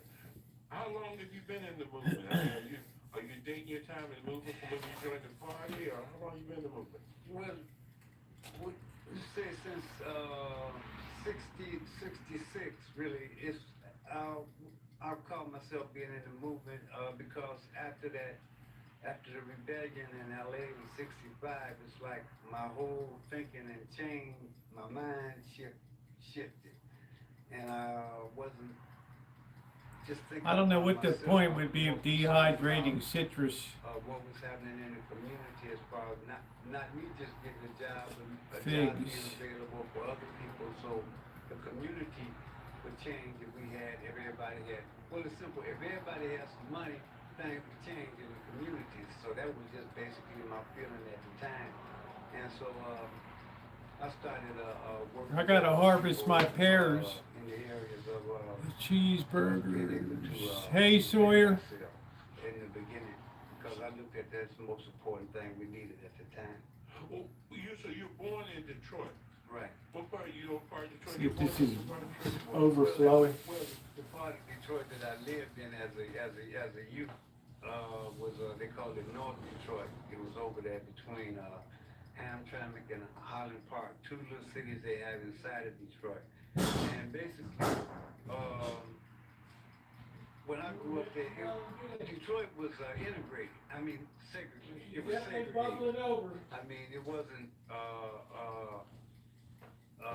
where people could just live. We just got to be really patient. And the part I call North Detroit is over there where. What's going on, NH? How you doing? Rosie, you need to try with. The Supremes came from would be. My oil couldn't have been any hotter. I was cooking at 360 degrees. I grew up in basically a black neighborhood. So when did you come out to Los Angeles? How old were you when you came out to Los Angeles? 16. And they got to be brown when they come out. They can't be, blonde looking. But I had all my. The problem was pre-soaking them in ice water. That was a loser. What I was going to do, I hadn't really made it up, but one of them was, and I wasn't going to be just a laborer in the factory, because that's what happened in Detroit. Going to school is that the teachers say, they weren't teaching us to be engineers and things. They say, just think of what place you could find where you could fit on the assembly line. And I wasn't thinking about being no assembly line worker. And that No, I wasn't in the sun. I was inside today, MB. No complaints. Weird thing is, at 9:59, I remembered I had a 10 o'clock appointment to get an allergy shot. I raced to the van and rushed up the road, and I got there about 10:10, and it took me in. I believe that people are too useless. I don't know. shipping jobs. And then I stopped at Safeway and filled up with gas. They wasn't going out the country then, they was going to other states. So my stepfather lost his job, and it wasn't that. And you would think it would be easier to find a job again in Detroit, but it wasn't that. It wasn't that easy because a lot of businesses was closing and moving, so they wasn't really in no hiring mood. So Wasn't in no hiring mood, baby. stepfather decided to move to California. Adam, you need to be more positive, bro.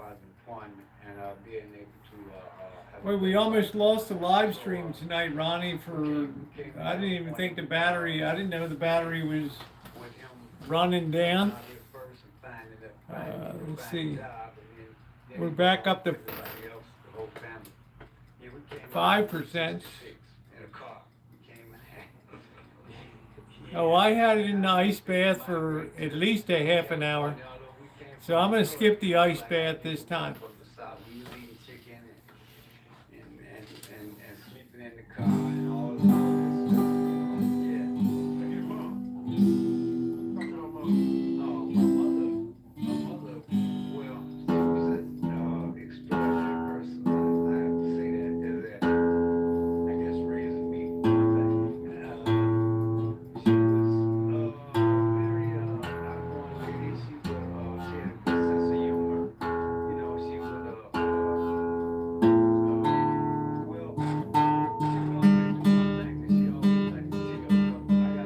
No, I had that in for at least a half hour.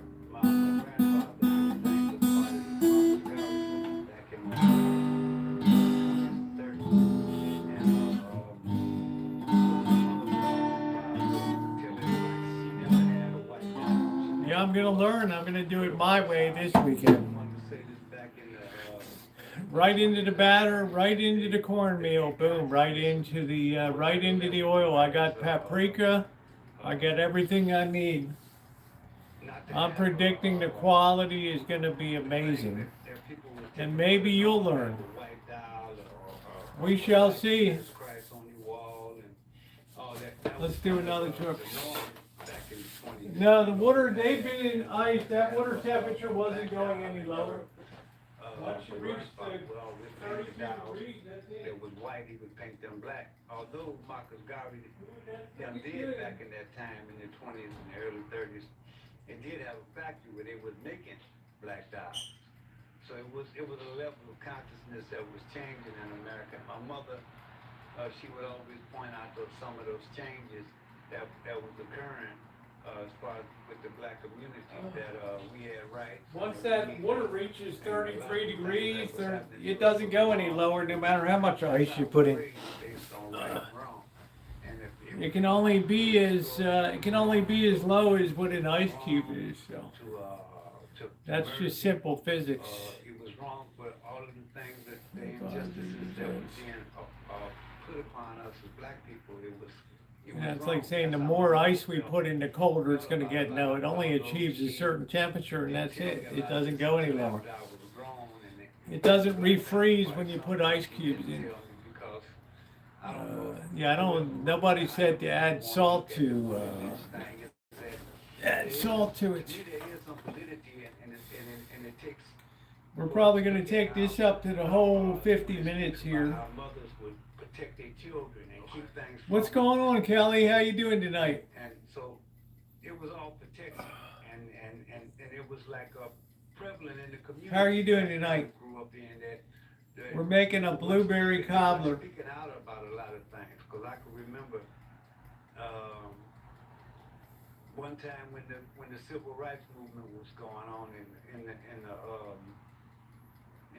the late. It was in the 50s. It was in the 50s, so it's got to be past. I wonder if this guy's been drinking. Middle of the 50s, and they was going to go down south. It was in the 50s because it was all about the movement that they was having in the bus, and they wanted us to go down there, and I just asked them, simple, if they hit me, can I hit them back? And they said no, and I said I ain't going. The more the under frozen before they hit the hot oil. Lady Ann. You know, she had good country name. Okay. Well, maybe I'll freeze my rings. Be a lot easier dicking around with ice water. 1 year younger than you. That ice water caused them all to swell up and disconnect. Sausage, spaghetti, and have enough to last me a week. Nice. So she had 1 year. Why don't you make a nice 'Cause we only 2 days Maryland apart, crab soup? You know. Is your brother still living? Yes, he's living in Los Angeles. I did too, Buttercup baby. Interestingly enough, I worked at 2 restaurants. Okay. You know, you were talking about the Watch Rebellion. I think I read someplace that you were there. That's the same year, of course, that Malcolm X is assassinated. I think I'm gonna freeze up my rings. What did that do for Ronald Freeman, the Malcolm X? You were there. You were what, 20-something years old or so when the Watch Rebellion jumps off. What came out of that for Ronald Freeman?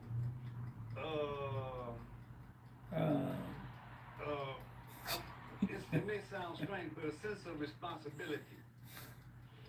To where I had to, I felt I had to take some responsibility. All right, we're gonna add 10 more minutes. And that had to be responsible. I had to be more responsible for what was occurring in our community, and that I had to get involved with changing what was occurring with the police, with education, with jobs. With the overall medical health of our community, that we deserve a better life. Because I come from a community that was a community. When I was a little kid growing up, the neighbors would help look out for each other. We don't want to cheat the Somebody system get sick, here. people would take care This of is each other. where it's Somebody won or had lost in that last cooking. Just like a pizza. A good pizza is won or lost in the end. Where's my other phone? I'm gonna send something to Melody. People was concerned about each other, and I felt after the '65 rebellion and growing up and hearing both sides, hearing where you need to get a job and do everything for yourself, only be concerned about yourself, and hearing the other side saying you need to get involved with the community, you need to be doing something about the conditions that exist in the community so everybody can have a better way of life. So I set aside my own personal desires and wants and start focusing more on the overall, the people in general, instead of just myself. That's young to do that, though. In my early 20s. That's young to come to that. I mean, generally, people in their 20s, they're thinking about a lot of other things. So like girlfriend, boyfriend's gonna be, the party, etc. Do you have any sense of where that came from? Is it from just because you had a community? Was it something that mom and dad? Was it UNIA? Was it just you? Was it just what the ancestors wanted for Ronald Freeman? Well, I guess you could say it's all of the outside influences that was around me coming up, even though, you know, I had been hearing all my life since I was a little bitty. All my life since I first started hearing words about do for self, if you can accomplish anything that you want to accomplish, and there was a community there. I mean, the people there. I mean, you had the black doctors, you had black professional people. So everybody basically you see was were black people. So it was like. The grocery stores and the places where you had to go do business at, they was all black professional people. So it was like we can achieve. So this whole thing you could hear when you go to school about you can only accomplish so much. And then at the same time in the community that we lived in, the people was telling we could do anything. It wasn't anything that we couldn't do, and we could accomplish anything long as we strive to do that. So I identified with the community because it was more of the people was more uplifting than I was getting at the school. That's what I'm saying. So I ended up hanging and running the streets instead of going to college. Okay, what do you mean by running the streets, Ron? I mean, I learned how to shoot dice and play cards and learned a few little hustles and. Were you in the gangs in LA? In LA, yeah, I belong to a social club. A social club? Yeah, well, it's the same thing. Gang, social club. They basically you coming together so y'all can socialize. Y'all communicate with each other. Y'all do things together. Y'all go to parties together. Y'all fight together. Yeah. You drink wine together, eat together, all that kind of stuff.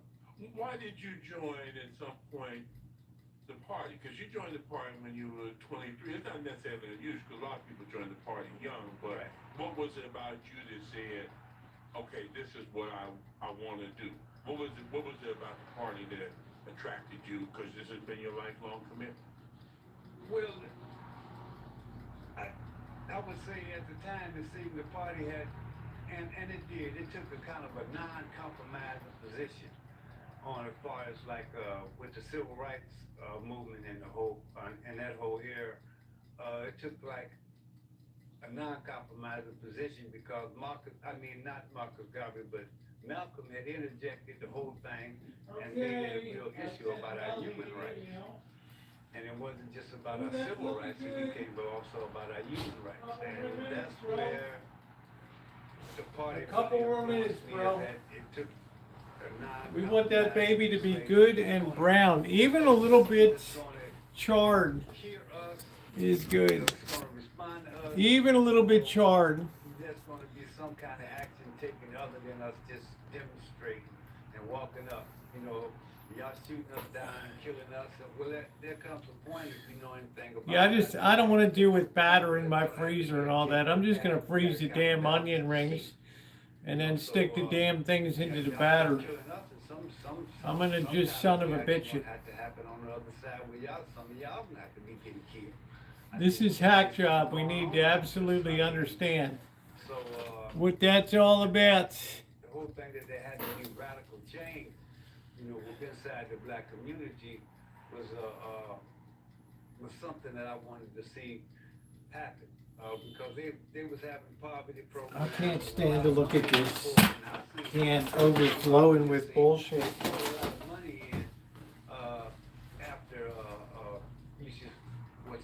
People acted up. People didn't go along with the status quo. Wanted some kind of issues to be addressed. And it wasn't being addressed, like police brutality. And people was getting tired of the police just coming in, beating on people and just riding herd over people. And if you had a dispute with a grocery store or something, the police would side with the people in the grocery store. So there was a whole dissociation with the community and the police. And they was like an occupying army, which was like a term was used like a lot of the Panther Party, which was like that. It was like these police and stuff was coming into the community and riding herd on people and going back out. They come in, spend 8 hours. Those Safeway peanuts were lousy. You can only have Hampton Farms, that's it.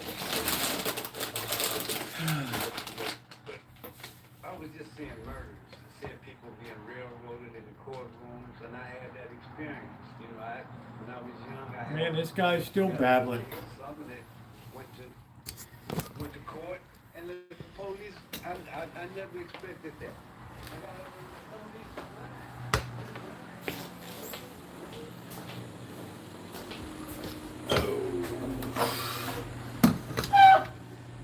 So what's going on, Kelly? We're getting ready to pull the cobbler, babe.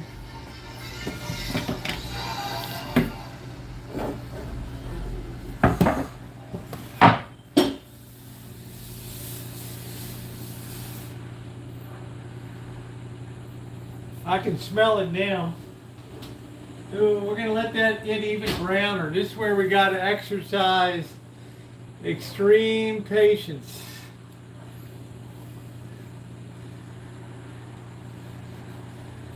All right, that's like the requirement here. We don't want to rush anything. Gabish? Gabish. Did you get a chance to check your emails? Yeah, I did. I just checked it because I was sending Melody an email. My email's still open.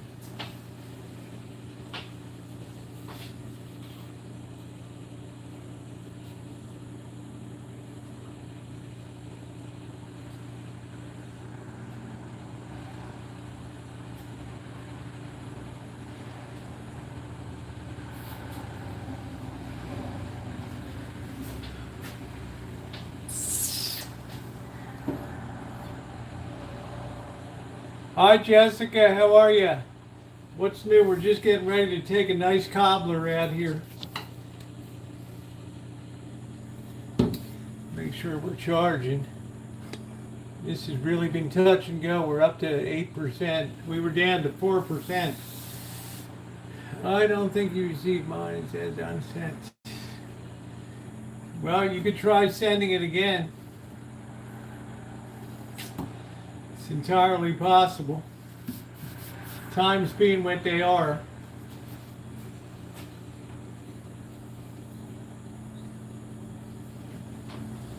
Oh, that's glorious. I just want that baby to be so brown on top. So delicious.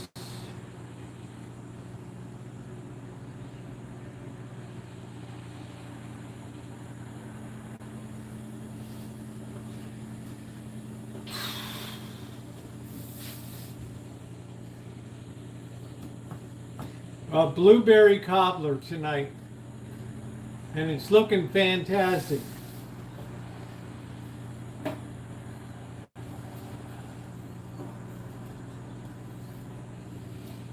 I want that baby to be really on top. Yeah, I'm gonna freeze these babies, and they're gonna be like little rocks when they hit that batter, and that batter is gonna be looser. And they're going to get the corn, they're going to have cornmeal thrown on them. They're not going to be pulled through the cornmeal. The whole process should take less than 10 seconds.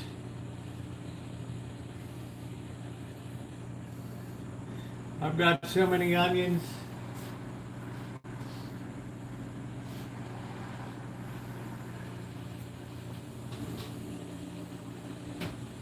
This is where you got to really be patient.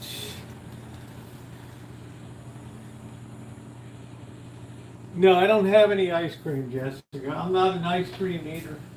We're going to be making some depression ice cream. We're going to be following the 1932 General Foods Great Depression recipe for... Yeah, okay, when you do. Okay, Kelly. It's the 1932 Great Depression.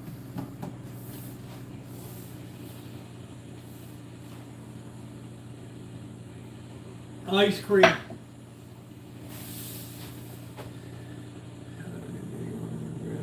More money than a lot of time listening to lectures. Shit, I've spent hundreds of hours baking. Hundreds. To make bread that's perfect every time. To make cakes and pies. And I don't do a lot with cookies. But it all works out. We're going to give a final high flame boost here for the last couple minutes. I'm going to whiz again.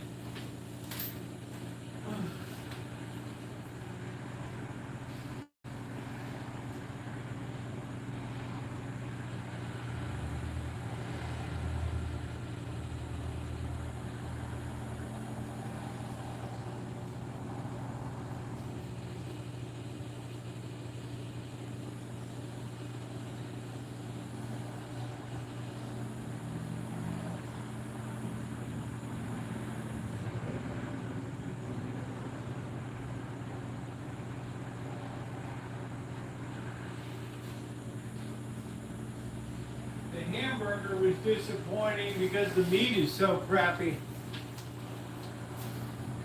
I don't even understand about the meat.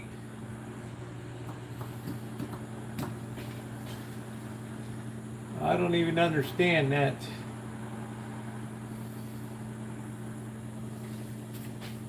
All right, we're going to turn that off. We're going to pull this baby out. This definitely requires oven mitts. You will burn the living hell out of yourself. Oh yes. Look at that baby. Oh wow.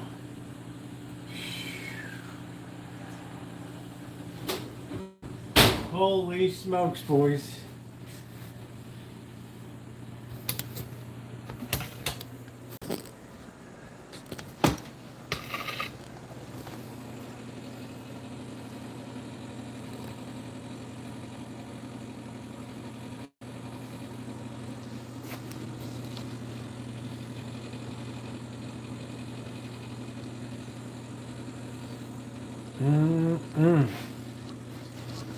Yum, yum. Let me do a quick YouTube short.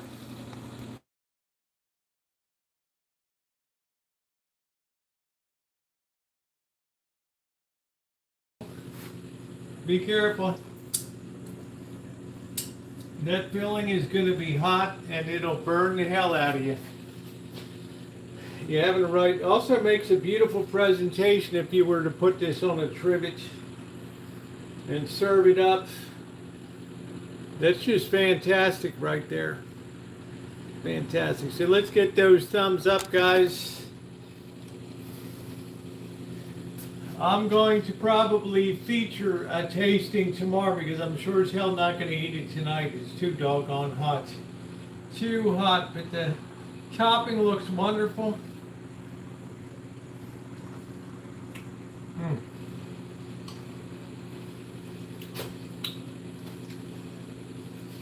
Fantastic. I'm going to bid you guys a wonderful good night. Yeah, about 4 hours or so. Thank you for the thumbs up. We've been doing so much baking and canning and cooking and stuff. It's been fantastic, guys. Been fantastic. Make sure you hit that thumbs up button. Thank you for Seattle Judy, Ronnie, Shimei. I don't think we had Scottish Sarah in here tonight, but thank you for everything that you do. I so appreciate each and every one of you. Thank you, everybody.